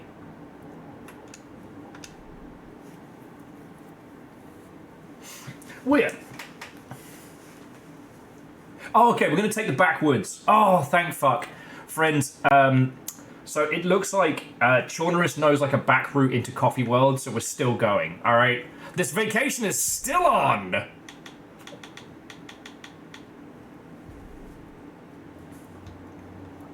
Okay.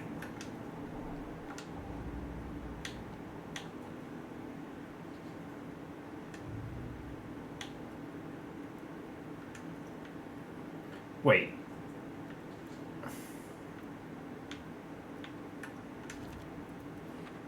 Huh. Didn't realise we had any of those left.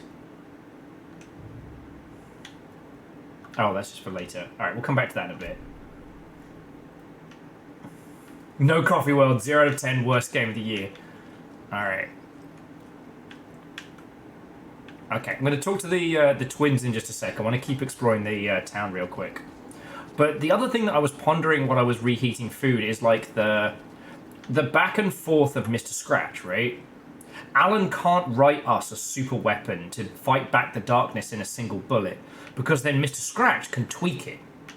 Like, anything Alan can give us, or Alan could have given us, can be tweaked one way or t'other, right? The clicker predates Mr. Scratch, making it incredibly powerful.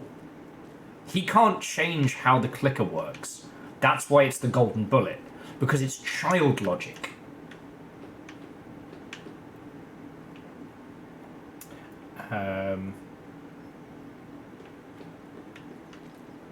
And you know what makes me super happy? We have so many people from around the world here at the Longship. We get all the inside Finnish knowledge. What have you been up to this time around? There's only so many times I can keep fixing the same hole.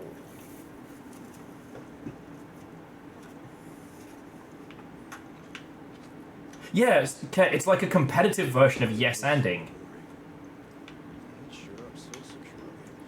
But you can't out narrative a child, right?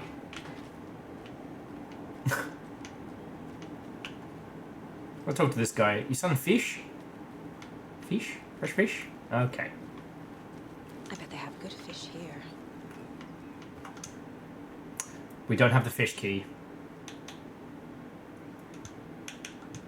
It's worth a shot. Try and use Nightingale's heart to crack it open. No, you can totally out-narrative a child. Yeah. Well, it's that idea of like, you know, oh, I use my defeat the good guy gun. Oh, well, I have anti-good guy gun shield. State of mind. I'd like to give them a piece of my mind. Okay, we've explored everything. Let's keep going. You can't out-narrative a 13-year-old D&D player. I was thinking more like an 8-year-old kid. The coffee at Coffee World has so much caffeine in it I was issued a temporary Guild Navigator's Fright certification pass. 5 stars, would go again. The spice must flow, and so too must the coffee. Though it is, not to sound like an old man, it is 8:30 here, and I am like 3 cups deep. Kaiju says the players in my D&D game could give that kid a run for his money. But yeah, there's nothing that Mr. Scratch can change about the clicker's logic, because that's child Alan, right? You couldn't retcon that.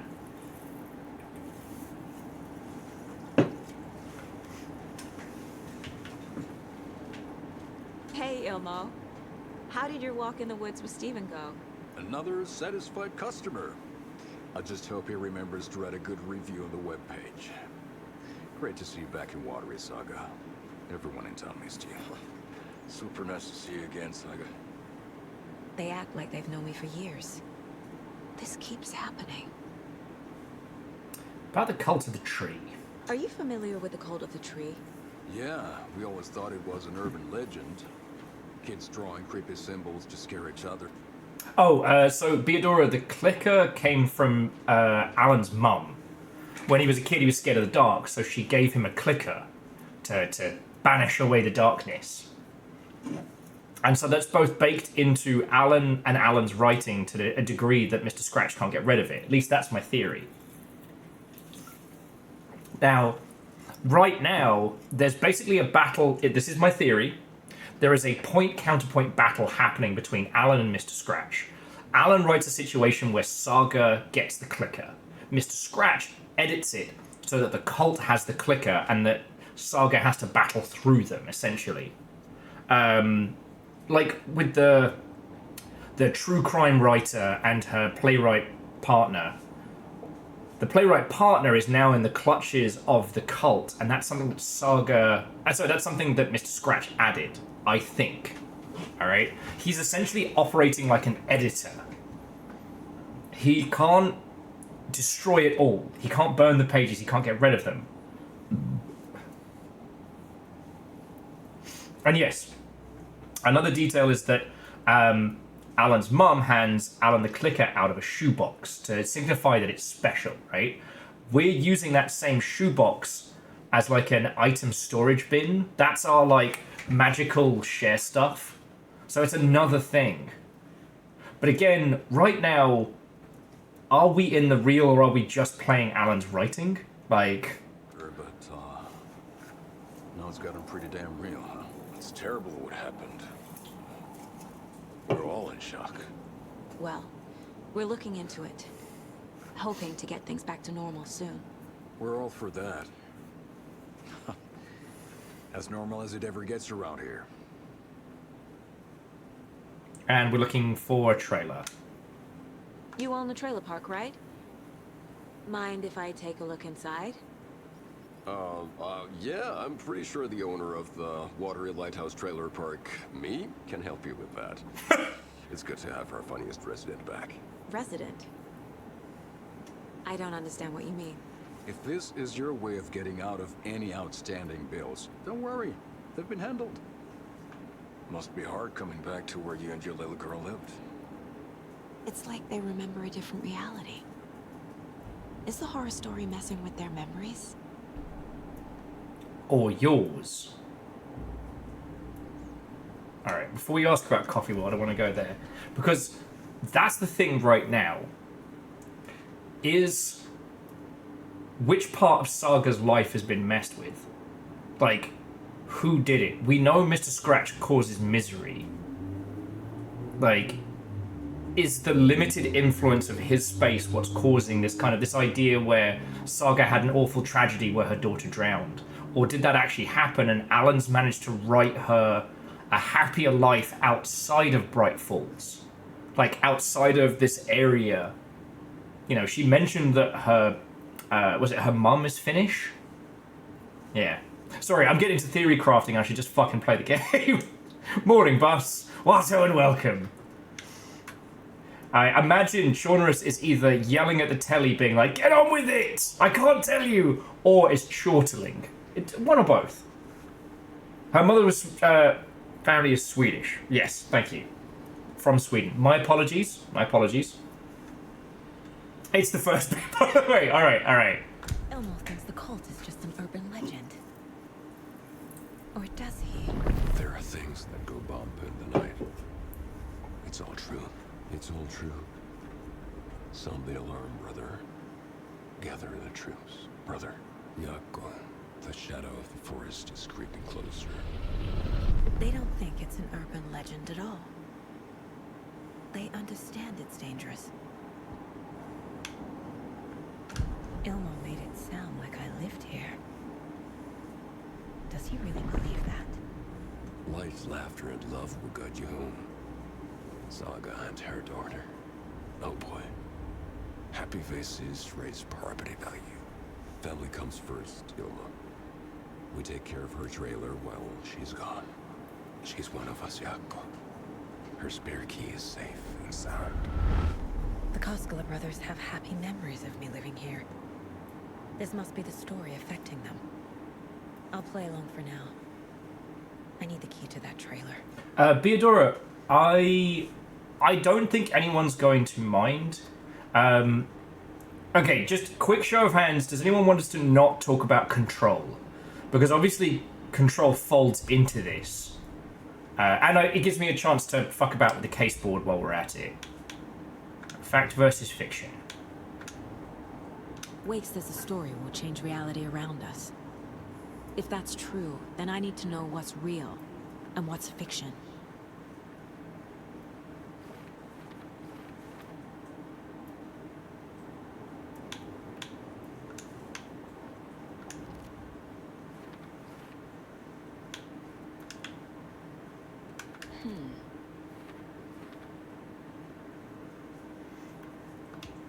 Shadow says that they're here for the law. Well, okay, unless anyone specifically says, please do not talk about Control.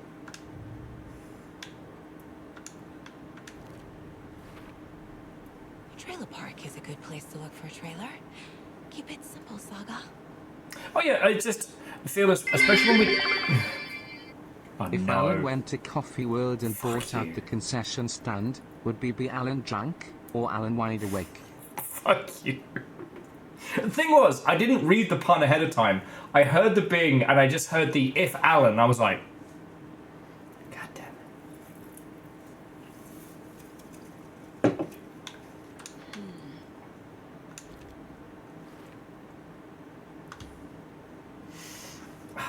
Bacon, thank you for the bits, and also fuck you. I don't think I've insulted you all this much in a single stream in quite some time.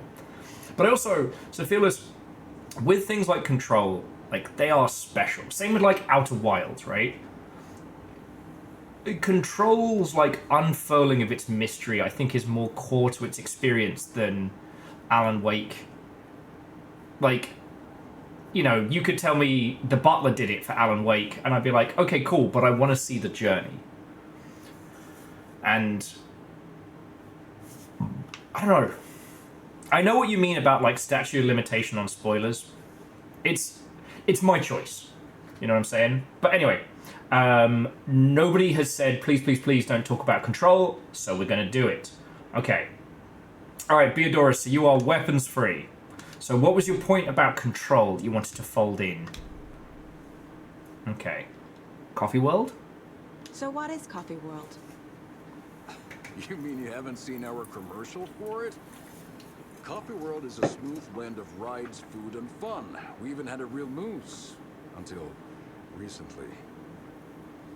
Plus, right next to Coffee World is the workshop of our own Kalevala Knights motorcycle club. We're busy building the floats for Deerfest. Don't go peeking, though. You know, we're saving the big reveal for Deerfest. Oh, okay. Sorry, I did miss that one. The Dead Letters, there is one crazy letter that mentions a guy having weird dreams. This latest one, watching a small dark village by a lake. People moving like shadows. Yes. Honestly, I feel like I should go back and replay the Alan Wake DLC in Control, but that was predominantly about Alice and what she was going through. You know, her visiting the FBC, her worries about basically Mr. Scratch and shit like that. Oh yeah, about your commercials. So, your commercials? They're more than commercials, Saga. Our goal is to both entertain and educate local viewers about the fine products and services we provide. And, Yako here really comes alive in front of the camera. Really. Fuck off. I'm just there for the free beer. Not sure what Ilmo's excuse is. Hey, I'm writer, producer, co-lead, director. Do yourself a favor and, check them all out. You know I'm gonna. Okay, I'd like to see my trailer. All joking aside, yes, I would like to see my trailer. Do you have a spare set of keys?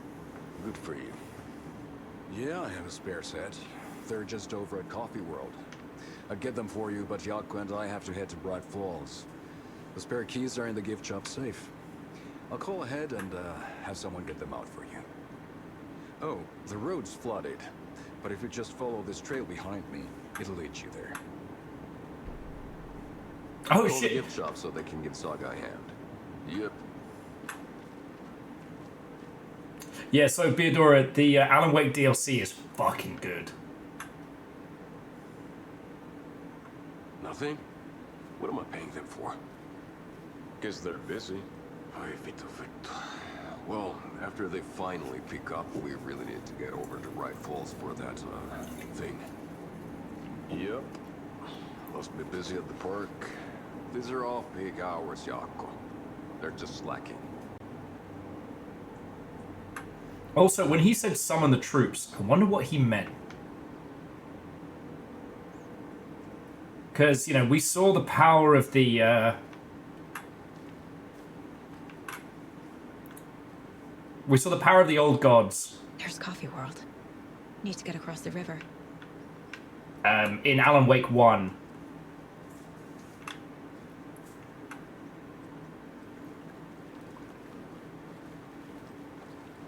And if they understand the fucked up shit that could be happening here...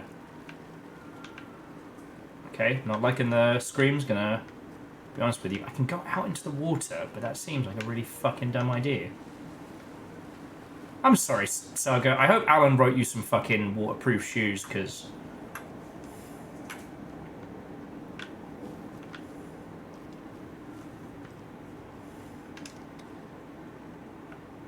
Yeah, so we're so tooled up, the boxes aren't even giving us goodies right now.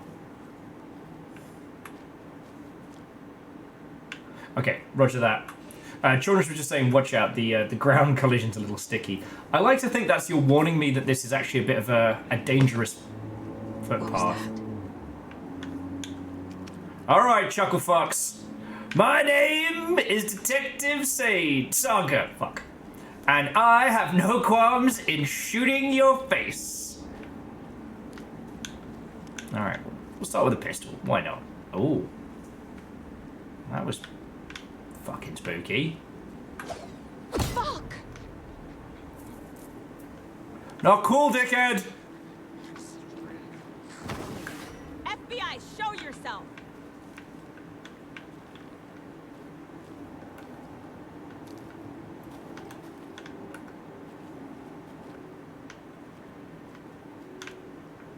Immediately runs to a place I'm not supposed to and would probably have gotten stuck. Logs and boulders, right.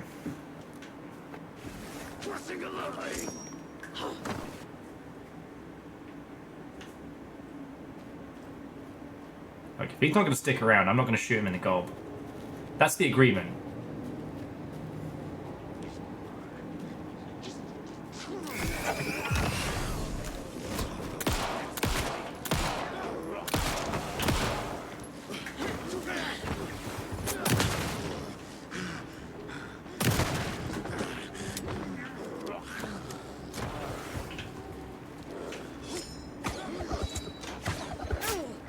Beans.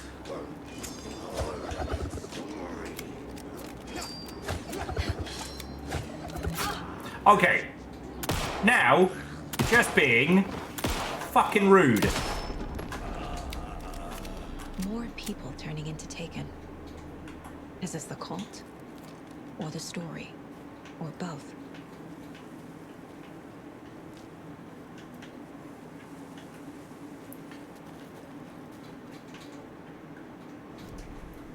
So we're here. Something is a hunting crossbow. Fuck yeah. Now, do I want to head up there now, or should we? Okay, sorry. So jumping back in, Theodore says another control thing. There were these envelopes that moved around. The letters you went to read, but the envelopes just love you written all over them. Well, if I remember rightly. Hang on. Usually working my hand out being stuck, but try to wiggle out places. Not sure if that one applies to Alan Wake or some SCP nonsense. Check the southern dead end. Okay. I think I can place markers. Oh, yes, behind me. Cool. I'll do that first.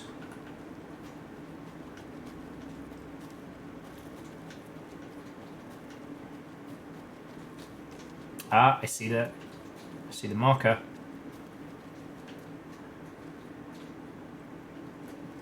Alright, and this should loop around. Yeah, there we go.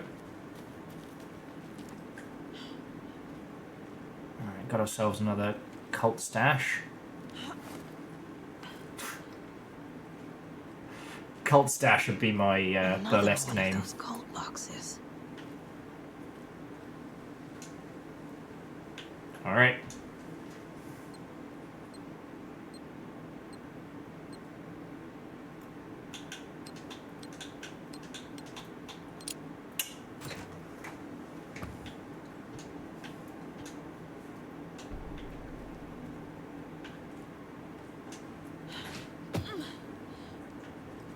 Okay, so I went east instead of south. Okay. Back it up, back it in. Let me begin. Something else up here. Okay. Alright, I see the beer bottles. Beer bottles. Okay. Aha! Got some bureau shit going down. Alright. So we have a deer doll. Alright, so here's the rhyme.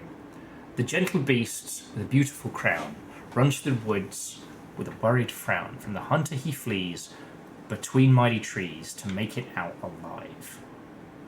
So is that here? Nope. Between mighty trees. No. Is it just on the tree? That's not right. Alright, Think, Saga. we'll brute force this puzzle. Oh! The gentle beast with beautiful crown runs the trees. The hunter he flees to take mighty trees to make it out alive.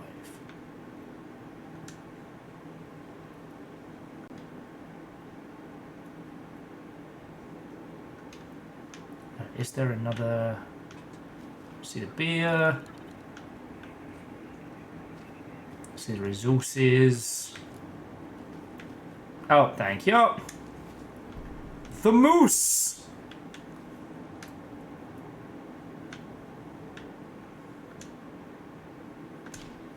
Doesn't look right.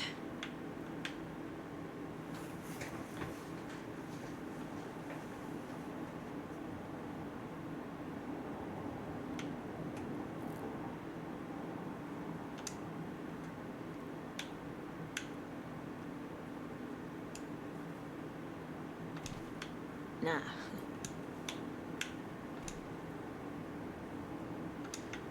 Doesn't make sense. Face doesn't make sense. Okay.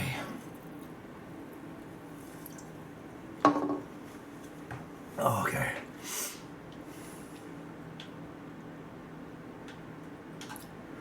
A gentle beast, the beautiful crown. That's got to be the moose, right? Runs to the woods.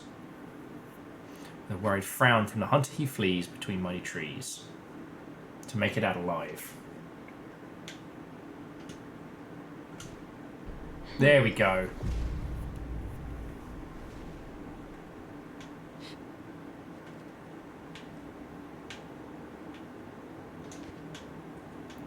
Okay, so something definitely changed.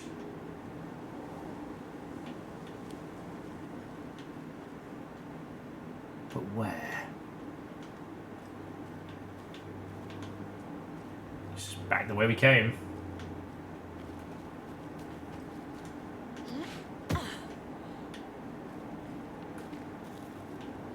Ah, there's Coffee World off in the distance. Blinking in all its beautiful glory.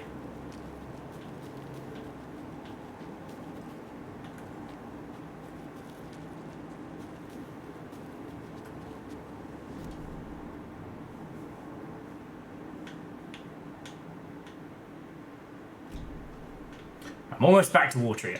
Look, it's a nice town. I like it. Exploring.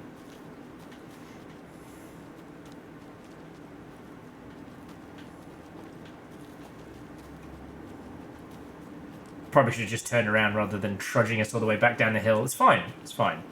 It's fine.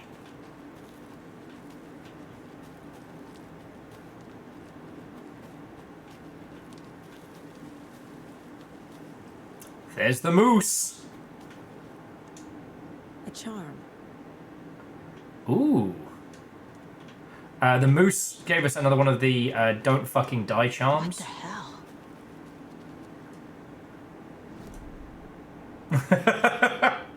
And Astrael, Watto, and welcome. How goes it?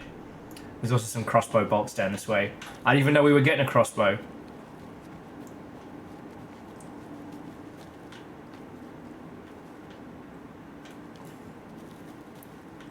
Apparently they were nestled in here somewhere.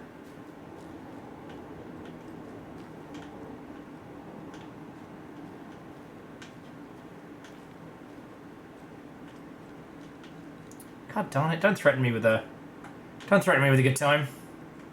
Oh, okay, well, Astrael, sorry sleep's being an arse. If there is one thing that I understand, one, it is sleep being a pain. And, Astrael, if it makes you feel better, Thursday, and kind of even after I snoozed through into Friday, I had the weirdest bout of mania. Like, let me tell you, a house is fucking clean as afterwards.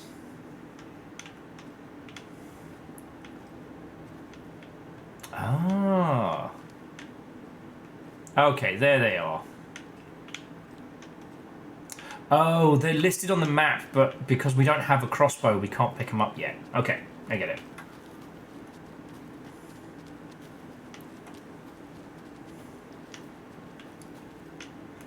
So let's get that crossbow.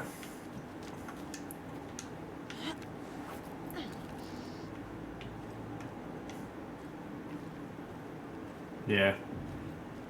The pisser with Mania Beardora is you can't control what it gets, like, focused on. It's kind of like a temporary ADHD.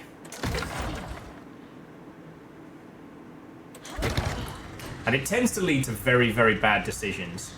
If you're aware you're going through a manic episode or a manic state, it's not too bad.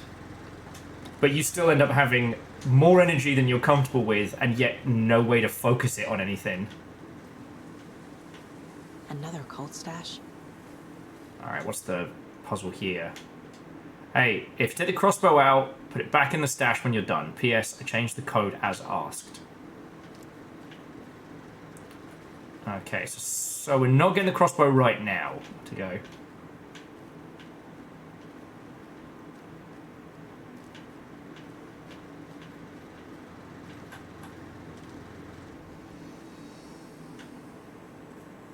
Oh, I do have the answer next to the stash. Okay. And Aeon, I forget who it was that phrased it as like alternating tasks, but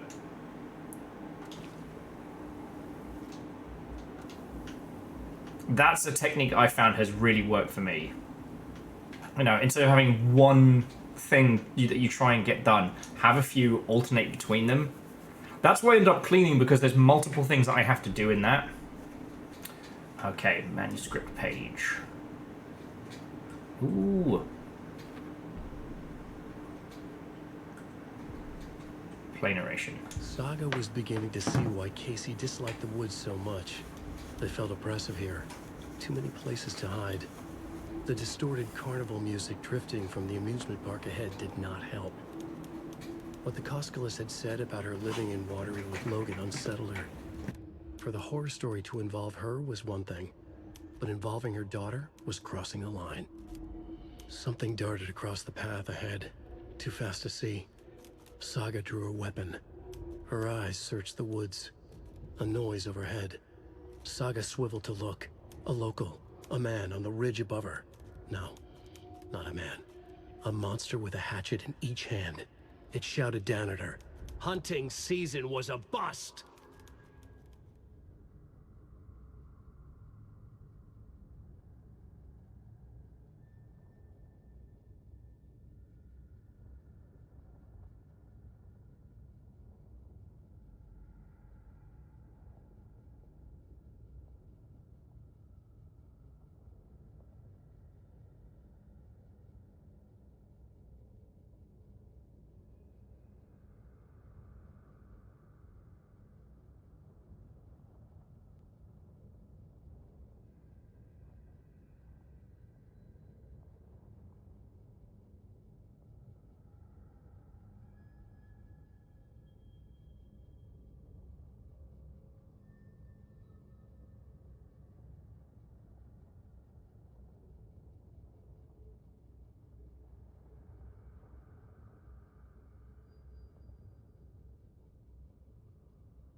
Sorry about that, friends.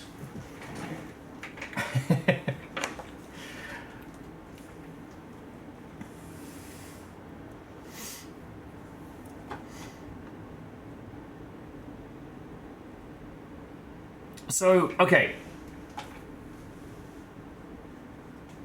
What's interesting about this is that this is Alan's writing, and it is stating that Sage is uncomfortable with the idea that people think that she lived in Watery.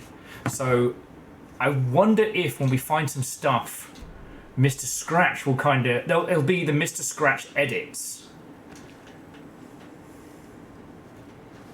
Okay. Oh, it's arrows. So the code is 527. Crossbow.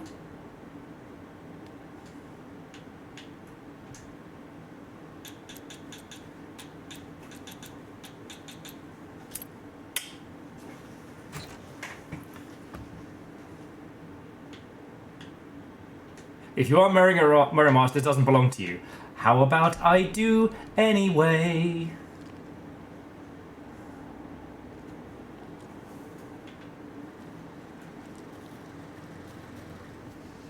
Alright, so in the shoebox, we'll stash another Death Charm. We'll stash the rifle rounds, because we don't have a rifle. And 2 of the flares.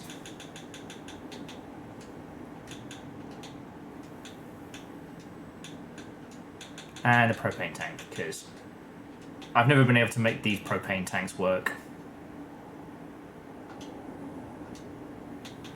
It is a real cozy cabin. Yeah, so direct fire weapons are up. Okay. And quick save. Oh. And now we can start picking up the crossbow bolts.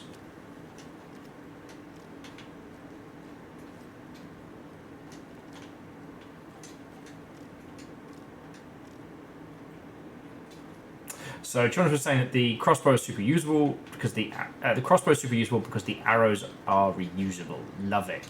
That's what we fucking want.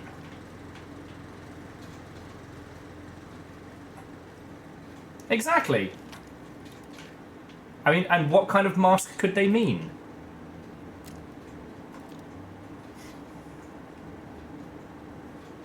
To Abella Gamer, Watto and welcome. Hello, hello. We're on Alan Wake 2.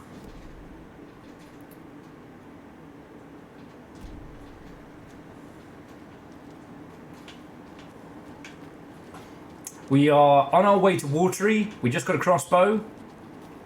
If you'd like a primer or a catch-up, you are cordially invited. And I don't get to open that yet. Oh. And thank you for the follow. If we haven't met before, because I do lose track of everybody's usernames, hi, I'm Will. If you want to know anything and everything about the games industry that isn't programming and art, I got you. Oh, and I guess music.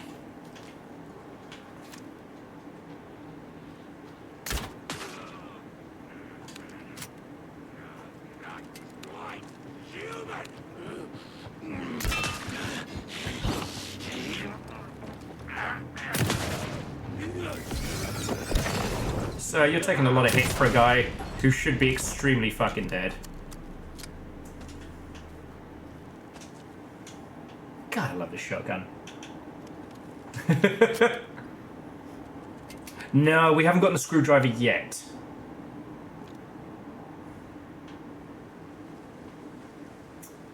Oh, Beadora. She's not police. She's American police. She doesn't have to pretend.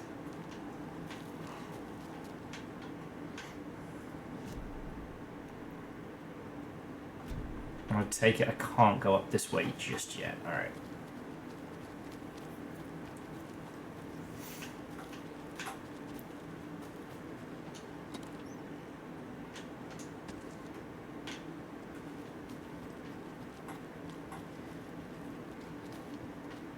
But yeah, so for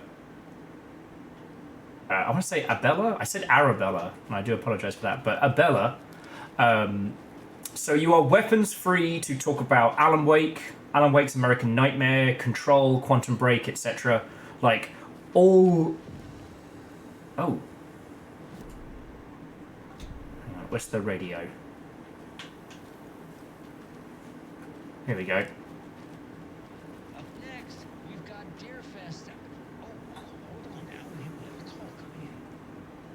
Which button? Hello? But no Alan Wake 2 spoilers, yes. Wrong line. Hold on. Hello. You're on with Pat Name. Gil Davis here. What a pleasant surprise. We have Gil Davis on the line from our lovely sponsor, Davis Family Beef Jerky. Gil, any thoughts on those crochet dog sweaters? You need to stop. What's that? Just stop. Whatever this is you're doing, stop. I'm not sure I understand, Gil. There's no such thing as Davis Family Beef Jerky. I don't sell beef jerky. I've never made beef jerky. I don't particularly like beef jerky. I'm getting crazy phone calls for jerky orders. You got confused over things all over this goddamn town. On the hunt for imaginary beef jerky. Asking for insane flavors like hickory teriyaki. Which clearly isn't a thing. Could be.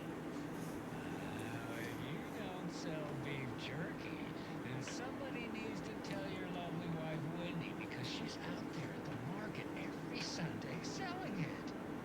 Wendy's dead, Pat. No, that's not right. I just saw Wendy at the market last weekend. Wendy went missing 13 years ago, Pat. They found her body.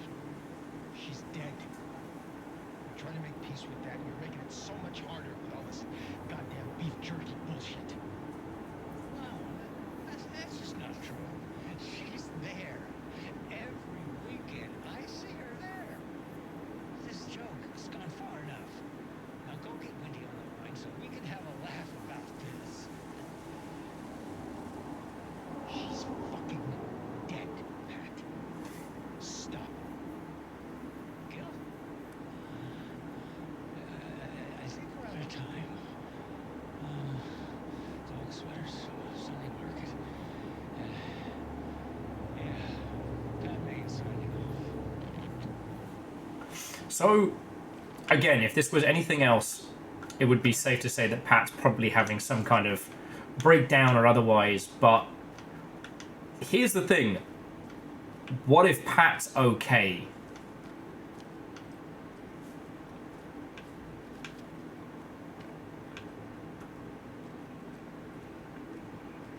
Okay.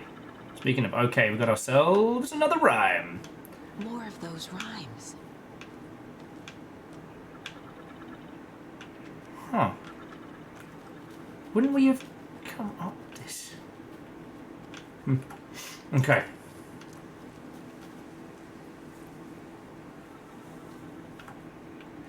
So Chaunrus thinks that Wendy Davis... Well, so we're pretty sure Wendy Davis is one of the cases. It's more that he might still also have seen her. Okay, 3 little deers returned to Rome. They found a nice place to eat and play. 1 little deer never came home, and 2 of the deers cried all day. Do I have enough deers for this?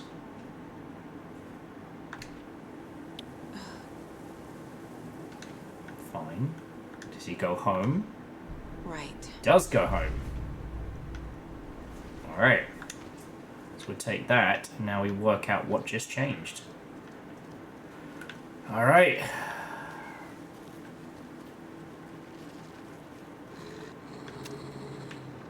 Remember, they're not dogs, they're shit werewolves.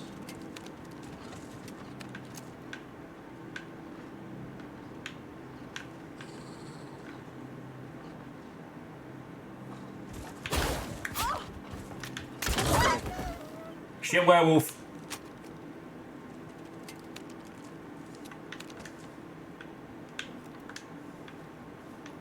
I saw the other one.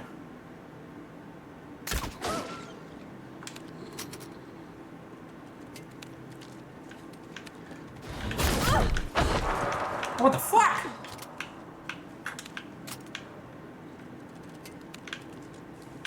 I fucking had that shot dead to rights. Oh, come on! The one thing I know you can hear... I know you can hear my little my little controller noises. I probably need to work out a way to stop that. But at least you can hear that I got that one. Okay.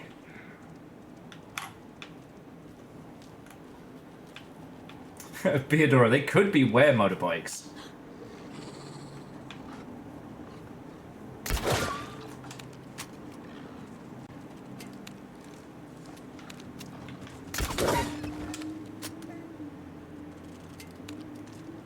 But again, remember, this is the Pacific Northwest. These are most likely like werewolves from Twilight werewolves. They're not even cool werewolves like in the Underworld movies.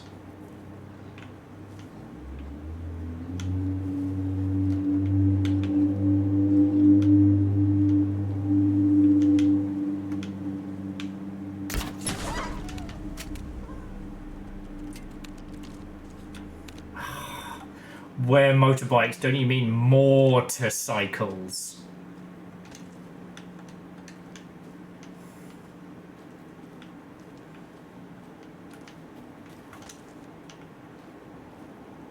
Oh god. I can use this charm on my bracelet. I know.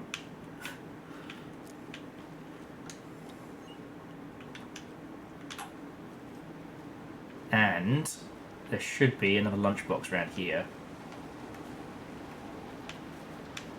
There's another lunchbox. There we go.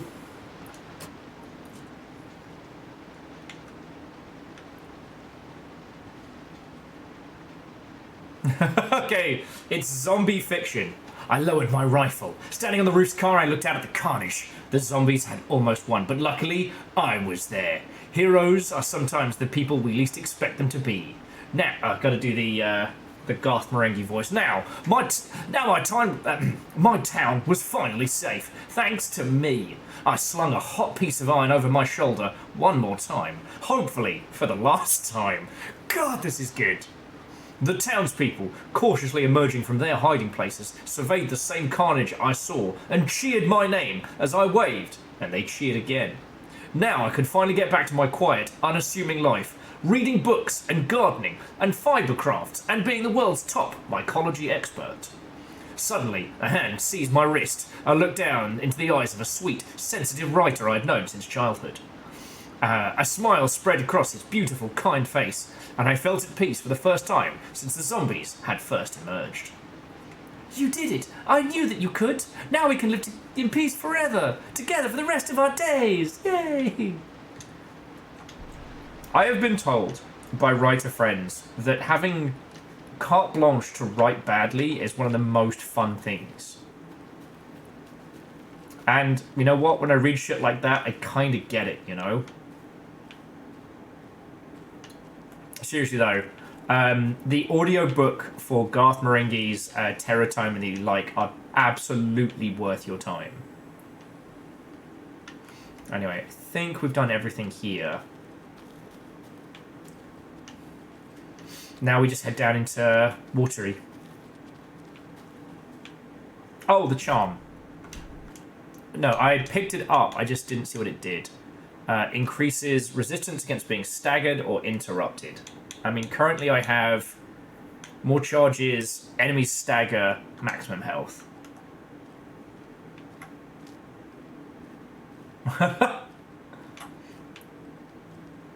Ah, Shadows, you know what I mean. Adea says it reminds him of the opening to a number of low-budget musical, the low-budget musical Rigor Mortis, a zombie love story. Okay. Look, I just found out recently that there is a off-Broadway production of Teeth the Musical.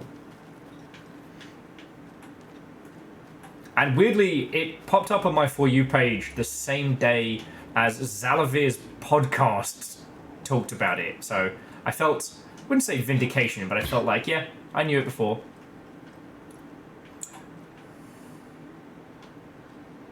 Yeah, Deus, I think we have to go to fucking New York to see it, though.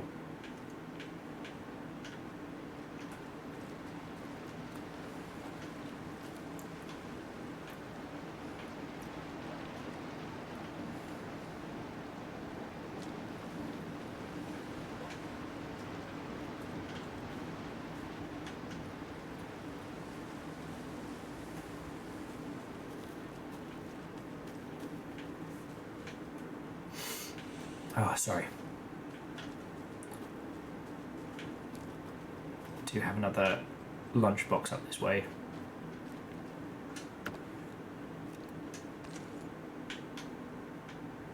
Another one of those lunch boxes. Let's see what this one is. Hi, hero. I think a few pieces of paper from my private fan fiction project got mixed into some of these stashes, and I don't know which ones. I posted some online, and they're getting pretty good reviews, but I appreciate it if you didn't read it. It's a privacy thing. That's a you problem, friend.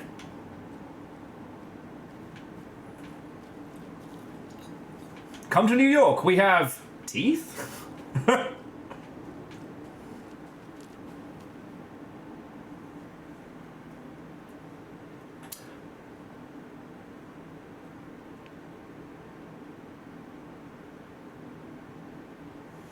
Well, also, Chonorus, I agree that it messes with time, because again, we're experiencing time like people. This place is affected by, you know, the dark, and the dark, it twists the story, it changes that. Now, Chonorus, did I miss a manuscript page? Was that what you were saying? Because I did have to rush to the pisser. Okay, let's go get that while we're talking about Teeth the Musical and other nonsense, before we get into, like, the really actiony bits. Plus, I can go save, and that means I don't have to deal with any of this faffomancy if I get my dumbass killed again.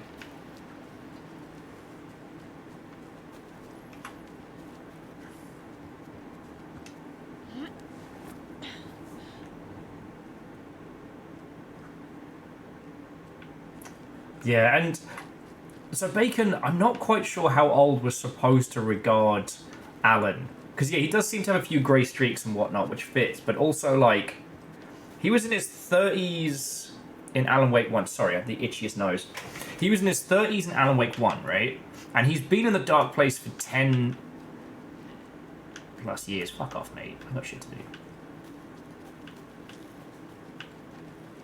Oh, wait, no. Am I going the wrong way?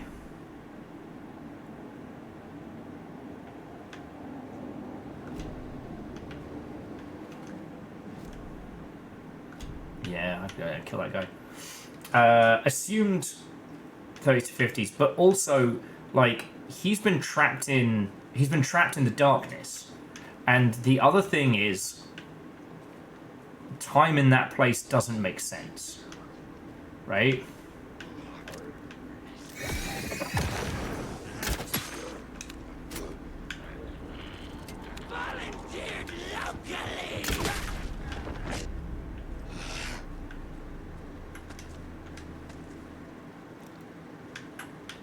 I am the champion of life.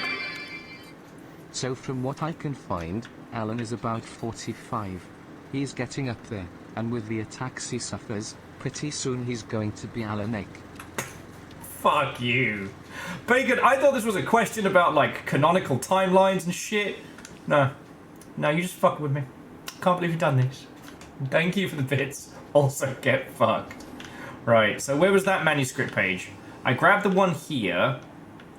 That was the one where I had to rush out for a second.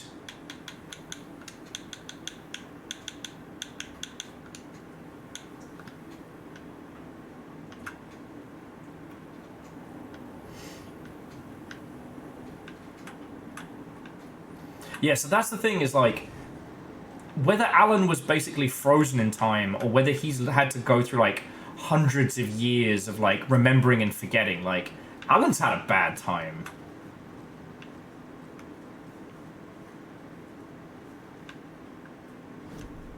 Okay, if you open the map, there's a bit of inbound land, separate from the rest.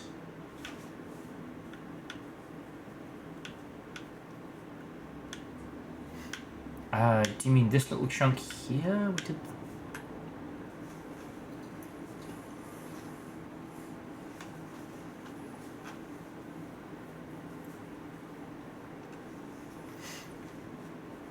Okay, I will head over there and grab our pages. Considering how much we're going into the lore of this, it does not bother me. But yeah. So, how old Alan actually is again where it all gets fucking screwy, and I kind of love that. Okay, so that's the locked lockbox. I don't know. Oh God, why do I keep forgetting the fucking name of it?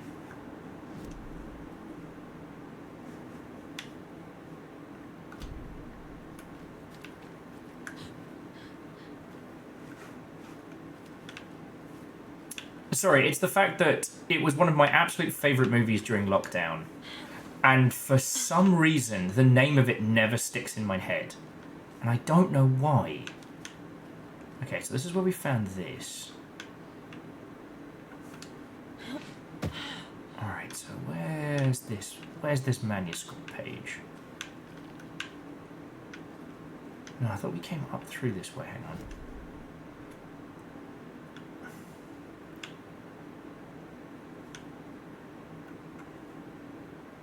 It's north of the cult box.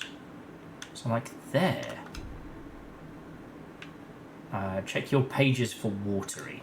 Okay.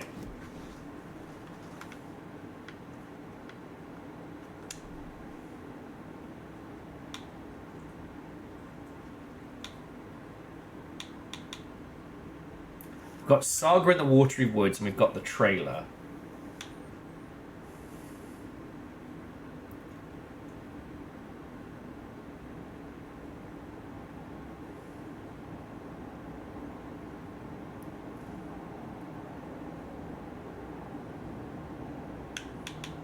Page is just called Watery. Okay, no, hey look, we'll keep looking. It's a good chance to have a stop and a natter and all. Because this is where the cult box is. Unless we're talking about the cult box by the... If we're talking about the cult box... There it is. Good spot. Thank you.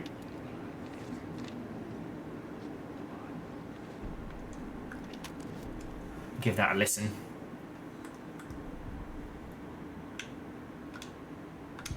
What had kept Watery afloat all these years? A century, if not more. The locals knew the answer. Grit. Or as they put it in the language of their Finnish forefathers, sisu. These days, sisu was needed more than ever. The town was fading. It never quite recovered from the lumber mill shutting its doors. Now the fishing was drying up as well. Most people had left to find jobs in other towns. Only the most tenacious stubbornly remained. Dug in. Parasites in the body of a terminal patient. Sisu. Some people tried to resuscitate the town. The Koskela brothers double-handedly warded off the impending darkness with their ventures. Coffee World brought tourists, money, and jobs. Coffee-themed fun for all ages. The Kalevala Knights Motorcycle Club built parade floats. The bikers repaired vehicles and volunteered locally. But it wouldn't be enough. Watery needed a miracle. The end of the road was in sight. It was coming fast. Okay, so check this one out. This page has a ton of extra stuff. So, Mr. Scratch added the town was fading. And most people had left to find other jobs. So Mr. Scratch has been depopulating this area.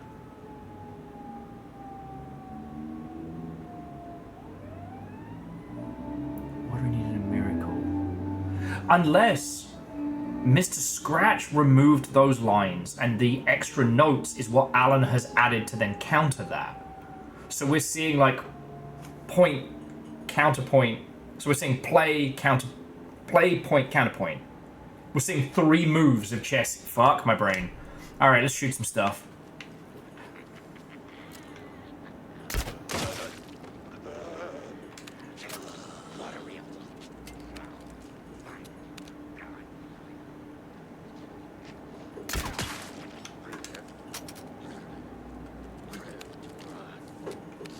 Yeah, parry. Repros.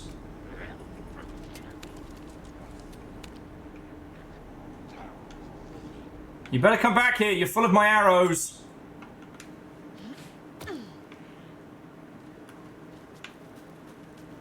I need those.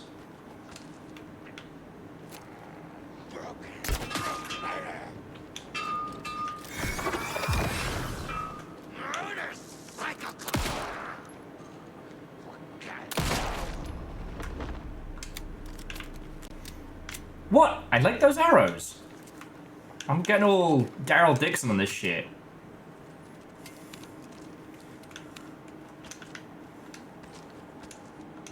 Oh, and he dropped ammo? I love that for us. Huh. Daryl Dixon and Metal Gear Carol.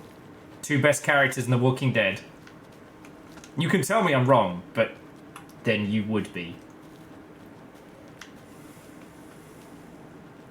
Actually, considering they're reusable, maybe I should put all of the bolts after 4 elsewhere. Okay, I hear you out there. Fuck you, buddy.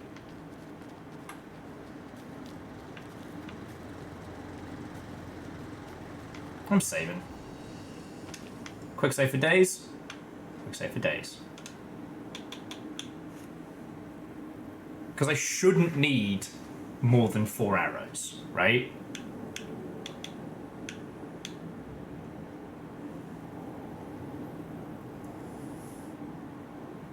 Up to you, you might miss. Ha! Well, now I'm not confident.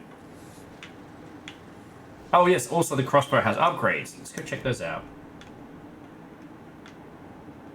They can be a real pain to find sometimes. Okay, fair. Okay, bowls and boats meet the tactical crossbow. Hold the fire button to draw the crossbow further for increased damage in a straight arc. Fire 2 bolts before needing to reload. Bullets lodged into enemies will attract... Holy crap, that could be awesome. Do you have any recommendations? Because I can do one of these. Oh, I know, I could do pull the string and magnetic.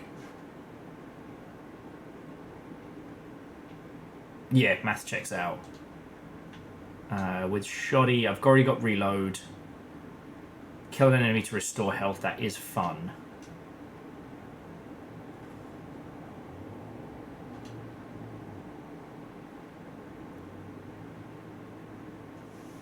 Quick save, only Quick Dave. Honestly, Dustin, you could tell me that Quick Dave is like a fucking chain in the US, and I'd be like, oh yeah, that makes sense. No, Quick Dave. The fire button to draw it further.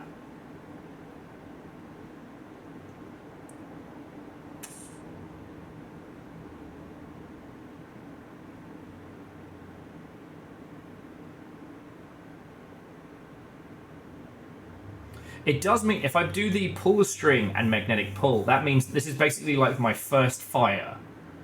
So I hit him with a crossbow, and then I basically do that one scene from The Fifth Element where I shoot everywhere and always hit. God. Fucking damn it, Dave. Alright, let's do it. Saga strained to pull the string of the crossbow back as far as she could. To her surprise, the latch adjusted to accommodate her. The next bolt would stop a monster. I love it! Sorry, just because the implication here is that these are the subtle ways that Alan can change the story to help Saga.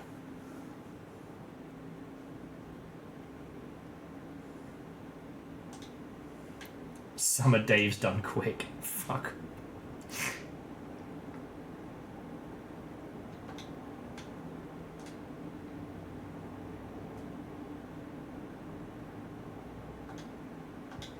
Okay. I am being a bit more cautious with my my upgrades than I would usually be in a game like this. Okay. Now we can head onward.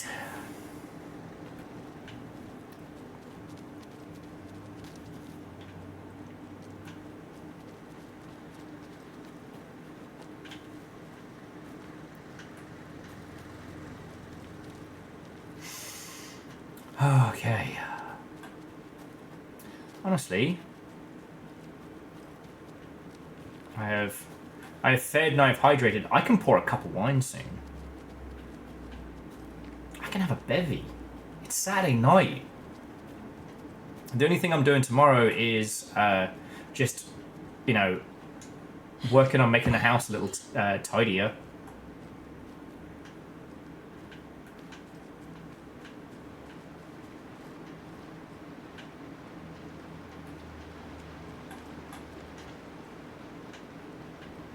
Worst thing I might do tomorrow is, you know, tart the place up a bit, maybe work on some Gandams. Think of some ideas of what we're going to do over Christmas.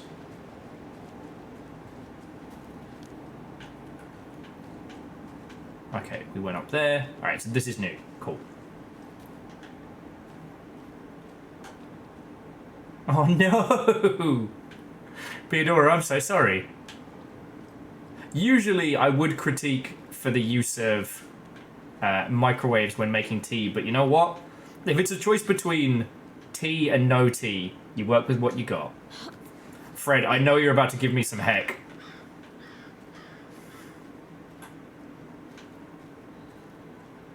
Welcome to the circus of value.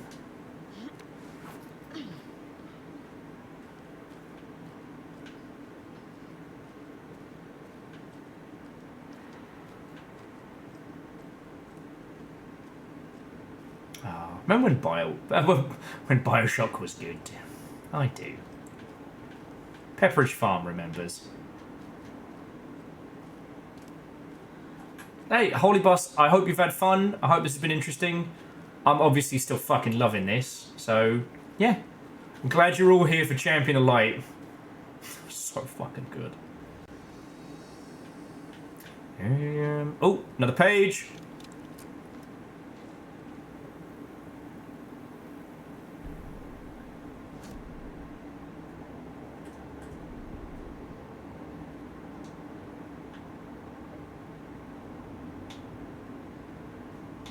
Okay. Scratch on the hunt. Weirdly, it didn't highlight that one as new, so... Scratch stalked through the forest. A terrifying dark presence in the night, more sensed than seen. Darkness boiled in his skull, like a storm cloud crammed into a bottle. The woods were alive with those he had taken. They were coming with him, directed by him. His army of darkness. Like in that movie, Army of Darkness. Was a sharp, pulsing black hole in his head. Waves roaring out of it to whip his flock into a frenzy. Filling them with his purpose. The clicker. He wanted it. To make his horrific ending to the story come true. The art was there. The clicker would push it across the final threshold. A detonator to send out a tidal wave that would spread to overtake reality. He was so close to claiming it. The Taken gibbered and shouted, straining against their invisible leashes, filled with bloodlust. Scratch let them go. They launched themselves into the night with violent glee. He ripped a signpost from the ground, swung it in his hands as if it was made of air. Ahead, the music started. It called him on. Let the final Deerfest commence. Jesus.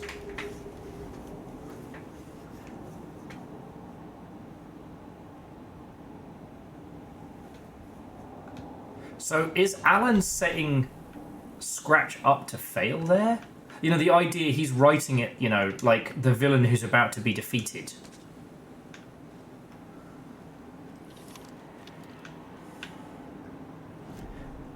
Yeah, because there was nothing scratched out about that.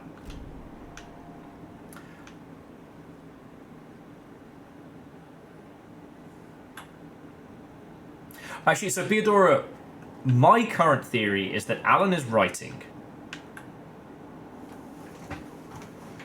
but anything that is scratched out is Mr. Scratch fucking with a story. It's not a cult! It's a cult. It's not a cult! Anyone here? Nope. Did they get out? Did the Taken get them? Or were they turned into Taken? I'll need to get the key to the trailer park myself. Ilmo said the key is kept in the gift shop safe.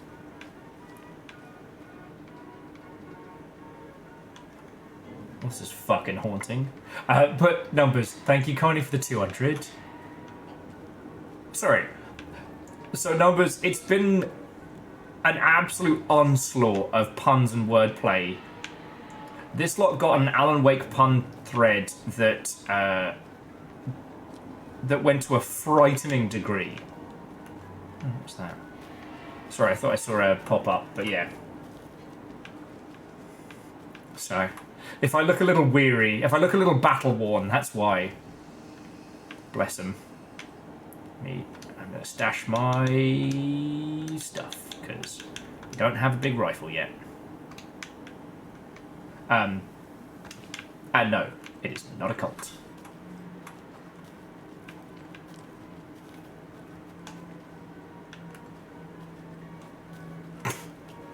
Fuck off, Aeon.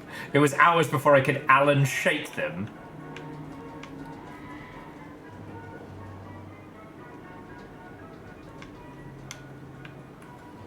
Oh, they're gonna get us with a big old puzzle.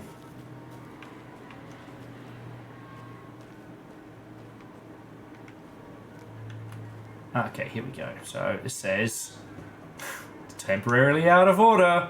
What the fuck? All the toilets are out of order. Get your shit together. Hey, see it? Get your shit together. I guess I couldn't Alan take it anymore. Fuck all the way off.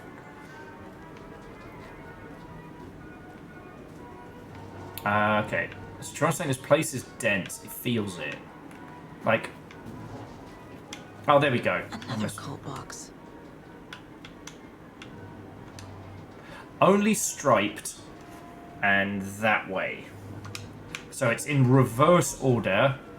So it would be... Okay, so we had 1, 4...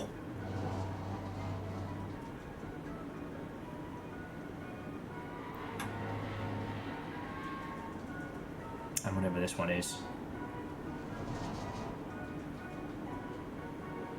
1, 4, 7. So it's a combination of those. Also, that seems like a childish Gambino reference in number 6. I like it. So it's 1, 4, 6.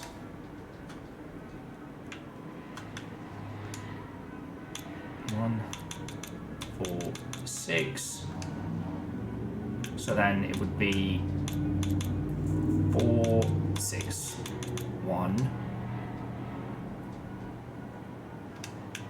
Okay, then 6, 1, 4. Oh, 7. A good old dyslexic brain kicking in. Alright, so we'll start again. So we'll do 1, 4, 7. Oh, there we go. Thank you.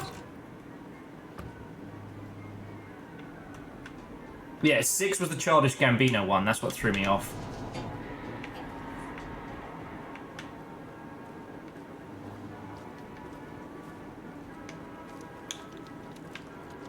Alright, as much as I love the new crossbow, and I am a fan, this is a story for the shoddy too hottie. Locked. Of course. Need something to jimmy it open with. Here I am with my fucking shotgun. But again, sorry, I make those jokes, but the difference between this and, say, like, the Resident Evil knee-high fence is that we are constrained within the story, right? The difference between a door we can open and one we can't may just be that that door is locked, or if it's directly referenced in the story, Saga has to open it the story way. Okay, so the lock is jammed again. I forced. Screwdriver. There we go. So we need the screwdriver. Coffee world entrance defaced. Clean detergent wax sign should be good with some time. Slow roast pot is stuck.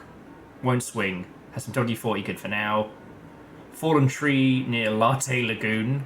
Should we call the tree guy? Several burned out bulbs in the percolator. Replaced it, ordered more bulbs. There we go.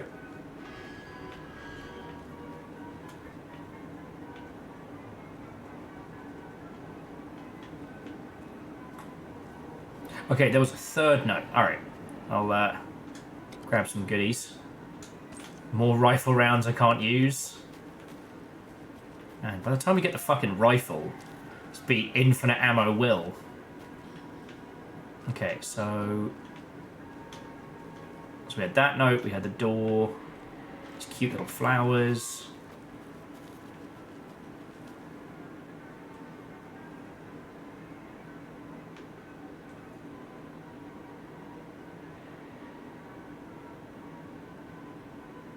So Aeon, what do you mean?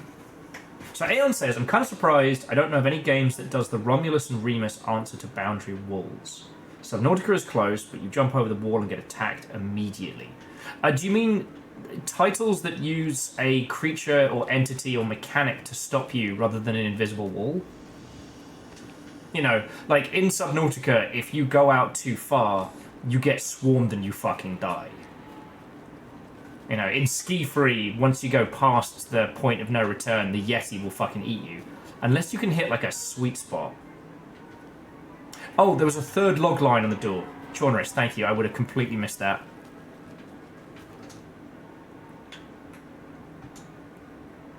There we go. Squeaking on the latte, lagoon, car, Titan, less bolts. Percolator controls jammed. Removed the front with a screwdriver. Found a penny.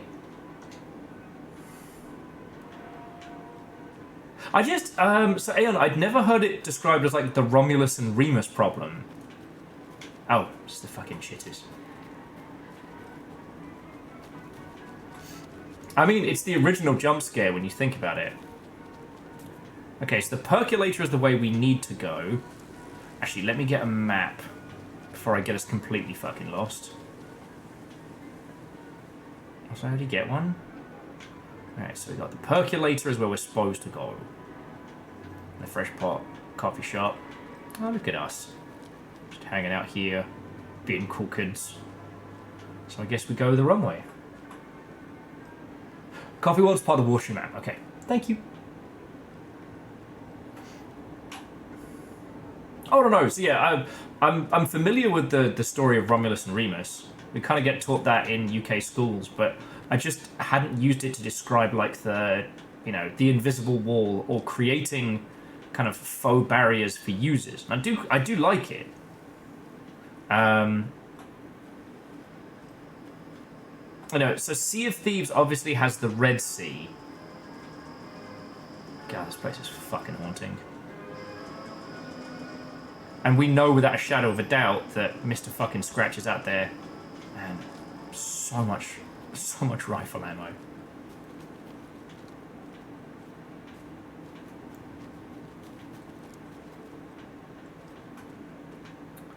And so Aeon, I think it's one of those ones that if it's done right and it's done subtly, it keeps the users within the boundaries without them feeling like they're being curtailed or punished. So the Red Sea and Sea of Thieves I think is pretty good. Obviously that's not subtle in the fucking slightest, but it gives you this kind of like damage over time and inspires you. When you ask, Maricetta will speak. So it kind of...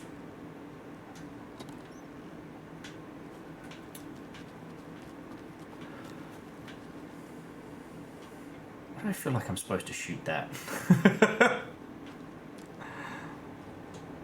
Mocha the Moose.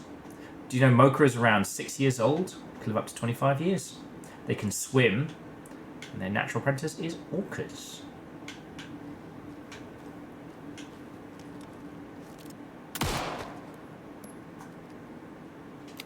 The moose is invincible.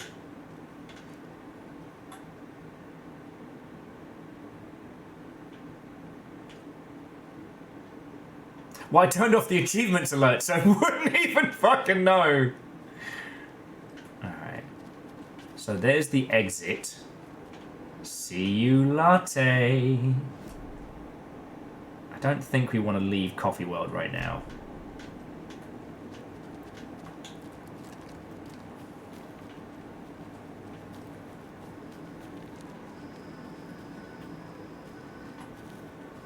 Yeah. We need to get into the gift shop for a key. Bowling, 3 strikes. Break him to win.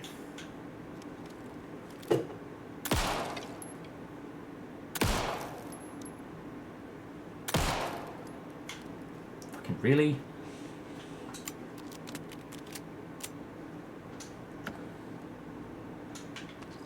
Genre says, none of the games are active. Not with that attitude. Joke's on you. I make my own fun. Yeah. Pop those fucking balloons. 2 crossbow bolts for my troubles. Should probably use the crossbow because it's reusable. Okay, so the percolator's where we need to go, so more exploring. Mustachio! Jesus! Calm down, Saga. It's just a pot of coffee. Have a beautiful day. Note to self. Murder this fucking pot.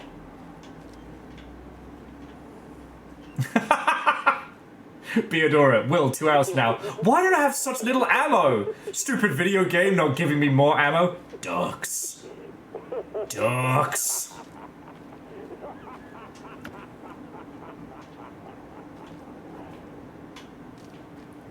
Give me an hour.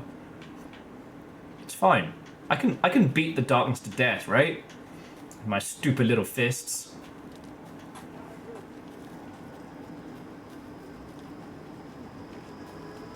Alright, it's the percolator. This really does make me want to do more, like a Left 4 Dead 2 run at some point. God, that game's good. Because I know, like, Ket and I talked a million years ago about doing some Left 4 Dead stuff, and often the tricky thing about streaming things like that is that, you know, myself and anyone joining me who is also streaming, it's very hard to talk to you lot and do it at the same time. But, you know, both narratively and mechanically, Left 4 Dead is a lot simpler than other games we played recently, and yet it's still fucking brilliant. Okay, ow. Oh, there's it.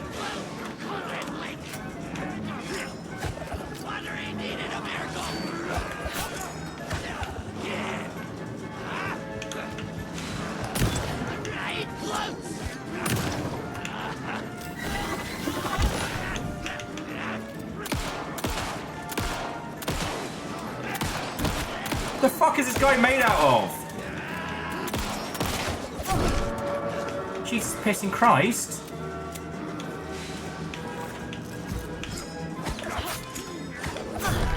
Oh, fuck you.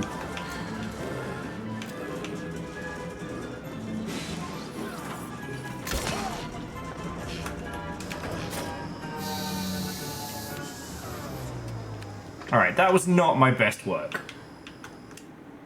You know what? I'm just going to use my first aid kit. It takes up a load of space. We got time.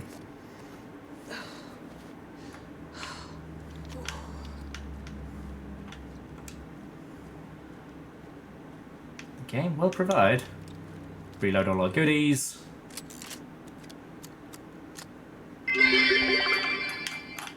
He went to New York, then Alan got cheesecake. This should get that gift shop open. God darn it. God darn it. How many Alan cheesecake puns have there been and you're not stopping? Thank you, you absolute terrorists.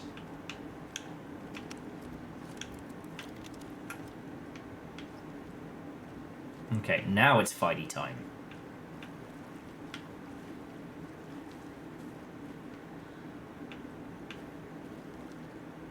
Backpack, backpack. Fuck you, Drippy!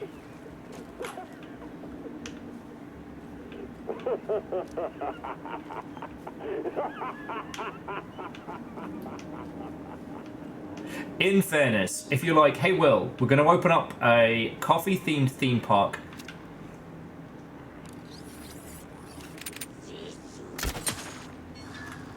Oh, down in one! We're going to open up a coffee-themed theme park in the arse end of nowhere. What do you want to add? And I'll be like, I want to make a mascot that scares children. I want those little shits to know fear. I want to do the most sinister, you know, Tim Curry in It.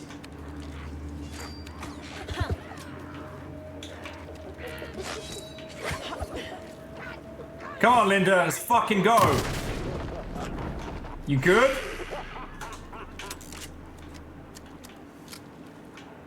Jesus, Drippy. The difference being, I don't mind it when Drippy's on our side.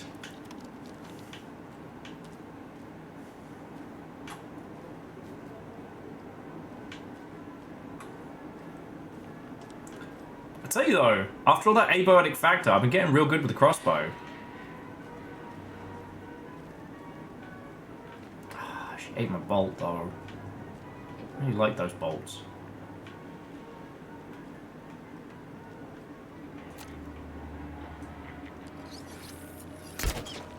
Fuck.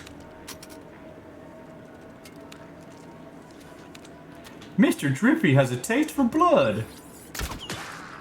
Like DJ Drippy the Clown.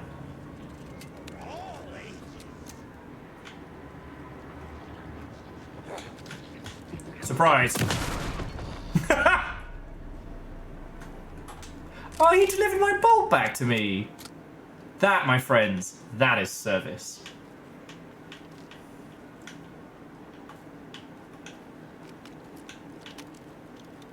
The bolt should be around here somewhere.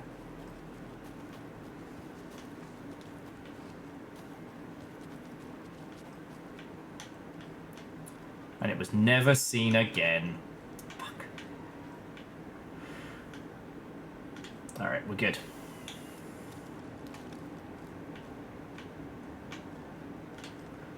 No, Beadora. It's not delivery. It's DiGiorno. Oh, this is cool. Oh, and this is the well with the serial killers. Love that for us. You weren't kidding about this place being dense. I hate we have to get down there at some point. You just know we're gonna, right?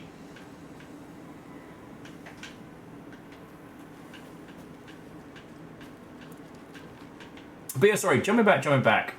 Like... Must be locked from the other side. At some point, I'd love to think of a way to break down something like Left 4 Dead, because... I mean, I don't know if there's anything we could have done or said or analysed before the whole, like, you know, live service games craze came through. We don't have enough pull, enough, like, power is the long shit, but there's a lot of mistakes being made, or that have been made by live service games that, honestly, Left 4 Dead kind of already fixed.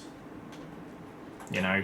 I've been thinking more and more about the Anacrusis and why that didn't hit like the previous ones. And I really do think that just... it...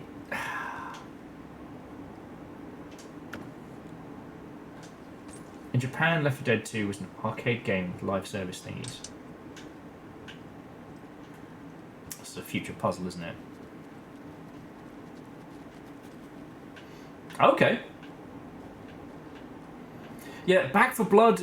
See, Back 4 Blood got the spectacle, but unfortunately created a situation where, like, you couldn't play with people who've been playing more than you. So it kind of split the party a little bit. What was the... was it Earthfall? Oh, hang on a second.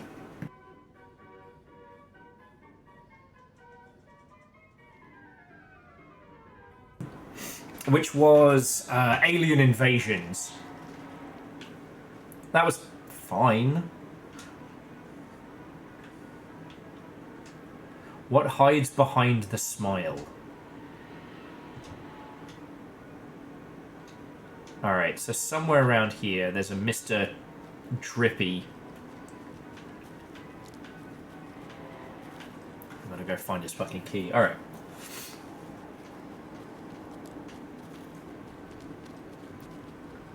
Because the thing is, like, we don't want people to stop making online games. If we just put ourselves purely in consumer mode, right? Like, I don't know about you, I'm still down to clown when it comes to playing games online. And I would love something like Left 4 Dead.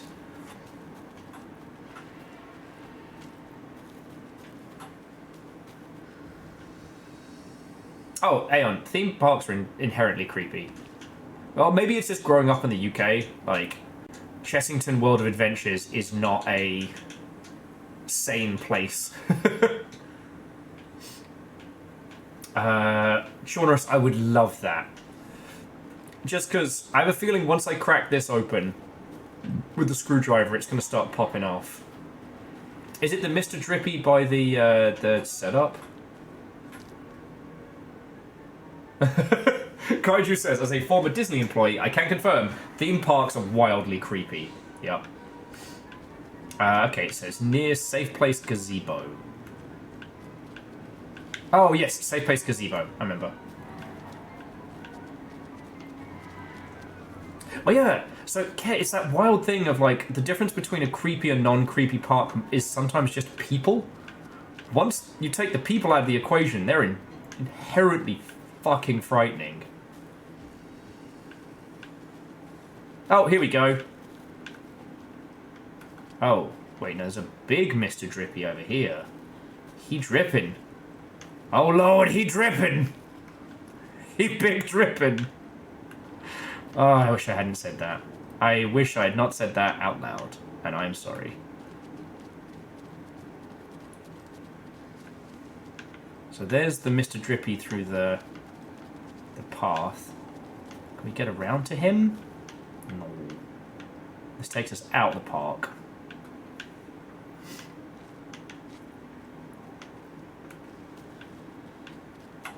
It's a cardboard one on the same level as the gazebo. Thank you.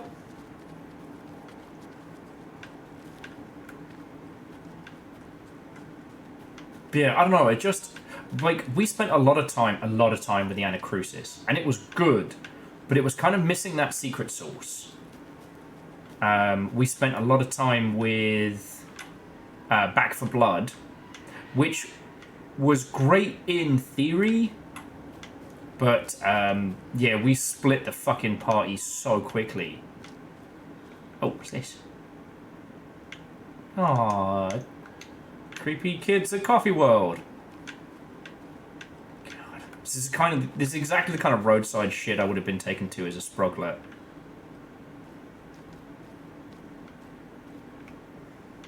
Like, the cheap kind. God, why am I being a stupid? So there's the setup. I thought it was this one, because you can see it through here.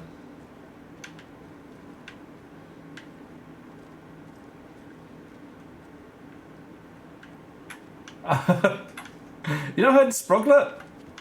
Ah. Little shorthand. God, I'm being stupid.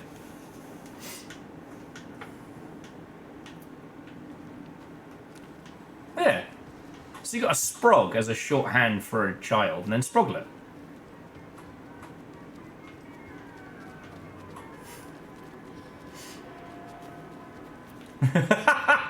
No, Beadora, you're thinking of Tiny Hand. Oh, bless that lad. Sproglet does imply the existence of the much larger, more horrifying Sprog.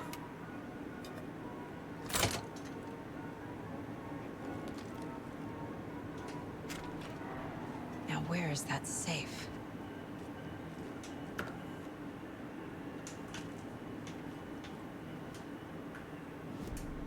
And yeah, sure. So here is the map.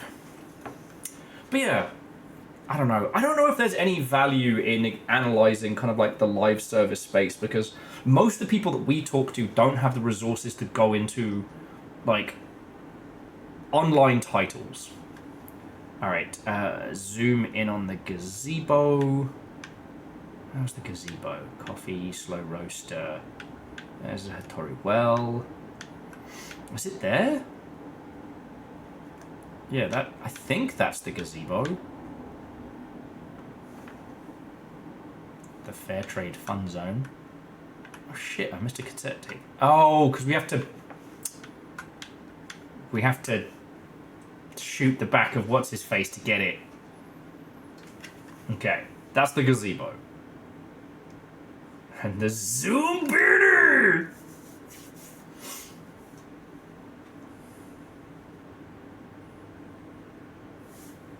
But in the same breath, I don't know. Alright, the pentagonal shape on the fence, west of where your cursor is. So that little sucker there. Alright friends, I'm caving. I'm having a glass of wine. We're doing this. I have drunk water. I have eaten real people food. You saw me. Thank you, Calcium. I'm not being a complete degen. Okay, my children need wine. My children need wine.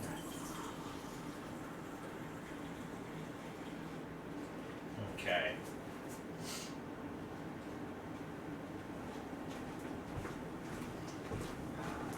It's just that thing of, I don't know. I do know what it is. I do know why I'm obsessing over this. Because we're playing this. This is fucking brilliant. Alan Wake 2 is a AAA game in every sense of the word. Budget size, production, scope, quality. This is all the shit that we're supposed to bring to bear. And this year, everybody behind, unfortunately, everybody behind Concord got vented out into space. Okay, Coffee World attacked. Sorry, we're out of Bright Falls Blend. Anna apologized to the customers. I'll just grab some from the back. More coffee coming right up. She suggested they ride the percolator while they waited. She passed Ilmo at the Espresso Express. Big smile, Anna. Coffee World is all smiles. Anna nodded, smiled. She smiled until her face hurt. Anna stopped walking, realized she was standing next to the Huatari well. Must have zoned out, she thought. She was about to go, but something in the well caught her eye. A shadow shifting in the dark. Anna was overcome by vertigo. The world tilted, and then she was falling down, down, down into the shaft. The darkness opened up to swallow her. Oh, fuck. Okay, so we're in here after they got attacked. Alright, I'll do caseboard now while we're here. Coffee World. The most caffeinated place on Earth. And yet nobody's here to help me get that key. But yeah, so the thing that really has been striking at me is that since Secret Level dropped, you know, we've been able to see a little bit of what Concord was batting for narratively. And I do think that you can tell a really good story inside of a... Using screwdrivers to break into gift shops isn't exactly standard procedure. You know, I've loved the idea of storytelling in multiplayer spaces. And I still think that, whatchamacallit,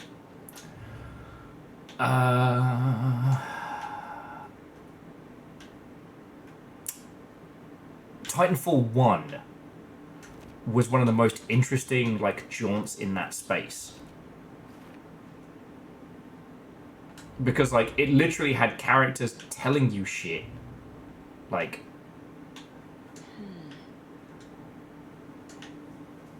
Alright, yeah, we can go up in there. It had literally, like, plot points unfurled based on multiplayer maps, which you would, in fact, end up playing, like, both sides of the same story beat. Like, that's fucking fascinating. You can do cool shit. Beater said, inside of multiplayer games, like Secret World, well... I'd say things like Secret World and MMOs and stuff like that, they have a pacing that fits storytelling better, right? Like, while people will skip through quest dialogue and stuff like that, like... Oh, what is the thing about the click again? There we go. You know, those things do come together well. Okay, where are these two?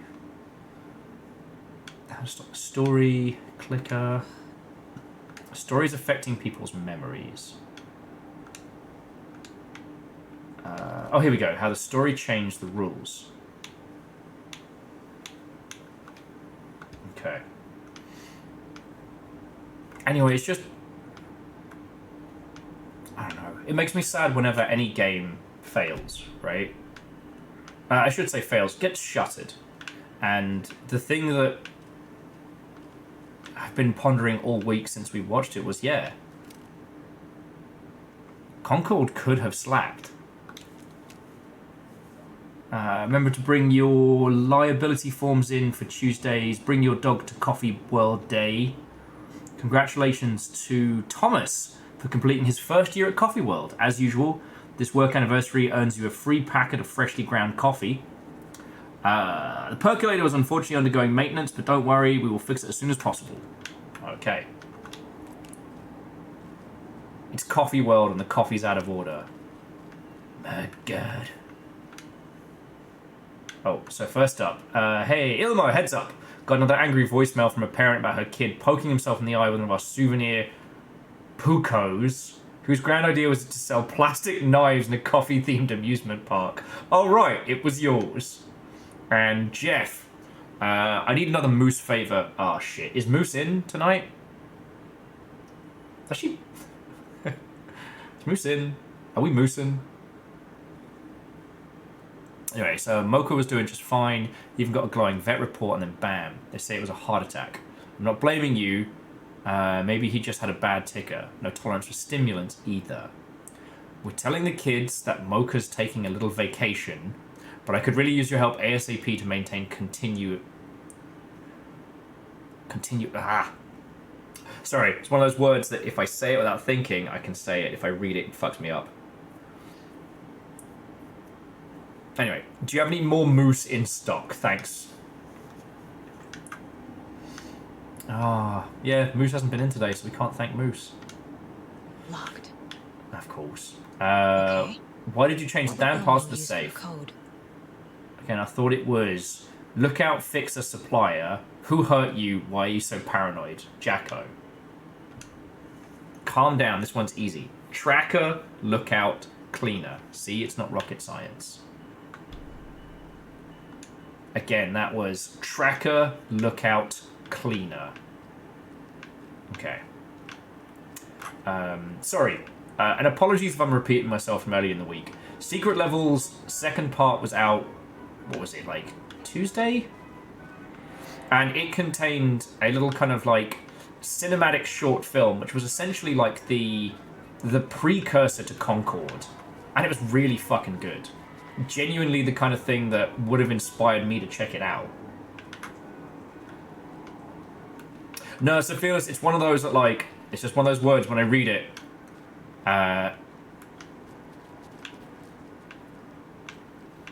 If I read the word, I can't say it. It's like Some Numbers, who's here, has a name that I can say very easily, as long as I don't think about it. But if I look at how it's spelt, nah, game over. Can't say it. Anyway, where was the... Oh yeah, I was going to go get the tape.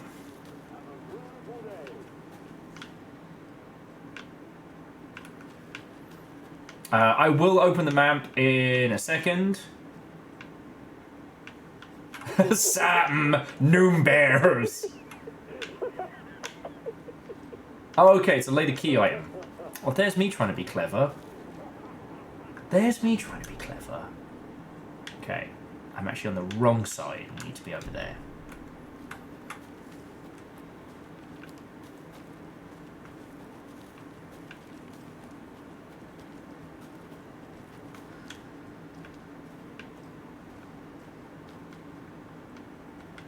The Circus of Value.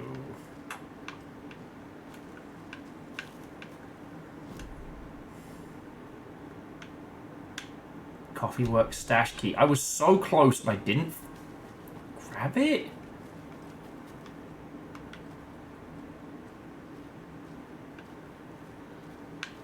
There it is. Jesus. Literally looked over it.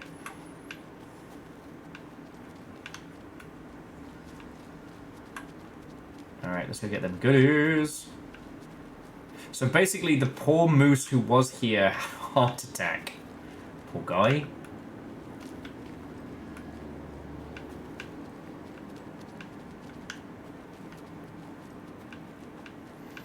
Interesting that they haven't poured any more enemies on us and just letting us putter around. This is definitely an active pacing choice and will fuck me up later.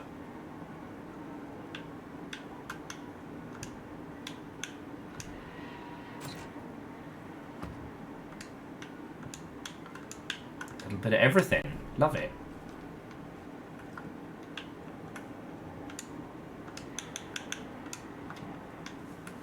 Okay.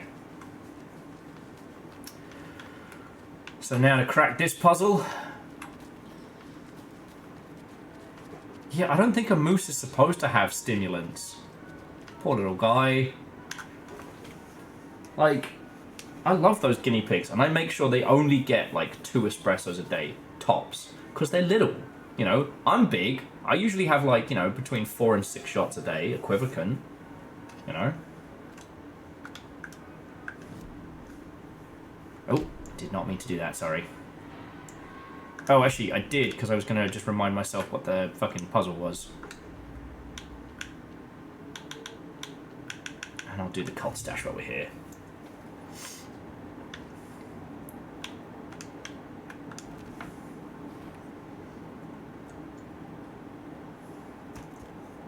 It's all in the gift shop.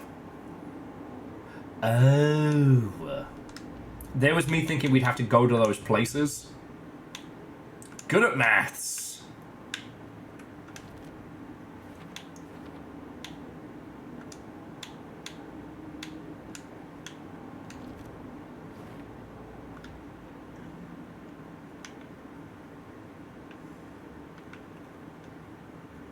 Oh shit, why is there's new stuff on profiling?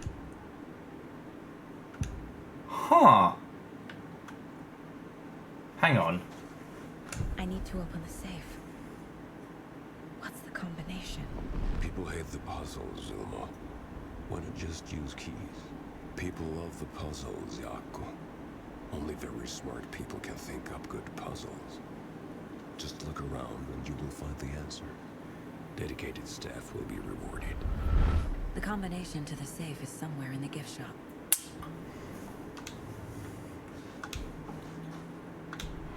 Alright, back to the gift shop. I will also say that the fact that we are languishing in this area with these kinds of puzzles is really good pacing. Okay, and I promise I'm going to finish my thought. TLDR, Concord deserved loads better, and the marketing could have been so much better. The game itself never had a chance to shine. And I'm not saying that I could, right? I'm not sitting here and saying like, oh, me, Will Overguard, the smart genius, who doesn't have to be the creative lead on a gigantic $500 million AAA product. Like, it's real easy for me to sit here and say I could do that. But in the same breath, like, there are so many pieces of this puzzle, not this puzzle, but the puzzle of creating a good online game that already exist. They already persist, you know? I think there's something special to all this, and I want to crack that. The thing I've been... I understand I start most sentences with the thing I've been pondering, and once again, you have to understand, it's very loud in my head. There is a gentleman on TikTok who is making a frog sledding game. So think web fishing, but instead of fishing things, you sled down a snowy hill, and you're a frog. And that's it.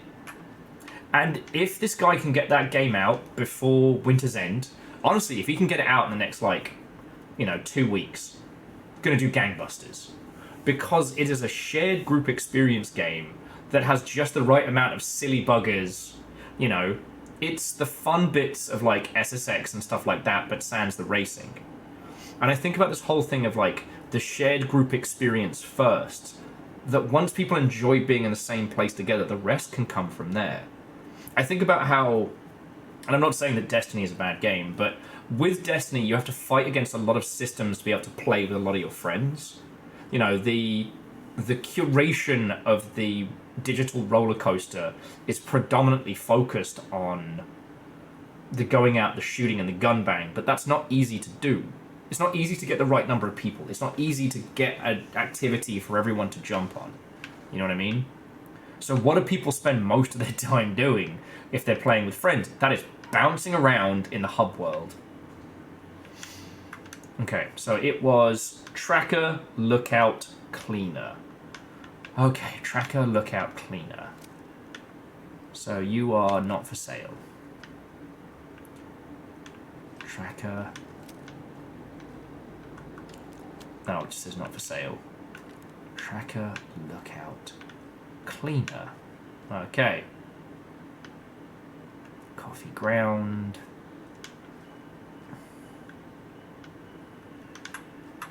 Oh, good employees will be rewarded. Staff.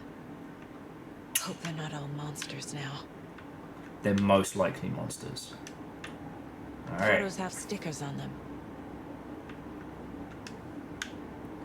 How many boons? Lost and found, maintenance, ride operator, janitor, gift shop, security, caregiver, park walk around, concession stand. Alright, we're working this through then.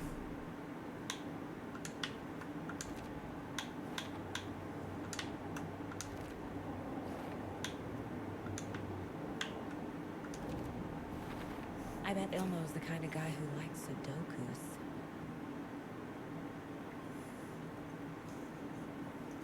So what do those translate to job titles? So, who is a tracker? Lost and found? Okay. And so tracker has 1 bean. Okay. Lookout. That would either be security or walk around. And cleaner is obviously janitor. So it's 1 and then either 4 or 2 and then 6.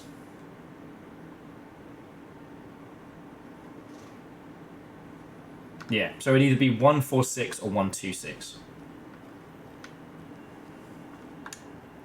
I mean, after fucking Placid Plastic Duck Simulator, this is baby mode for us. Done in 1. The keys to my trailer. Now to find the clicker and the cult. Yeah, it's gonna get spicy now, isn't it?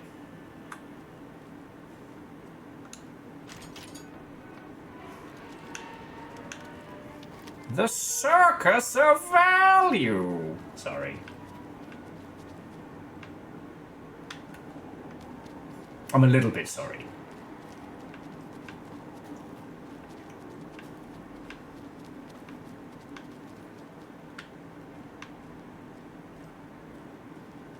Oh, this is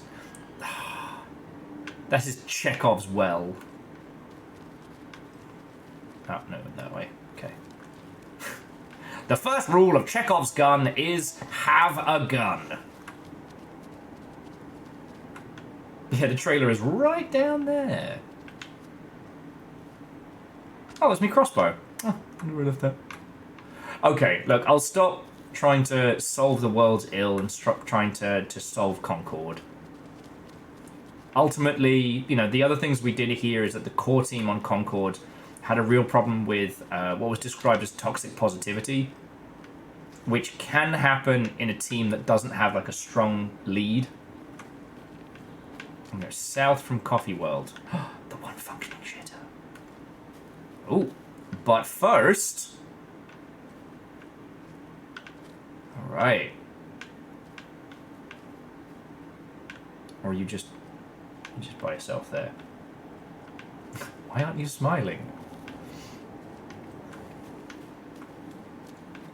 So, Aeon, as I would describe it, so toxic positivity in game dev is when no one's being the grown-up and everyone is yes-anding well past the point where someone should have gotten a smack in the gob. And I don't mean that to sound mean. It mostly happens when you put a bunch of very, very competent white guys next to each other and no one is the grown-up. Because at some point, everyone has to stop making new stuff and finish the game they have put together. You know. Oh, sorry. DJ says the DJ core says they bailed on the last job because of toxic positivity. Yes. Okay, so we want to go south from here. Roger that. So that's this way. And then this will take us towards the flooded road before we head up into the rest of the town. Okay. Oh, they fixed the bridge. Cool, we can just go back? That's rad. I forgot to ask a few locals, so we can do that. And from my understanding was that Concord was kind of a bit of a super team put together. But no one person was really given its entirety.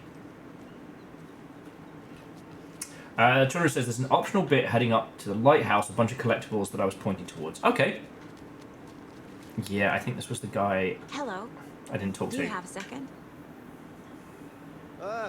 Long time and no see, Miss Anderson.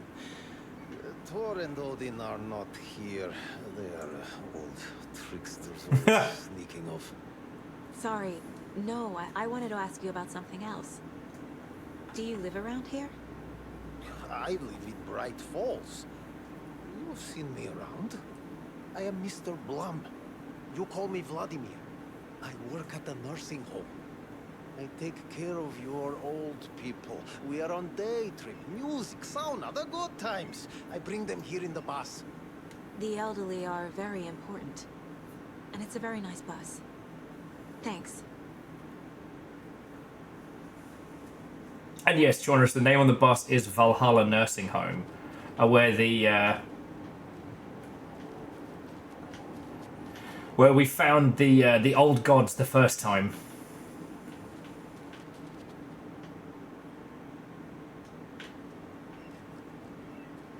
That's why he says he doesn't know where Thor and Odin is, because they're off causing trouble.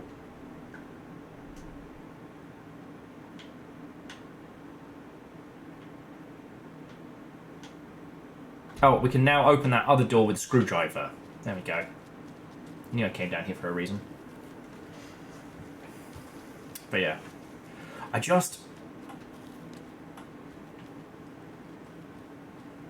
The riddle in the screwdriver door requires a doll that you don't have. Do you mean up in the lighthouse? Or here? Because you know me, I love to throw that, you know, well, carefully set up narrative track right off. Okay. But there's more FBC stuff. So it's codename Maiden Warning. My dear Maiden, I'm out of luck, and that means I'd love to come back home to you. But alas, I must gather my strength and my funds first. Don't forget about me. I'll write sooner than you think. Yours truly, no respond. Dearest, it pains me to hear you're not arriving, but I keep waiting till you do. I would never forget about you, how could I? Your fair maiden. Dearest, when are you returning? I've been waiting for you so long, I miss you. Send me a letter as soon as you can, your fair maiden. Huh. Okay, so here's the maiden doll. But you were saying we'll need an additional doll to make this happen. Okay, range of car. Okay. So there we go. We now know how many arrangements there are. Yeah, and I'm looking for the trickster. There's the trickster doll.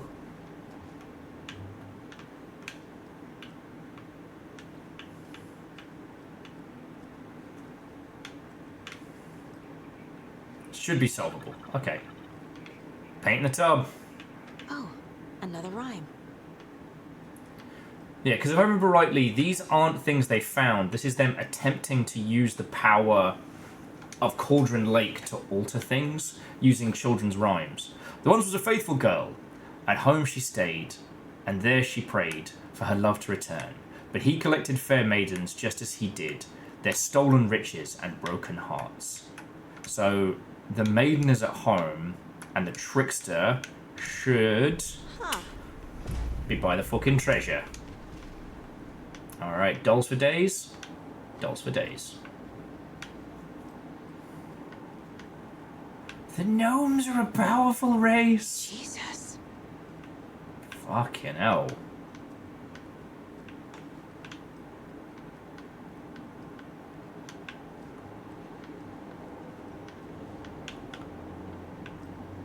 So we'll check that computer. Okay. Maiden warning. Maiden waiting failure. Alright, I'll try to add some complexity and charm. This is really great use of my masters in applied physics. There are no results. Propping has proven to be effective, according to Mr. Campbell. Maybe something to do with the rhyme itself. Is it too mature, too direct? Should we add some complexity to charm it? Try some different approaches. Please get back to me. And just to update you, I haven't had any success setting the stage yet. Even the letters from the characters themselves are no use. Do you have any tips on what I should try next? Okay. Yeah, I'll take that that Grun sledgehammer. So is he trying to create this, trying to write this whole, like, fair maiden finder?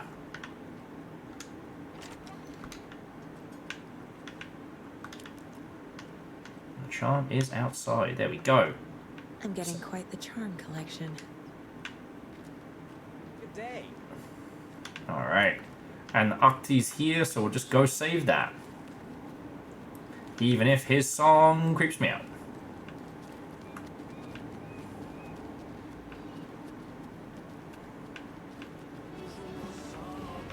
He's still going. Bless him.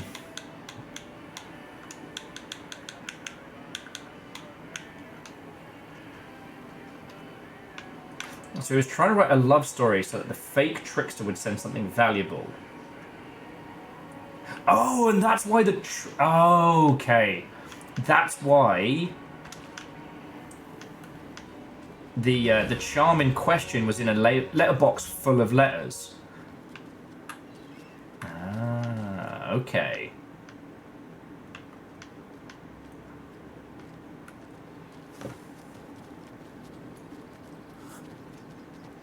Okay. If any of you want to propose a different conversation topic outside of Alan Wake, I am all for it. Just because... I've told you all a bunch of times, my problem is that I'm simultaneously an arty dreamer and a realist. I simultaneously try and think of a way in which a game like Concord could suddenly spring back to life and be a huge success. And all the devs who work on it could, you know, collect fat, gigantic royalty paychecks, and those paychecks would allow them to create their dream games. And I'm a realist in that, unfortunately, that team was not managed well. The extra help that was brought in too late, and that the marketing for it was fucking dog shit. Like, there was probably a great game in there, and it... yeah. So, Beodora, I've read the lyrics whilst we were looking at the pictures, and it's hella dark. But I haven't looked up the full lyrics list, no. Okay. Quick save, quick save. So yeah, I don't want to languish the point.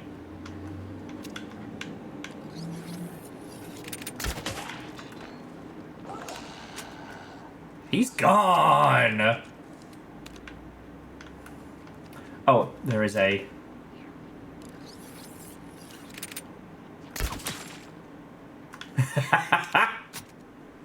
Apparently there's a lunchbox back that way.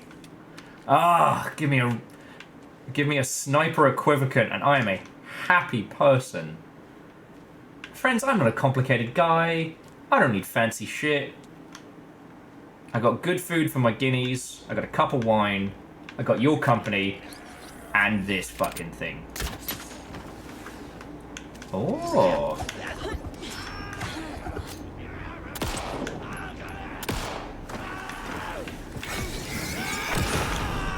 Surprise, fucko.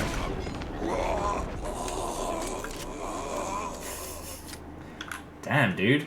Try not to make it all about you. But sadly, not all of the crossbow bolts come back. It's okay. Aeon says, which do you prefer, the sniper arrow or the sniper rocket? Do you mean, like, between this and the flare gun? It kind of shows both their personalities very well. Saga is very practical.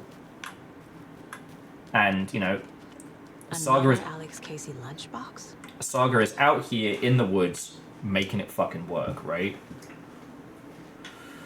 Oh, it's another zombie. It's another zombie fanfic. Gotta get my. I gotta get my Garth Marenghi. I know writers who use subtext and they're all coward. But then, almost at the same time, but not quite, another hand grabbed my other wrist. It was my childhood friend's estranged twin brother, a rugged ex-soldier who'd helped me fight back against the zombie horde.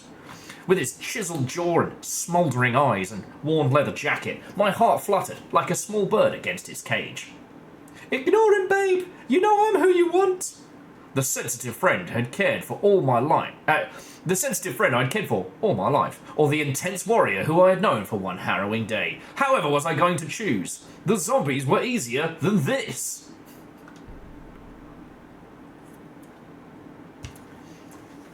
For all your budget Garth Marenghi needs. One of you all needs to make a comedy horror game so I can just do that voice a lot. You know, I don't ask you lot for much. Just make a whole ass video game so I can do stupid voices.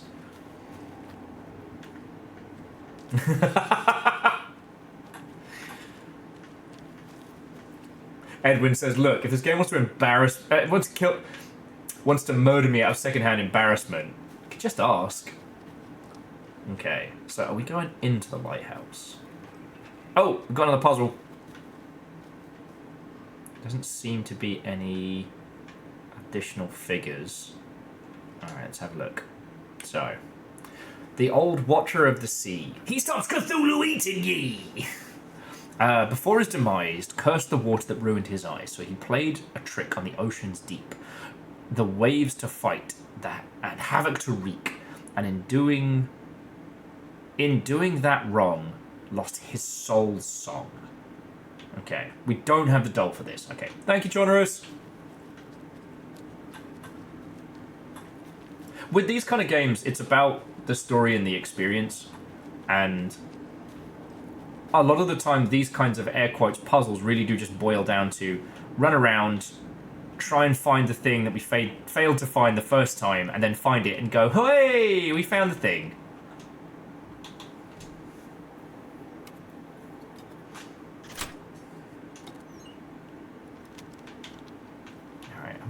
I'm just gonna recharge the battery. Just because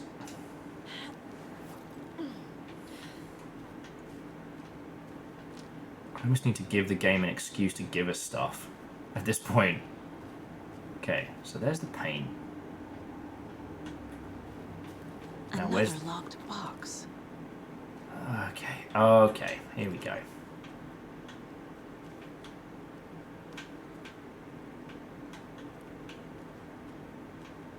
So we've got a lot of nonsense. Alright, what's your... Okay.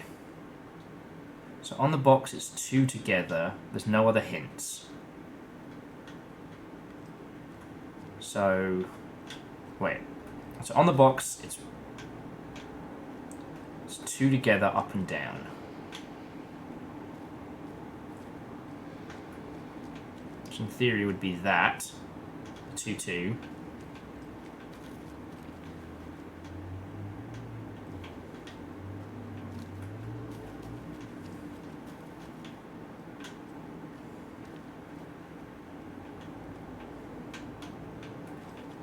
Oh wait, am I missing the...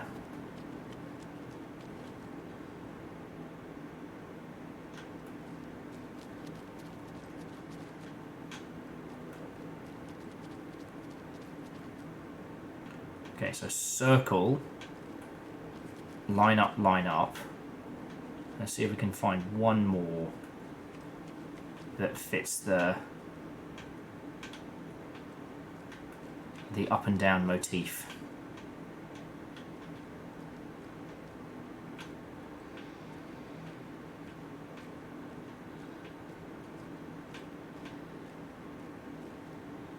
Ah, there we go.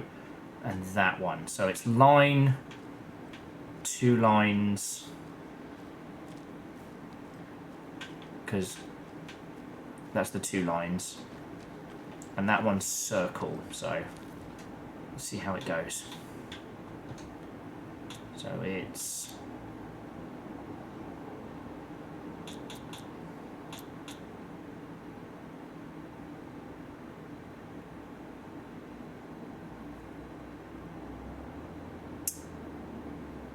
Oh.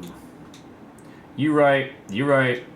I'm working this puzzle backwards. We're looking for numerals. Okay, so 2 triangles together is 3. Up and down is 2. And then let's see if there's a 1. If I remember rightly, the Romans didn't have a symbol for 0, did they?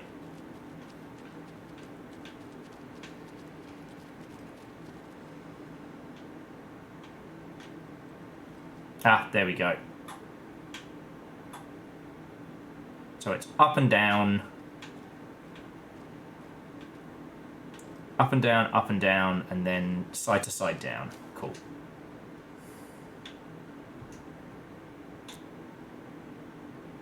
Up, down, up, down.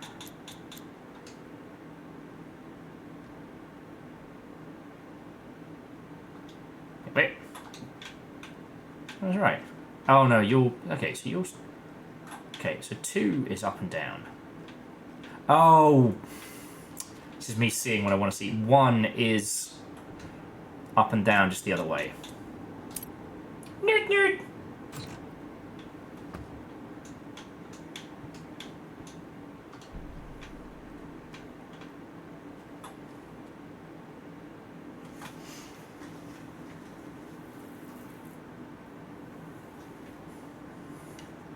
Interesting. So Felix was saying that technically the Mesoamerican civilizations that first postulated the concept of 0. Fascinating. I am sad to say I was very, very late in life before I realized that how far into civilization humanity got before we invented the 0. It makes sense that it was something that came out of kind of like the Arabic coffee houses, you know. I fucking love the idea of those. And that was the thing I wasn't aware of until I worked on, I want to say, Napoleon. Like, the idea that a coffee place wasn't, you know, as we know them, either a date spot or a place for a fast takeaway, but it was a place you went to as an event. You know, the idea would be you get a bunch of coffee, sit down at a table, and just fucking debate people and discuss shit.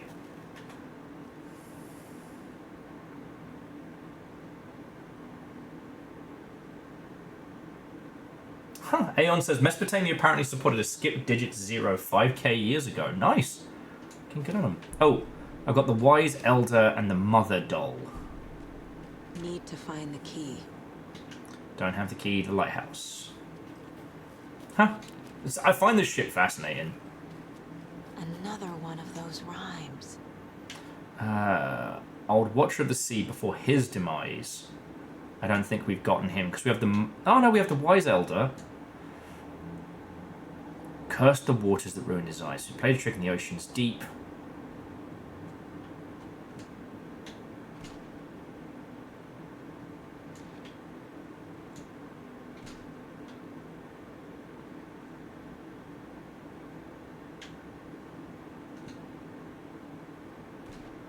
Doesn't look right. The Elder was the missing doll. Okay.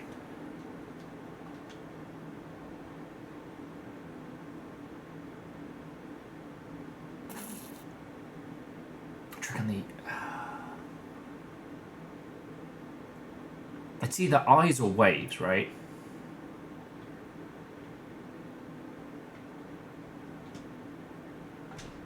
Because he cursed the waves. But then what was his soul?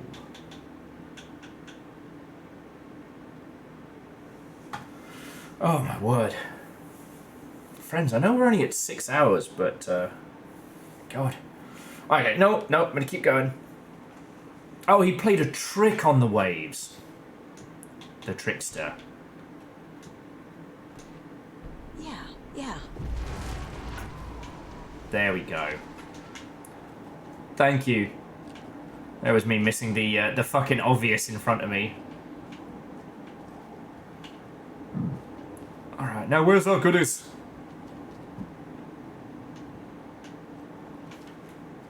Sorry, not cliff sliding.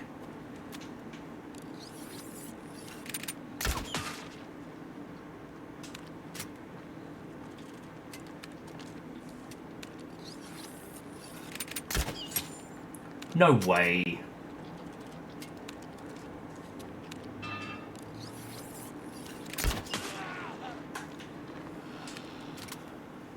Did you see me fucking Hot Shots Part 2 that past his nose?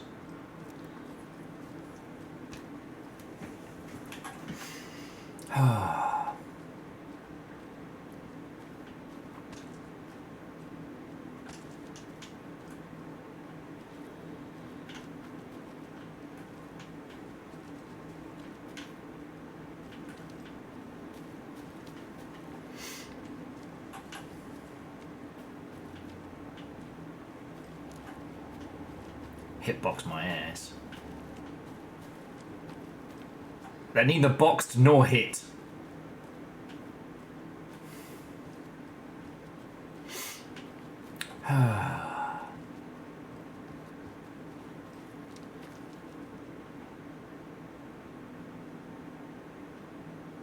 We were supposed to look down from the rhyme to see the change. Interesting.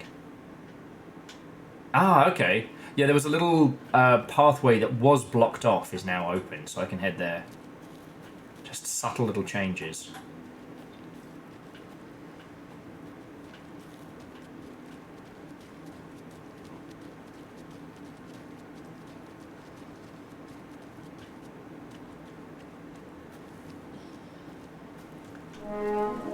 Hey! To Lance and Jin, a good evening to you.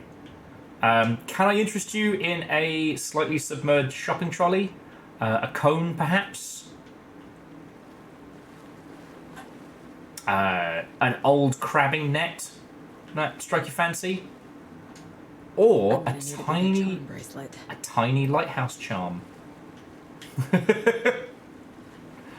Come on in, friends, come on in. How was your stream? What were you up to? Tell me your tales. You know the drill. And friends, if by this point you are not, please, please, please, please, please, give Lance and Jin a follow. Like, Lance is, you know, I don't want to say it, very much supporting our nonsense. But a Crimson Snow. God, that rings a massive bell.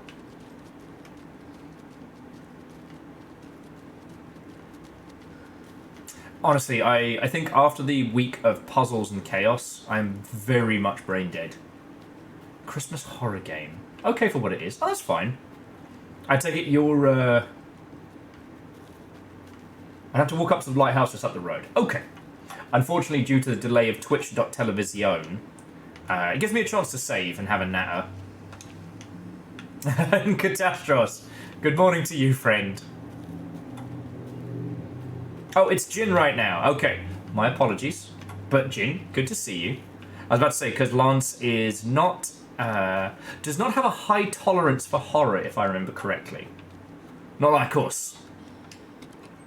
We got that. We got that horror want. Ironically, though, with moving... Oh.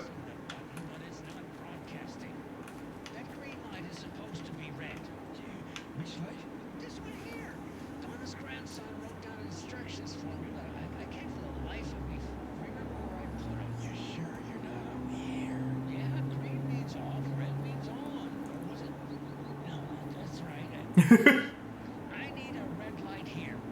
Have you tried just mashing all these buttons? Oh, raspberries. That's... Which button did you press? This one right here. No, that wasn't it. I'm gonna call Donna's grandson. Hello? Tapio? Sorry, I misdialed. No, you didn't. I was still on the line. Oh, Tapio.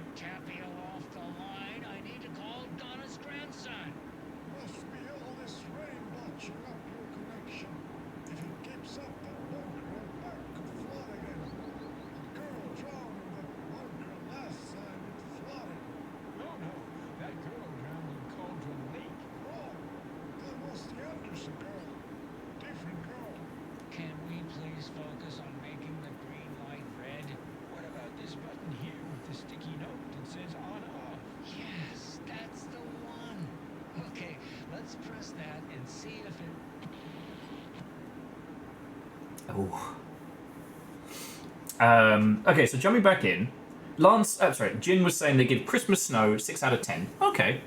I know you've already done it, but we've got the Home Safety Hotline Christmas edition to look forward to. Although, depending on the availability of a Jackie Fox Butt, we may do another monstrous Running of the Numpties Half-Life edition for Christmas Eve. That's going to be a lot of chaos next week. I'm kind of looking forward to it. And I've got a couple of really good wintry horror games I've got stored up. Actually, if I take a quick second. So what's the one I've been saving for you? It's in my Longship After Dark collection. Snow Squall Grip is one I've been saving. That looks like it's going to be very, very good. And I do have another one where you have a group of sled dogs and you're trying to avoid nightmares beyond comprehension. It's very, very good. Lance, if possible, first watery visit, I'm staying in Lighthouse Park. Something feels off. The animals act weird and they're restless. Well, I'm going to give it one more night and move on. And they never returned. And Aeon was saying, okay, so the Indian invention of the Zero, which was 876 CE, became the Arabic Zero, which became Cipher, which ended up being the Western version of Zero. The Cambodian Zero is identified in the 7th century, and the Mesopotamian one was a distinct invention with a common purpose. I find these things fascinating because it's impossible for us to tell whether different mathematicians came to the same conclusion, or whether maybe one person came up with it and the concept was carried through like trade and discussion. You know, anything that's outside of the realm of taxes, land ownership, any kind of bill of sale that was recorded, it's really hard to trace history. So if you were a transient individual that traveled from place to place and didn't own and just kind of traded and bartered and explored, you would leave no footprint in terms of records. Meaning that, so far as history is concerned, you didn't exist.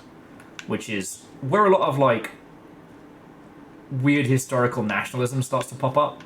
But that's another concept. Yeah, well, it's incredible what buying stuff can do about spreading culture. In a way... I've run into a cultist here. On your toes, Saga. Alright. Are we getting into the... Hang on, let me check the map. We get into the spicy shit?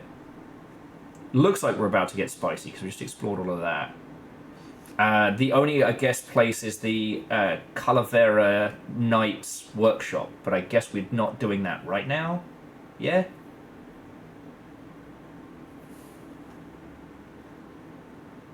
Oh. Well, look, Kaiju Chaos, I hope the flit between incoherent banter, insane... Alan Wake 2 theories and these fuckers torturing me via the medium of puns was entertaining.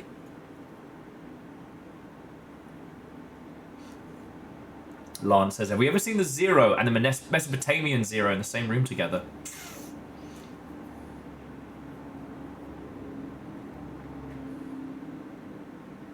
Oh, so, Jin, if it's one of the ones Lance has shown us, holy crap, those were so good. Unsettling, but brilliant.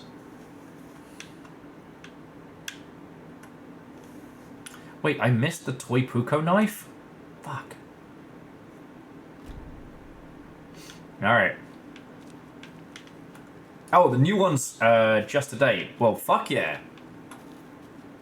Try them in Discord, let's fucking go. Mercetter is not afraid of the rough questions. I've seen the Nan's rough questions. Sorry. It was in my brain, I couldn't help it. Oh, hello. Why is it continuously giving me rifle ammo? I don't have a rifle.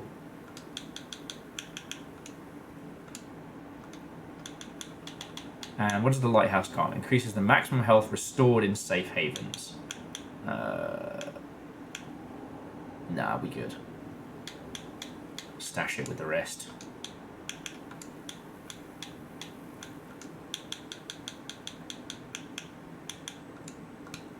Maybe we're just winning so hard it's giving us all the goodies.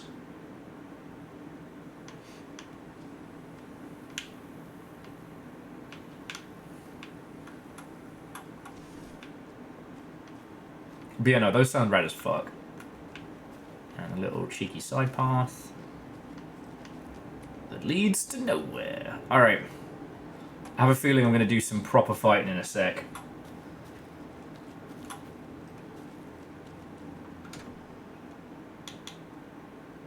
Oh, trade part key.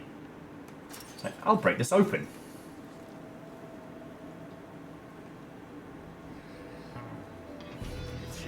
Yes!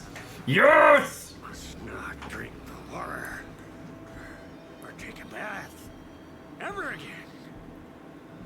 Moonshine.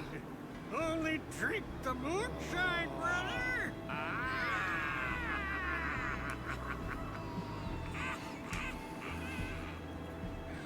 Don't look like cultists.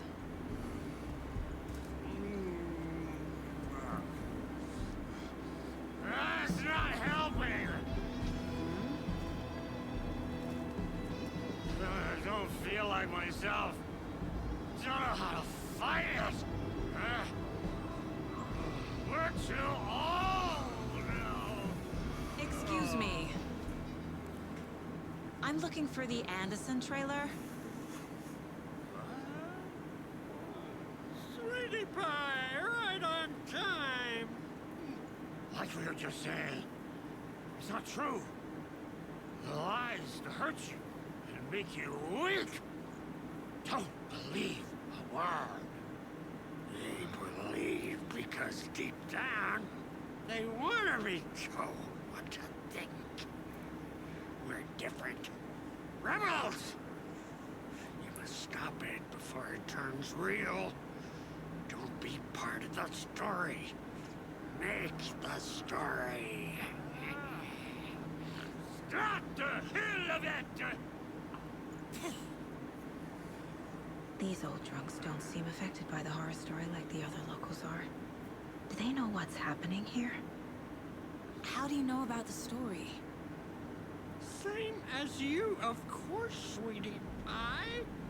We are family. The Andersons. Vikings. Gods. It's so good to finally see you, Saga. I am your great uncle Odin. And this is your long-lost mortified Thor. Sarasota. He is your grandfather. And I am the All-Father. God. May we all live long enough to be as glorious as these dingleberries. Just as caught in it. I need to stay focused. I need to check out the trailer.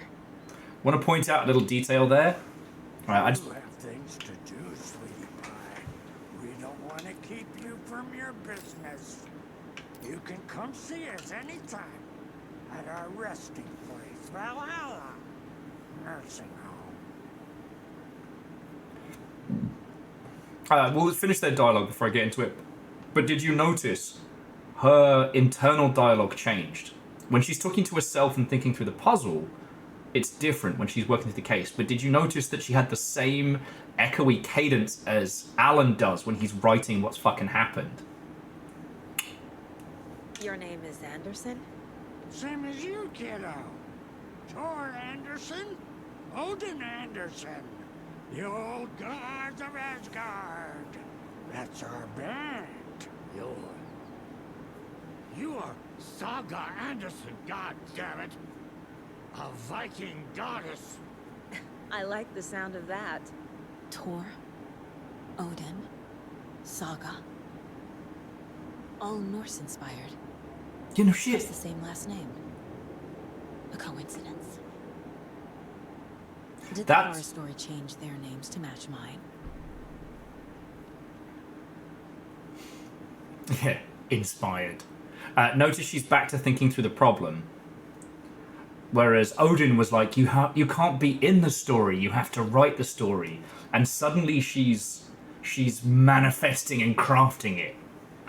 Okay, do you know where the trailer is? So, do you know where the Anderson trailer is? Right behind us. We've been looking after it since you left. Uh-huh. Thanks for your help. Anytime, kiddo. Also, there is the sad possibility that Mr. Scratch brought her daughter back to pull her from the case, and her daughter really did die. Oh boy! This is going to be a happy game for happy people. It looks like you two have had a bit too much fun. She sees right through us, bro. She has the power. This calls for a fucking celebration. Our little Saga all grown up and finally home. Sure, we've had a few sips. Just a taste. The famous Anderson moonshine. Oh, nectar of the gods. You want some? No thanks. Shauna says, so regarding nothing, this game is a happy game with a happy song. It's so happy! Now about the cult of the tree. Have you seen any strange people in deer masks? I haven't drunk enough for that yet. You can see all sorts of wonderful things when you make your way down the bottom. Even more so with just one eye. Okay. Never mind.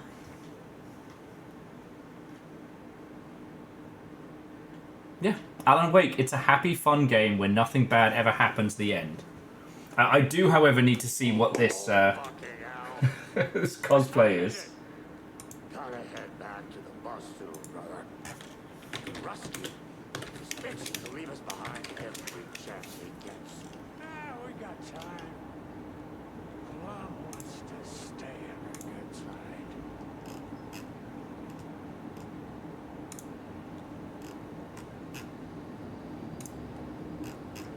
Okay, Lance, I'm looking for these pictures. Oh, Jesus fucking Christ! I found them! Fuck! Who cares? That depressing tango shit is bad for your head, bro. Okay, so I saw it. Drags me down. Hero's tango is uplifting. Music for the soul. Jesus. Yeah, if you go over to Creation Celebration in the Longship, you can see Jin's cosplay, and boy howdy. Also, friends, depending on when we close for tonight, I got a little message from Sage. Guess who's playing Alan Wake 1 tonight? Fucking Chorby. Love it. Keeping it in the family. Keeping it in the family. More of those kids' lunchboxes. You can overcome adversity and achieve your goals. Yay! I don't know if you all have told me what the detail and significance is behind the knitted rocks. If you did, it was probably while I was like fighting for my fucking life against some shit. Now, we check in all of this stuff. Hello, Yako. There's this incredibly attractive martial arts master. It's me, your brother, Ilmo. I don't recognize you, but Ilmo, why are you dressed like that? Deerfest is almost here, which means we're chopping. The price is on all of our custom-designed Deerfest parade clothes. Clothes created by the award-winning team at Kalevala Knights Motorcycle Club, winners of the last year's trophy for Best Deerfest float featuring an animal that is not deer. That's the very team. And you're gonna get a kick out of our latest float designs. We've done it all. Deerfest floats, restaurant floats, floats shaped like things we can't show on television. Our floats are the best way to impress your friends, propose to your partner, or throw shade at an office colleague. And we don't do just Deerfest. Our floats are a perfect gift for weddings, birthdays, and bar mitzvahs, or your Gonna search Syria. Our floats will punch up. It's me trying to pronounce things. Word for it. Let's hear it from one This of is our why I'm not drinking any more wine, lest I splatter it over the screen. I was at Deer Fest last year. The flows were pretty good. One of them was a swan. And those people liked it. And there you have it. Award-winning floats now at reduced prices that will...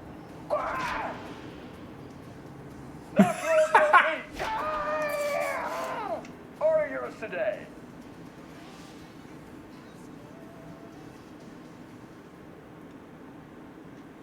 That's so good.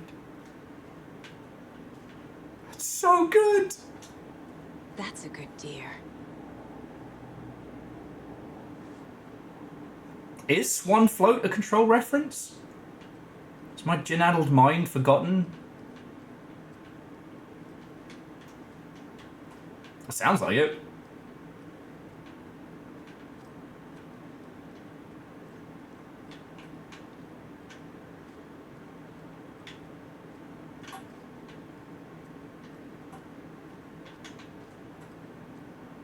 Oh yeah, there was the Swan boat.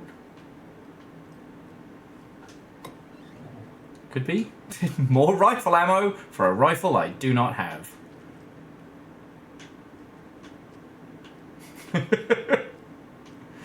Games like, alright, look, if you could stop winning so hard.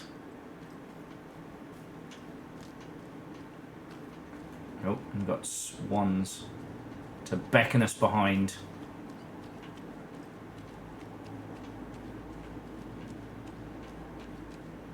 Oh, Jesus. Fucking Sage, Saga.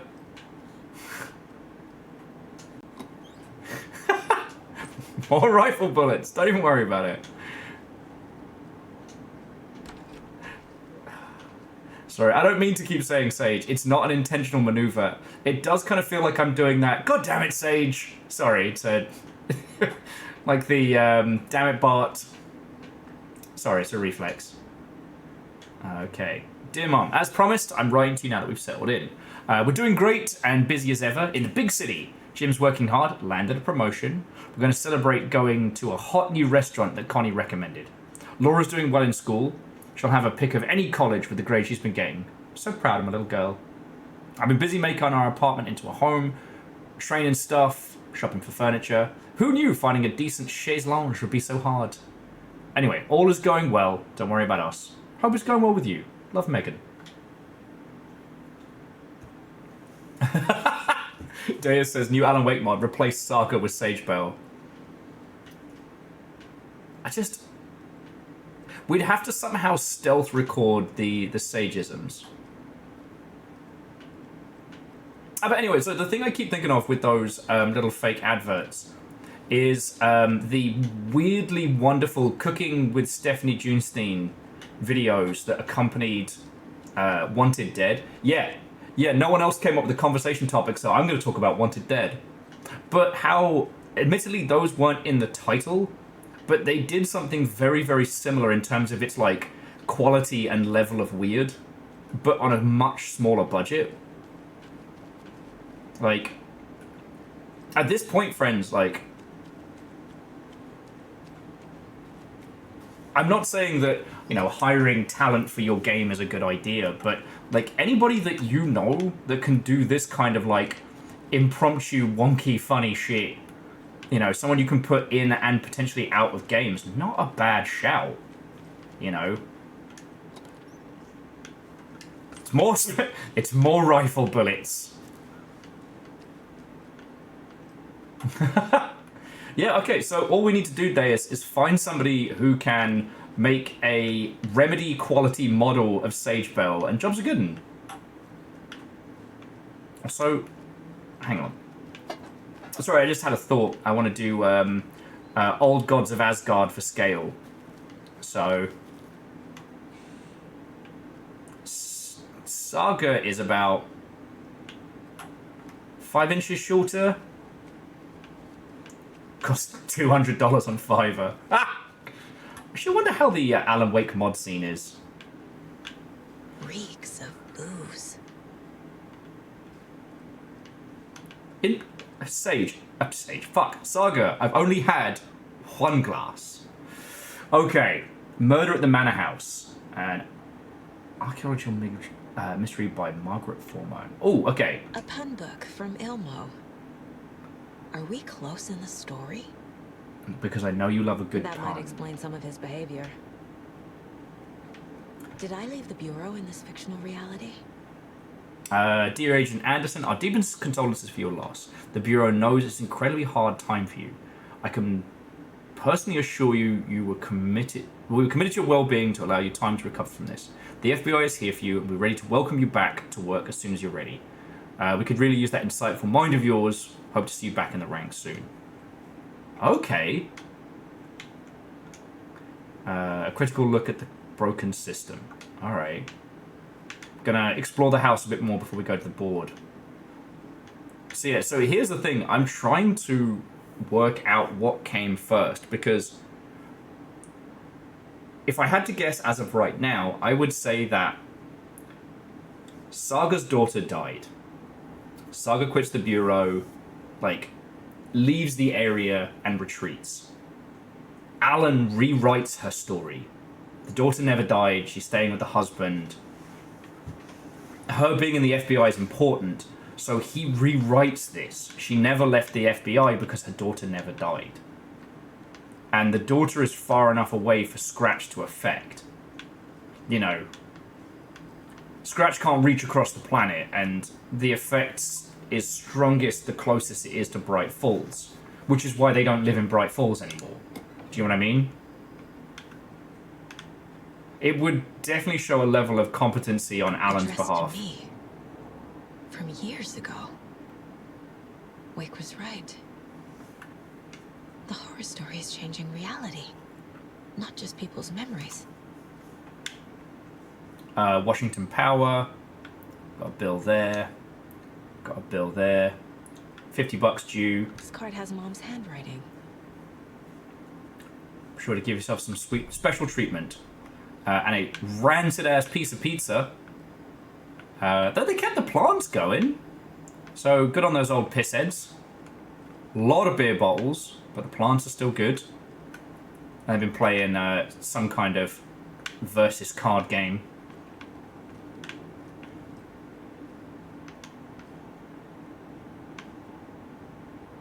Depending on the time, this doesn't matter, but there's only 2 toothbrushes in the bathroom. Everything here reminds me of Logan. This could be her room. This is getting too real. Too personal. Sup, gigantic teddy bear. Okay. The Nordic Tales book Mom gave to Logan when she was little. Logan's junior agent certificate. So cute. There are a lot of things I could say about that, and they're all extremely dark jokes. Bon. Logan used to love her music. Mom with the FBI, dual-wielding pistols. Actually, Logan, your mother is a fucking badass. Alright, we've got some more. So there's a drawing of the old gods. There's Logan and somebody playing video games together. That's not the mum. And there's Coffee World and the moose from Coffee World. Why does she have a Night Springs poster? To Logan. Keep on shining, little rock star. Your proud great-granddad and great-grand-uncle.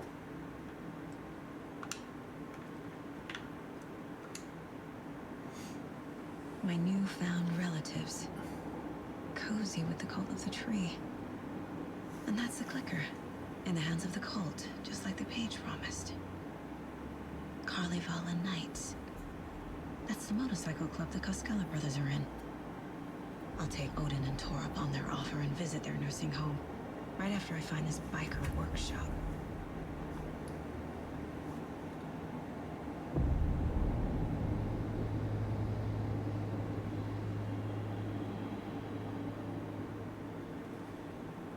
Okay, Deus is actually trying to do a Sage Bell replacement model. No.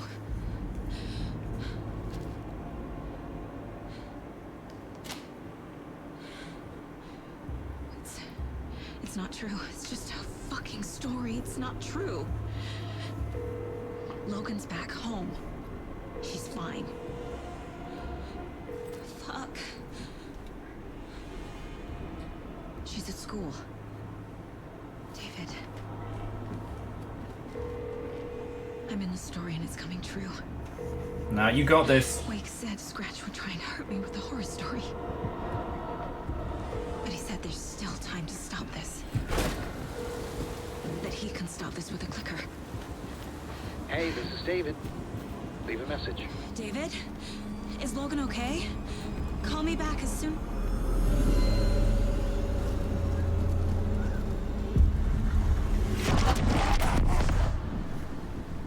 Mulligan? What the fuck? Hey! Stay where you are.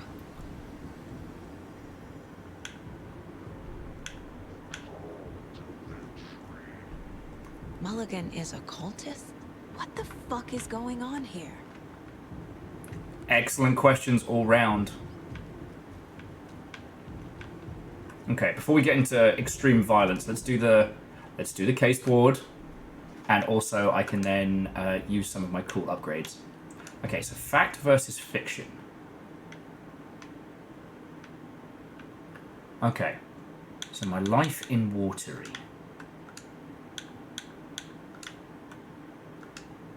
Oh, that's Logan's part in the story. No, Logan's not dead. Drawings of the new trailer. Logan does love the band. Logan's a junior agent.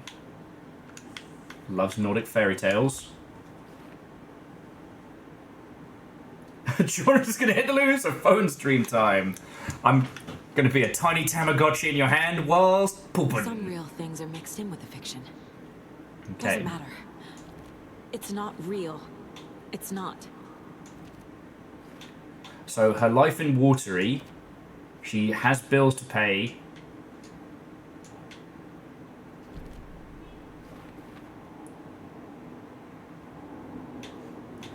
She has bills to pay.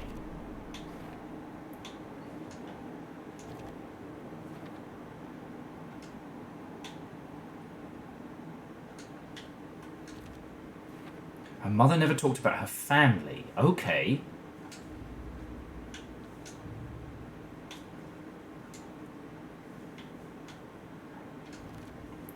And at some point, Tor and Odin were involved. Somehow. Alright, and then... Okay, the story.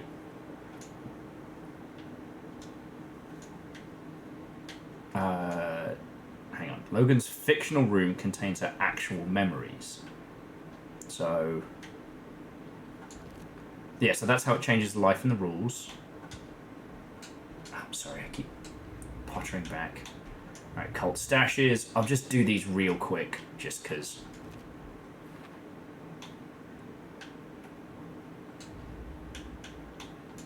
You know, whilst we're here, right?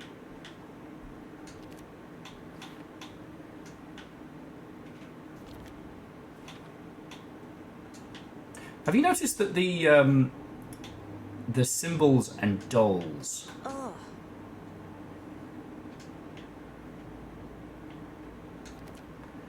don't have a consistency to them?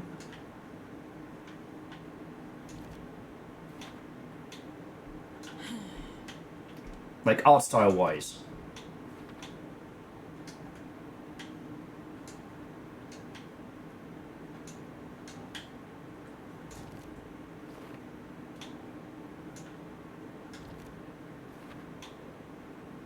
Sorry, this is one of those times where I'm probably asking your questions that are going to be very obvious in a few seconds.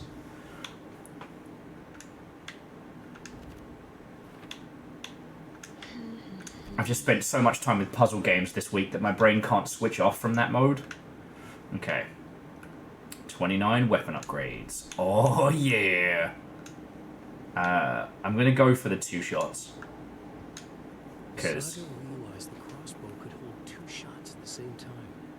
Had she just not noticed before? Or had the weapon changed somehow? Like in a dream? Yeah, I guess the way the FBC is researching the dolls, that they're trying to at least experiment with the level of iconography. I don't know. Like I said, there is a game that I haven't had the chance to pick up yet, and it's based around some of the SCP stories. And it's the Anomaly Reproduction Department.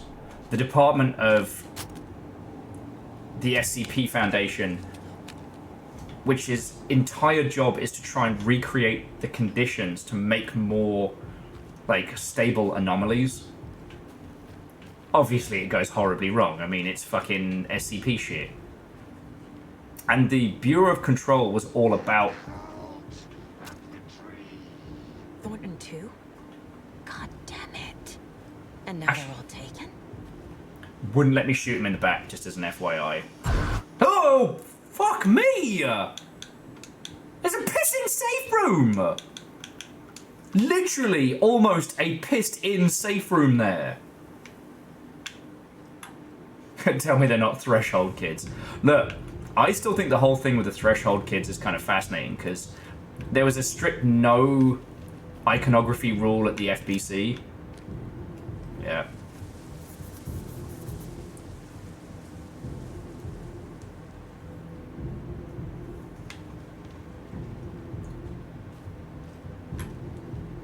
I think we'll should have Hero, which should look like Saga if you squint. Okay. Oh, fucking bastards! The line about Logan wasn't real. Don't think about it. The cult has the clicker. Get it? Fix this. Don't be in the story, write the story. You started to.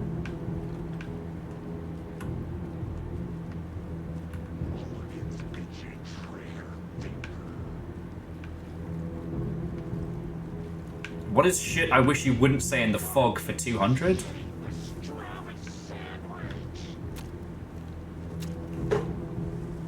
Huh. It's not letting me go. Oh! Gun them down.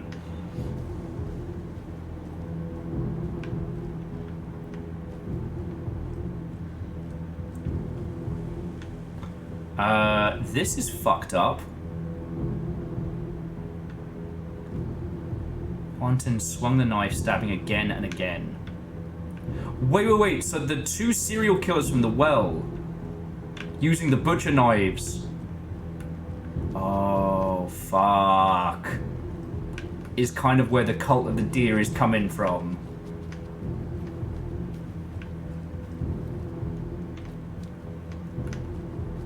Yeah, they're just like Nightingale. So there's the well. Alright, fuckos. Workshop from the photo with the cultists. This is where they had the clicker. If it's still here, I need to find it. Alright, my anti-jump scare device, aka a tiny shotgun. I gotta remember to use some flares as well. Fine, more rifle ammo. Good for me.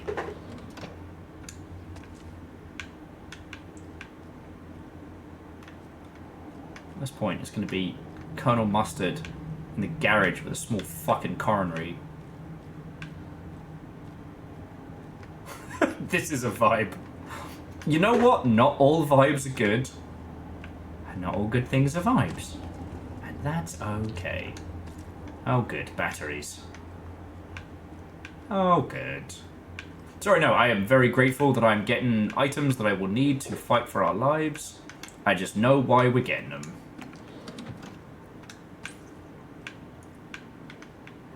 Did anyone ever come up with a really good term for when a game gives you a shitload of... Was that you two? Was that the guinea pigs behind me? Are the nuggies trying to jump scare me? Okay, I'm going to do these backwards because there's a lot of them. Okay, so stash the stashes. I've seen some of your stash places open. Please don't do that, you rascals. Stop it. It's your final warning. Stop taking the OOP out the assembly hall. Here's you two. What are you doing? The guinea pigs are Alright. I'm not going to mute the mic or anything. I'm just going to give them a little bit more hay so they stop trying to scare me. Baby nuggies.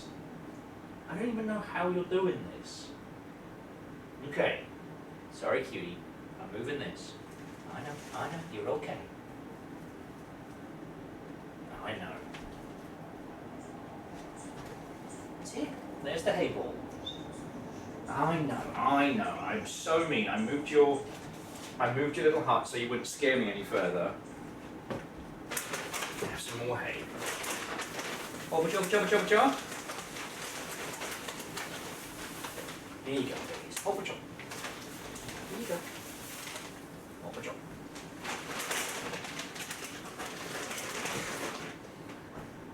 Look, I don't mind them being super cute and bribing me thusly, but if they work out they can scare the fuck out of me to get salad, that's my life over. That's Will has a tiny heart attack.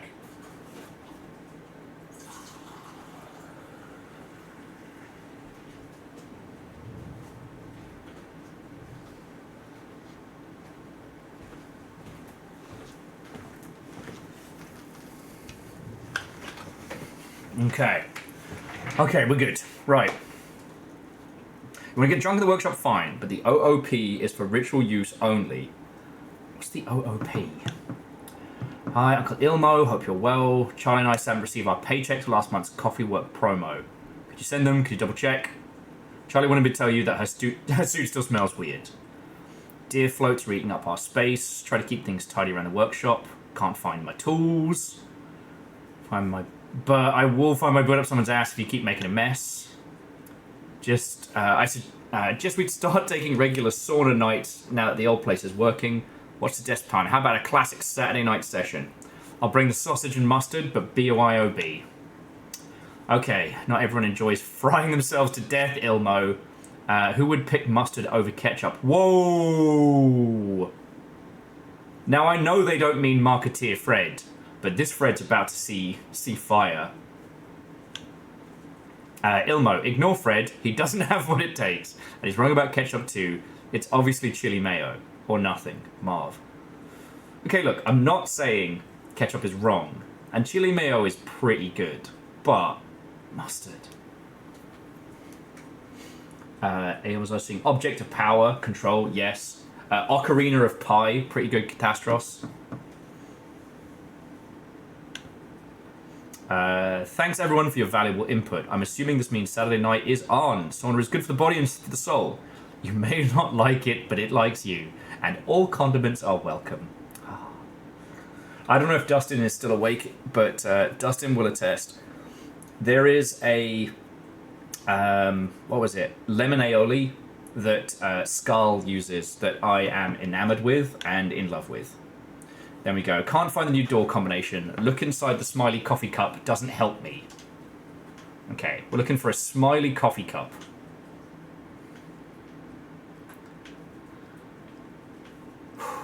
And to not get the fuck scared out of me. It's a big pie. And a duck. Alright, well there's Mr. Drippy. He's a pretty smiley coffee cup. Oh, and dear friend. Poor thing. I wonder how many we've got left. We've found a lot of them.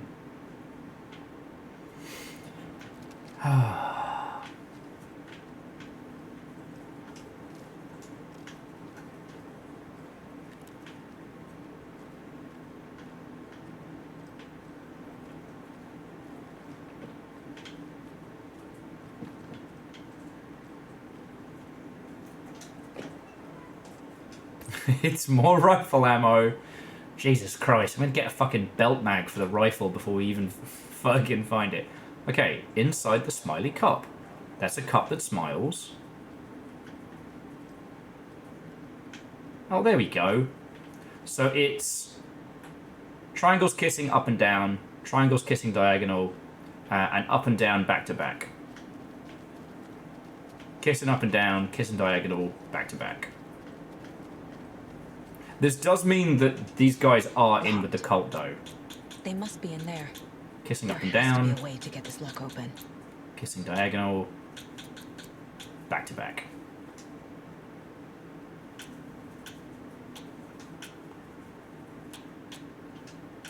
Okay. Back to back. Kissing up and down. Kissing diagonal. Okay. Kissing diagonal. Back to back. Kissing up and down. Was it other diagonal? Because I thought the order was right. Oh, I got the wrong diagonal.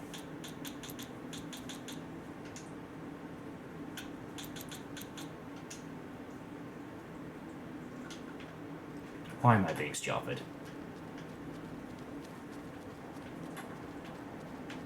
Tell you what, friends, once we start hitting like midnight o'clock and whatnot, I'll oh! I nearly missed a manuscript page! Fuck. Hey, stop right there. The shape stumbled out of the dark toward Deputy Mulligan. Thornton was doubled over, coughing. A chunk of cold pastrami caught in his throat. Bring it, fucker. Mulligan fired. Thornton hacked the pastrami out of his windpipe, opened fire with his partner. The monster fell. They kept shooting. The thrill of domination.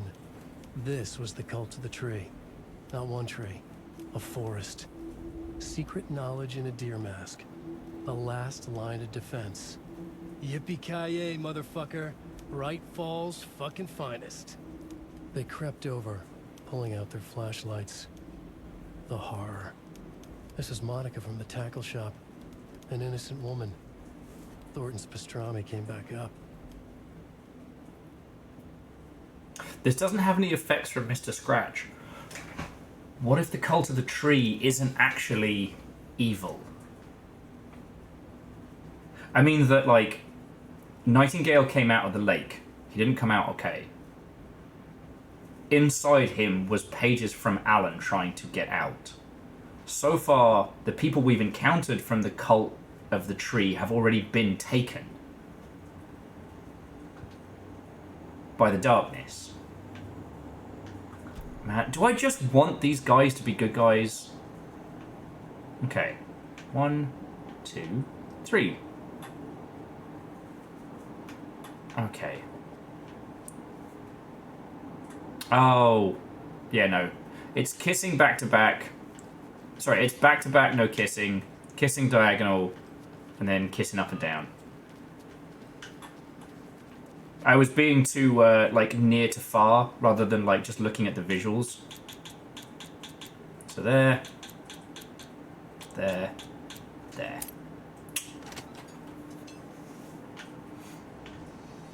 This is the cult's hideout. Their headquarters, even? The reason why they have the clicker is they're protecting it. It's just that some of their people have been taken. Hey! Good evening, Night Valen. So, I'm gonna take a breath and a beat here. Just because if anyone from Night Valen's squad wants to say hello but avoid spoilers, I completely understand. Welcome to Alan Wake 2. That's twice as many Alans as you may have encountered in similarly Alan Wake themed adventures. We are on full-on venture status. We have had rock opera power musicals. We have had gun battles with the unknowable forces of darkness. And moonshine. Whether or not Alan is actually awake, still up for debate. But yeah, how was your stream? What were you up to? Watto and welcome. Tell me your tales. Gives me a chance to sip me wine.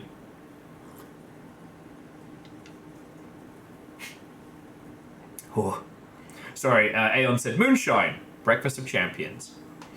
I still remember, clear as day, a friend who was staying with us for Thanksgiving, who decided that he was just going to day drink the day after.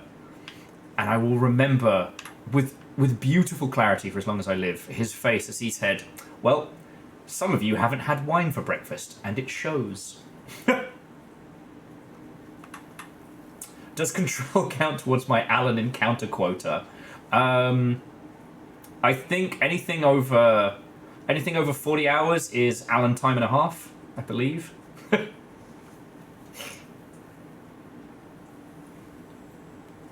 Night Valen finished Ni no Kuni 2. Story was fine, but bonkers at the end. It doesn't... It certainly is an adventure. I don't want to spoil it for peeps that haven't gone through it, but... I found out I still have my collector's version, collector's edition of Ni no Kuni 1 in the UK. It's wild.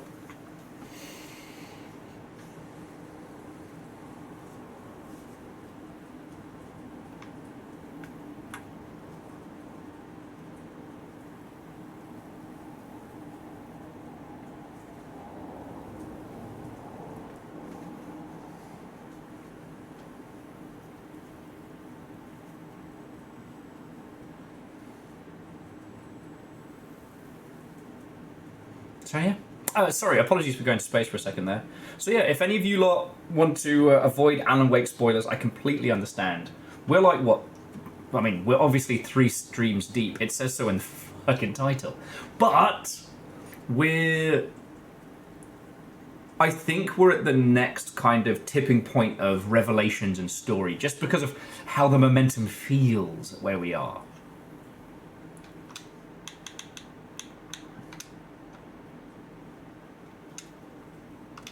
So, if any of you want to pop out to avoid spoilers, I completely understand. But otherwise... A fuse. Come on in, friends. Come on in.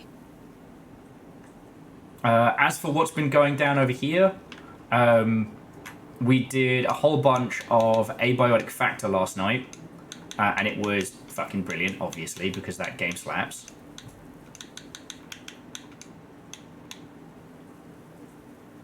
Let me see. There's a basement. That's about as spicy as it's been this week. I am all moved into my new place. I'm finding my feeties. I've been working on what I call the new normal. And it's been interesting. I mean, like every one of us here, struggling with my sleep pattern, something fierce. But as I've probably said like 8 times by now, because I'm in a quiet environment where I can actually sleep, it's wonderful. The downside being is that I drastically oversleep.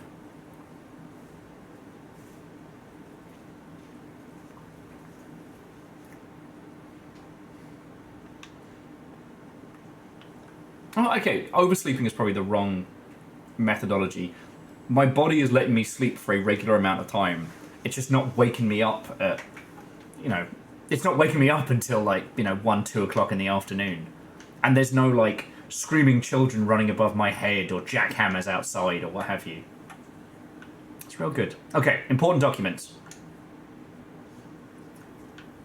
Okay. This is one weird cult. They have FBC stuff. Rose. She's that waitress from the diner.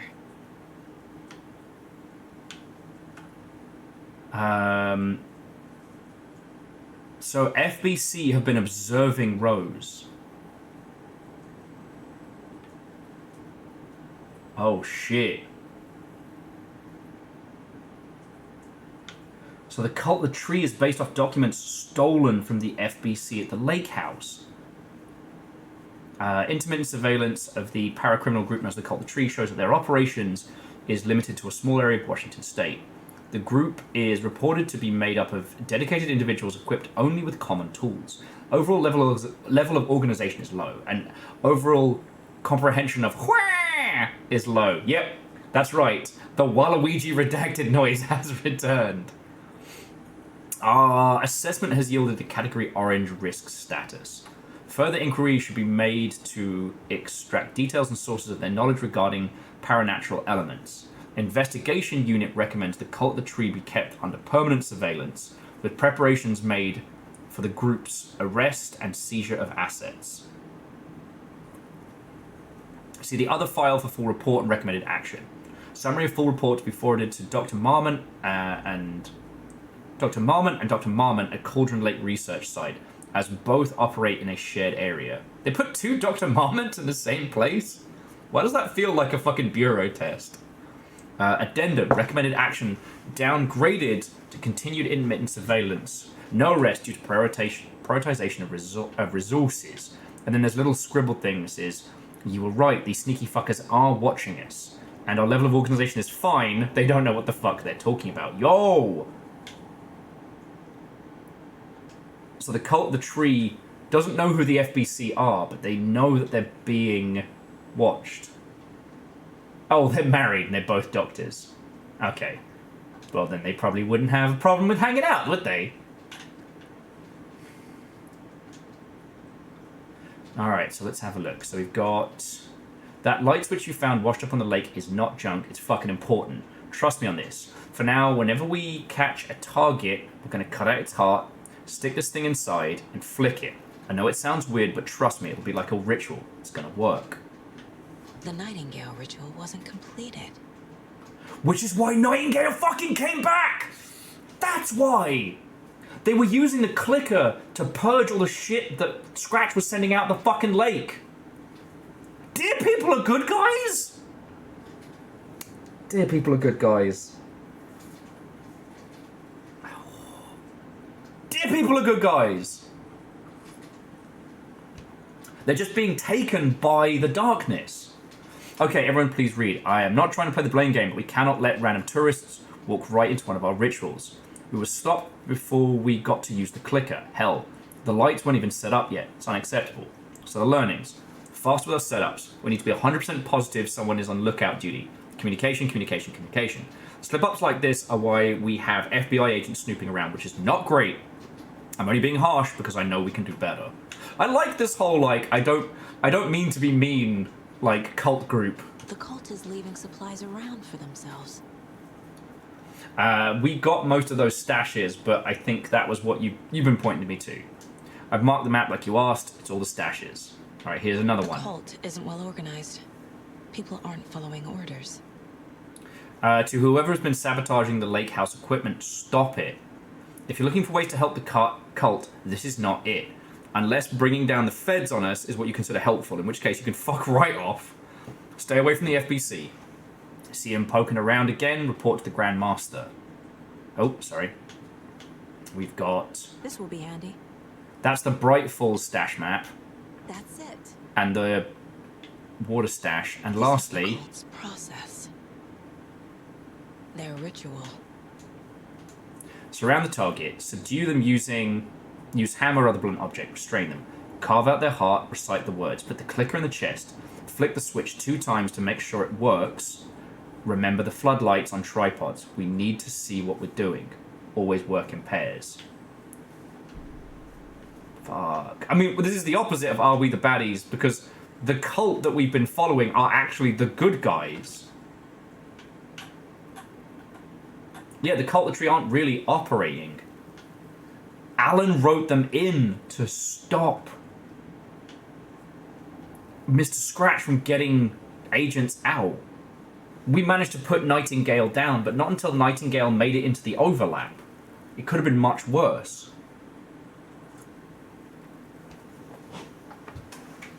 Fuck. This game is so good! Alright. A creepy basement. Unfortunately, the darkness does seem to have already taken them.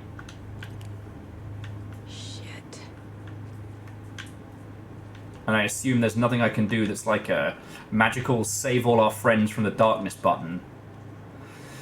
Okay. Let's do what we gotta. Hey! Freeze!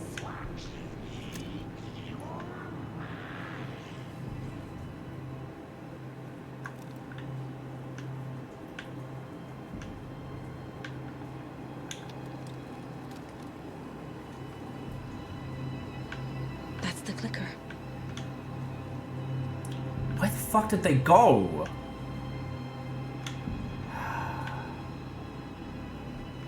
Hang on.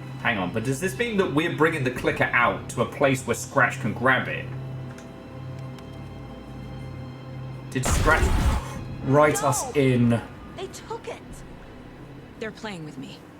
I was so close. Alright, they are fucking with us. Alright, time to do some mind mapping.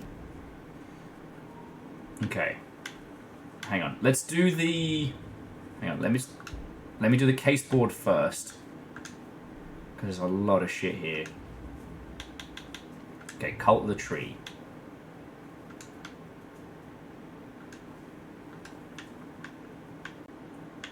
Cult psychology, cult symbols. Hang on, cultist room hidden between in-laws, clubhouse. That's not right.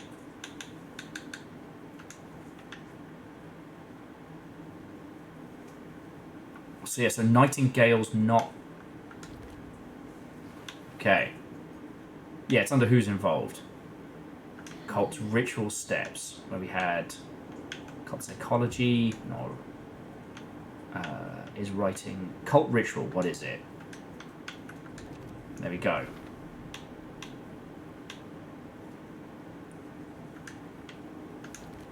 Now we have the steps of the cult ritual. Cultists admonishing... Nope.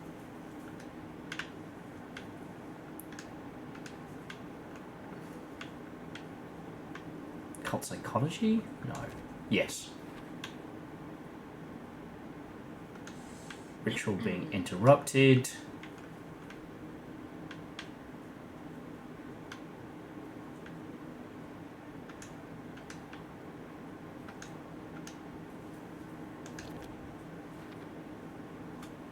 Oh, yes, of course. Because that's why Nightingale got up. Clicker in the ritual. Report from founded Cult HQ.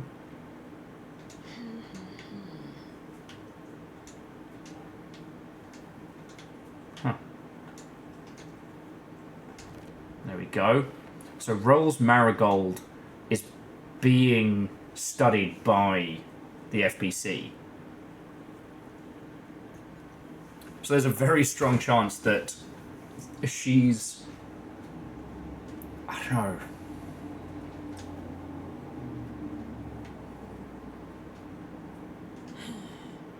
Oh, drug-fueled scribbles on the original cult symbols.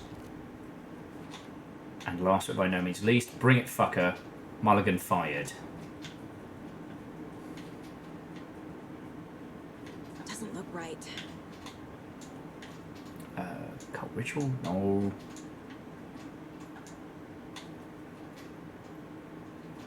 What's the thrill of domination? Oh, cult psychology. Wait, no?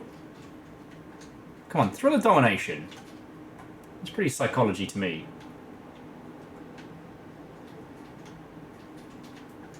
Oh, yes, because it's Mulligan and Thornton. Sorry, Chaunerus. Probably yelling at the screen at this point. Okay. And for Trail of the Cult, we have... The photo proved the cult had the clicker. Tor and Odin were in it too. Worth following up on later.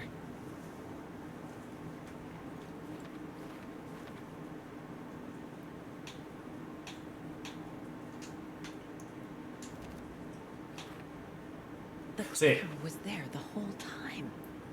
Fucking Mulligan and Thornton.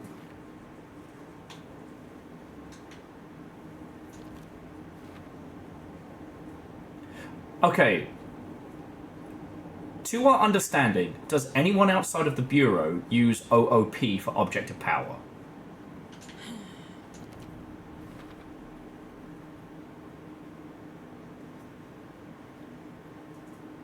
Now, maybe they got the terminology from getting,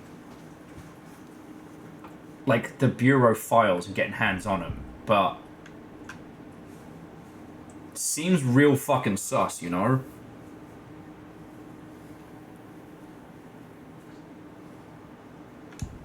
Anyway, let's start some profiling. Mulligan and Thornton are members of the cult. Who's the leader?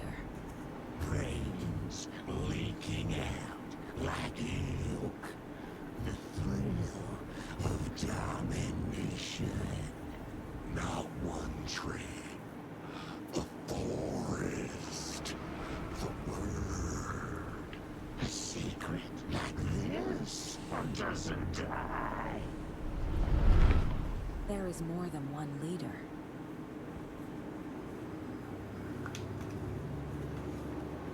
Okay. So yeah, Edwin, maybe they found out, but they've definitely reached a point where they have a demonstrable object of power. They know the clicker works.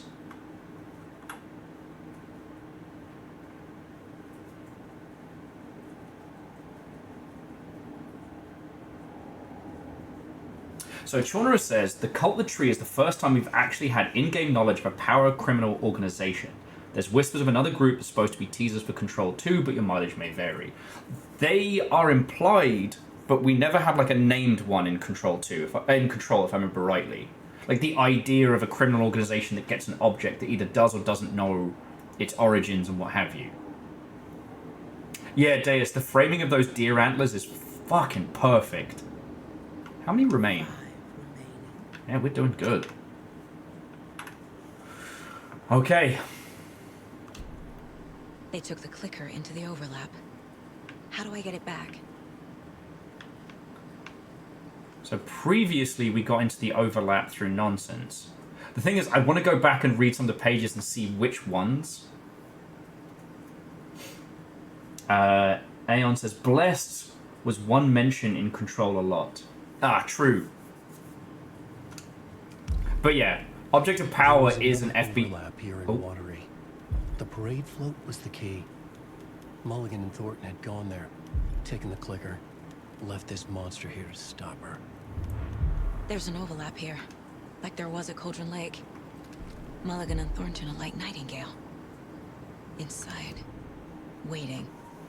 And a parade float is the key. So the thing I don't get is how did these two get fully taken like Nightingale?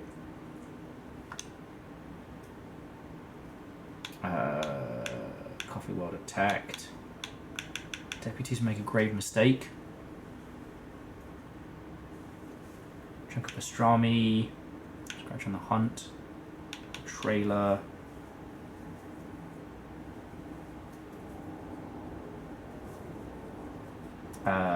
Deputies make a grave mistake.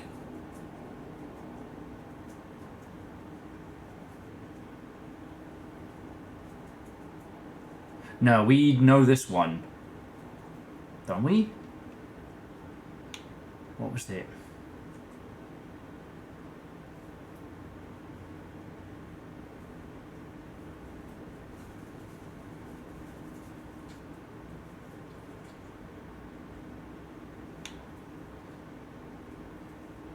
This one, yeah. Saga had read about it. The trap. She knew what was waiting for her. The moment she saw the giant, she knew she wasn't ready. You let Logan drown. The weapon it carried could crack her skull like a brittle egg. Brains leaking out like yolk. Everything she loved, lost. Everything she was, lost. We will watch it eat your mind. Reading this made her sick, but the fear was sharp when she faced it. There was another overlap here in Watery. The parade float was the key. Mulligan and Thornton had gone there, taken the clicker with them, left this monster here to stop her. Oh, thanks, I hate it. And now we can get another little profile on her. Mulligan and Thornton were fine earlier. How did this happen? Terrible mistake. Shadows crept over Mulligan and Thornton. Shadows on their faces, filling the shape of them. Bright Falls fucking finest. Shitty pastrami sandwich. Mulligan and Thornton became like Nightingale. We know that, but how? You know, the how is probably something I should not be like languishing over right now. Okay, I'm just going to mute the mic real quickly. I'm just going to go for the quickest piss. We're doing this, all right? We're doing this.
Okay. Sorry, I realised I should use the BRB needs tea just for peeps watching the VODs, so they know when to skip forward and back to. Dea said, and I quote, I am once again going to express admiration for the writing with intentional gaps. The implication of what a group with only partially known intentions can do with an object that gives them power opens up enough possibilities that the absence of law writes the story better. Yes. And that is so much easier said than done. You know this, I know this. Alright? Let's keep going, friends. Whatever's up there is about to kick 7 shades of shit out of me. A taken is upstairs. This And was a trap. Yeah, a good SCP story is very much the same. With this, like, we are a person, but we are trapped in a battle between two, like, entity-changing forces. Like, I'm trying to remember the name that the FBC gives somebody who uses objects of power, but that's what Alan is. Like, Alan can literally... Oh, fuck sticks. Alright. We're doing this a loud way. Para-utilitarian. Yes. I don't think Alan realizes that that's what he is. Well, that was a waste. But whatever powers he is wielding and things like that, intentionally or unintentionally, like... Oh, fuck me running!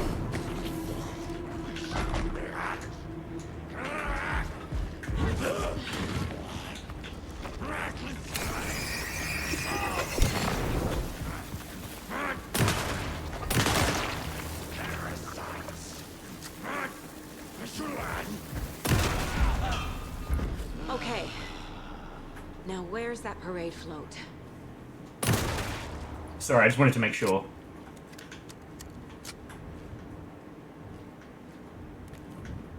Let's hear it for the flare.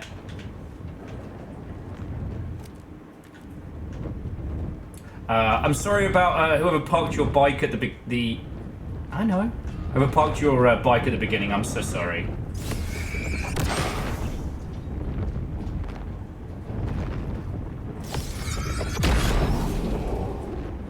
Oh, interesting. So Aeon says that looking it up, para-utilitarian includes people with intrinsic power, i.e. Alan and Saga. So that also means that Jesse would have been considered a para-utilitarian even though it was the fractal that had the power. Alright, Alan, what have you fucking dropped for me? I guess, Chaunerus, I did it... Overlap formed around Watery's dark past. The ritual to enter was tied to crafting the float. Art was the key. It had the power to let Saga in. At Cauldron Lake, giving the poem and the heart to the witch sign opened the overlap. Here, it's the parade float. But it's incomplete. Is this the parade float the page mentioned? This is one disturbing parade float. Stabbing again and again. We need the mask. That must mean the arm's supposed to move. The knife is in the kid's shop. I don't hear any haunting laughter. We need to steal that from the Mr. Drippy's fucked up laughter. How come one of them is wearing a mask and the other isn't? Not sure what Puko means, but it looks like the knife is missing. Yeah. Hang on, so Aeon, I thought the whole thing with, like, Jesse and Dylan messed with the... Was it the projector? The projector let in the hiss. Dylan got the hiss and was kept at the bureau for a long-ass time, or if it late... Oh, I have to remember now.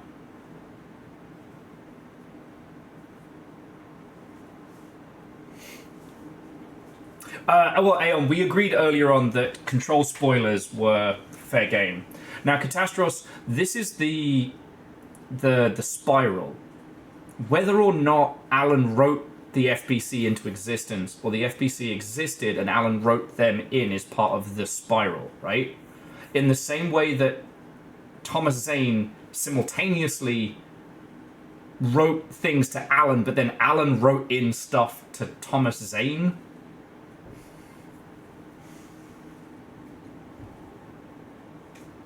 Oh, sorry. I missed something on the float. There's a list on the table under the awning. Table under the awning. Yes, I did miss that. Thank you, Chaunerus. I was so in control zone. Okay, so this Jesse... is the Koskela Brothers parade float. Okay. Looks like only 4 pieces are missing. The mask is the only one without a location listed. So, okay.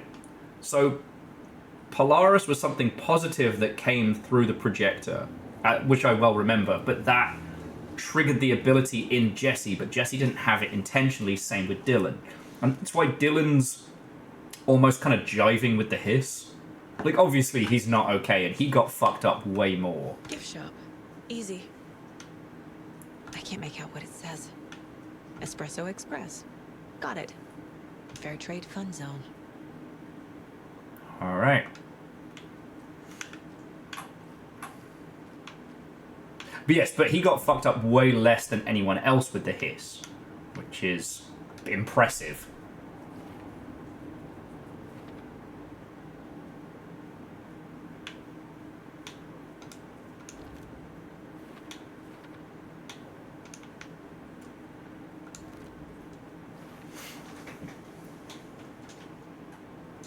Yeah.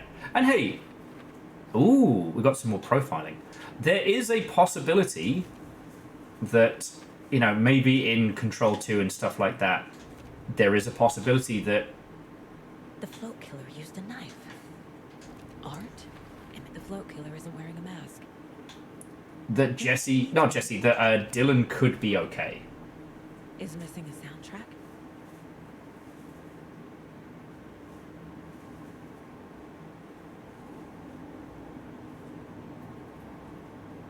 Oh!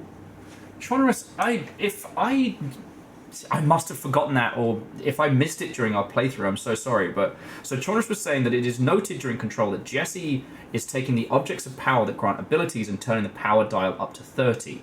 So the throw ability generally is only being strong enough to get like a pencil across the room. But there were other power utilitarians that were also directors. If I remember correctly, that's one of the prerequisites. For example, one of the directors, which as you remember, was he took a whole bunch of power into himself and then ended up becoming the power generator beneath the oldest house. Shit like that.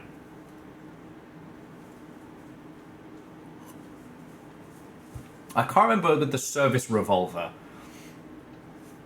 I can't remember its whole deal. Sorry, I remember that, you know, again, it's another...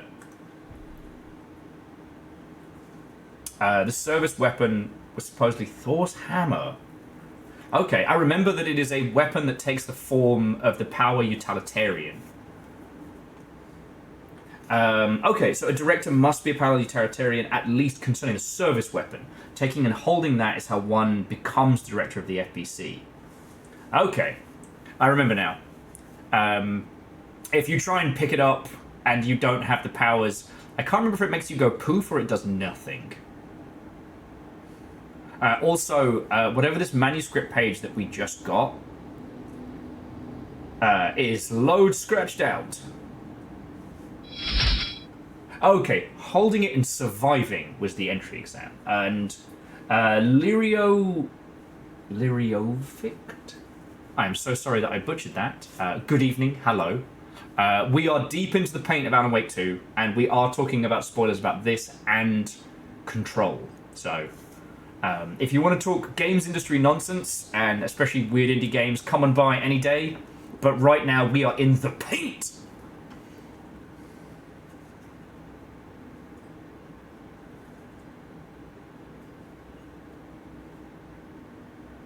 Oh, that's it. Shauna said, thank you for reminding me. Yeah, so it's implied that if you pick up, air quotes, the service weapon, and you are not strong enough to wield it, like a power utilitarian or otherwise, yeah, you just kind of, you know, you fall on your sword, you pop your own noggin. Which, shit, I wrote some notes down about this earlier in my note. It's bad. It's very bad. God, I can't wait for more Control. It's gonna be so good! Ilmo stood in front of the parade float, turned dramatically to his crew. Now, imagine the murderer's arms moving.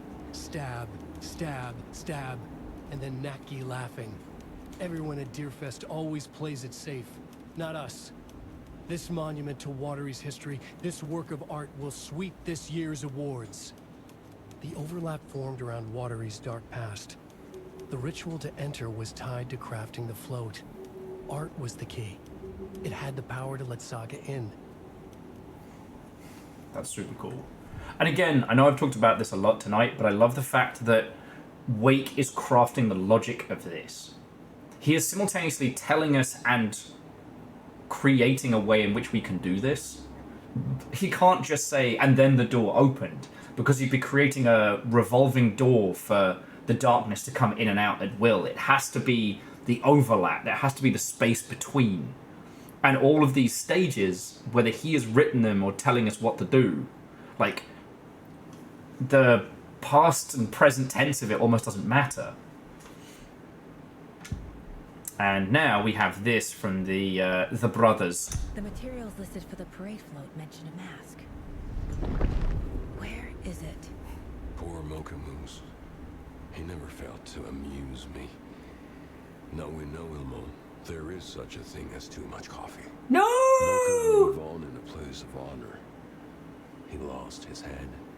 Mulligan and Thornton had one job.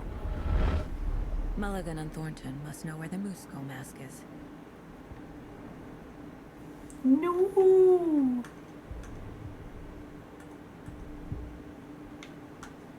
And then we can profile them about it. That poor moose!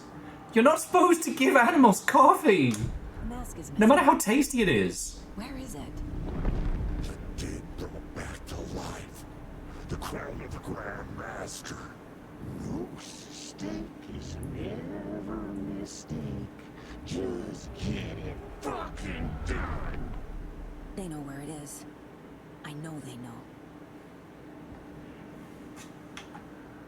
These two are about to get... just for getting a moose killed, I'ma fuck them up. Where is the mask? Go ahead and bleach it. We'll bow to him. And all of the crumbling will. Show the bitch who's boss.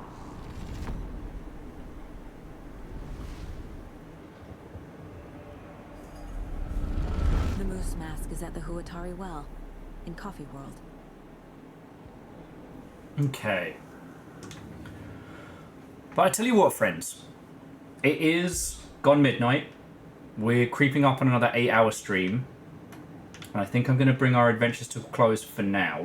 Because it looks like we've got kind of a bit of an action segment.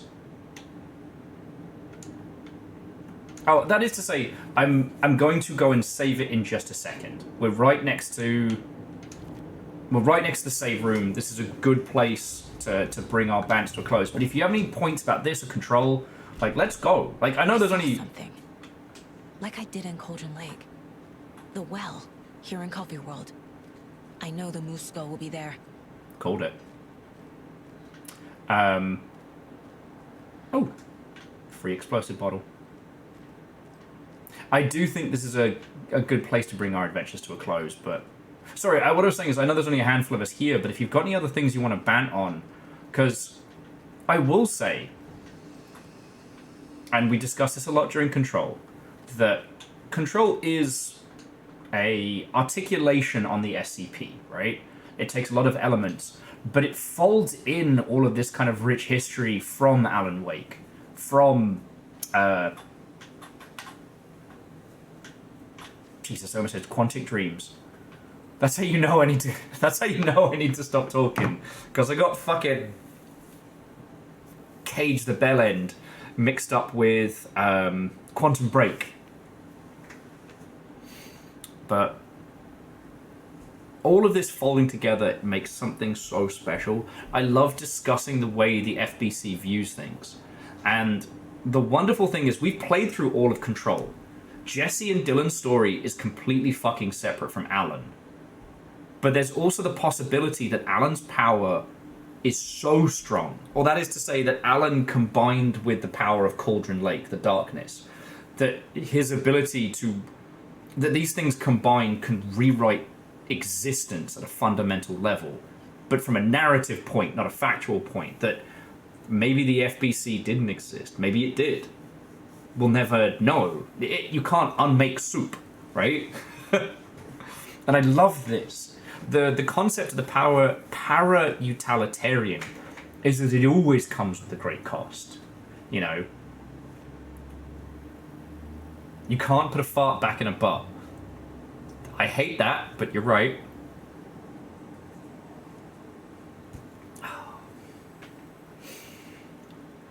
The concept of the para-utilitarian is something that I like a lot more than the concept of, like, the, you know, the hero born. I know it's a difference of semantics rather than, like, plot points, but it really is how I feel. Sorry, in the sense that, like, those people that do become para-utilitarians, it's not you were born to a great bloodline. It's not some, like, Anakin Skywalker wank fest. It's something different, and it does always come with a cost.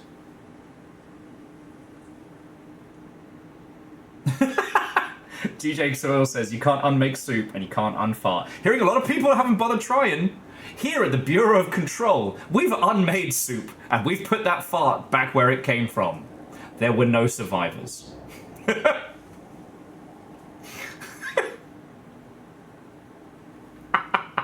That's why Will's not... This is why I don't get a department at the FBC, you know what I'm saying? There was one survivor from the fart incident. He hasn't spoken a word.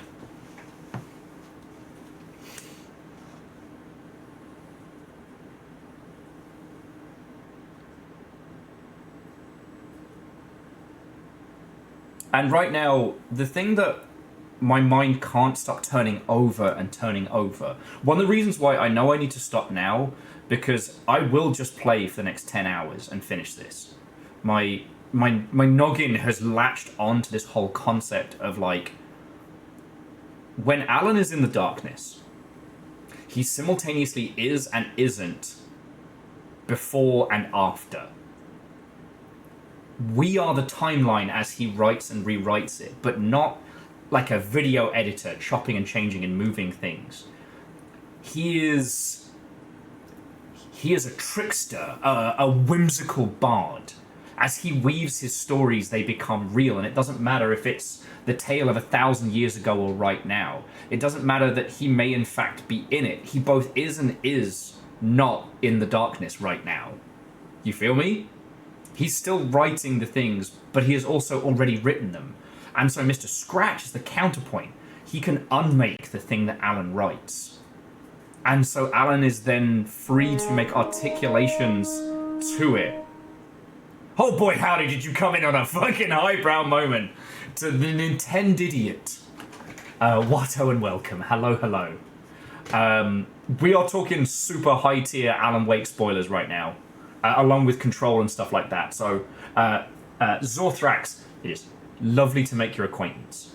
If you want to avoid spoilers, I completely understand. I'm going to be passing your lovely selves over to probably Chorby in just a second. But, oh, okay. Okay. Didn't.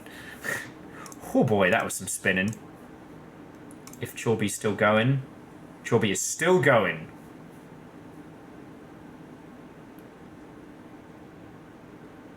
We might actually be able to get in on the end of Alan Wake 1, like, very shortly. Just sorry we didn't come in sooner.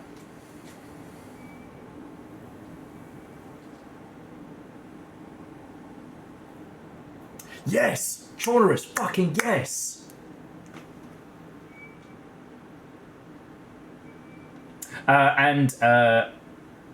Nintendiot, apologies for my dyslexic mispronunciations, and Zora, lovely to meet you. Okay, I'm sorry that you've come on in right as we're in, like, spoiler discussion territory. And, yeah, I hope both of you will pop in next week or at some point, at a time when I'm not going to be going, like, crazy eyebrows Pepe Sylvia discussion about like the ability to rewrite existence as a book. But as Chorus was saying, initiation is called a draft, while return is referred to as a book that went through editing. What we are playing through as Saga, not Sage, as Saga is something that has happened. Because from Saga's perspective, we're living these through in a linear fashion, but Alan is writing and rewriting his experiences while he's in the darkness. Like, essentially, while Alan is in the dark place, he is almost outside of time, and time is a bubble that he writes and rewrites, not fully conscious of. He's always looping around. Yes, they're being written and rewritten, changing it to fit the details of the world. Yeah. And it comes back to that spiral that we've seen, which was referenced in Control to Alan. If I remember rightly, like, the spiral is in Alan's... is in Control before we meet Alan, right? Okay. So look, friends, I'm going to roll credits. You lot were incredibly lovely. Alright? Shorby has literally just finished Alan Wake 1, so we can pop on in there and say congratulations. But seriously, you lot were so generous and so lovely today. Even though you were doing a gajillion torturous puns to fuck with me, this has been so good. Please, please, please keep an eye on the schedule. I'll let you know when we can jump in next to continue doing this. And again, Nintendiot, thank you so much for that raid. So to Lear Vickett, Abella Gamer, and The Realm of Madness, thank you for the follows. I do hope you come on by so I can tell you about indie games you've never heard of. To The Real Madness, Simple Chaos, Tanuki Suit, and Kaiju Chaos.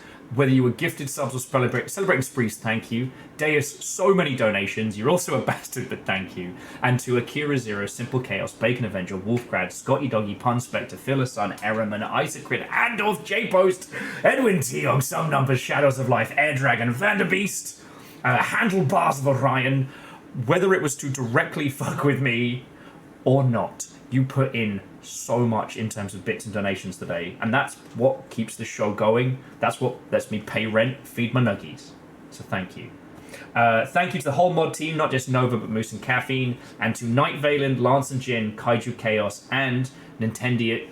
Thank you for bringing your raids in. Excuse me.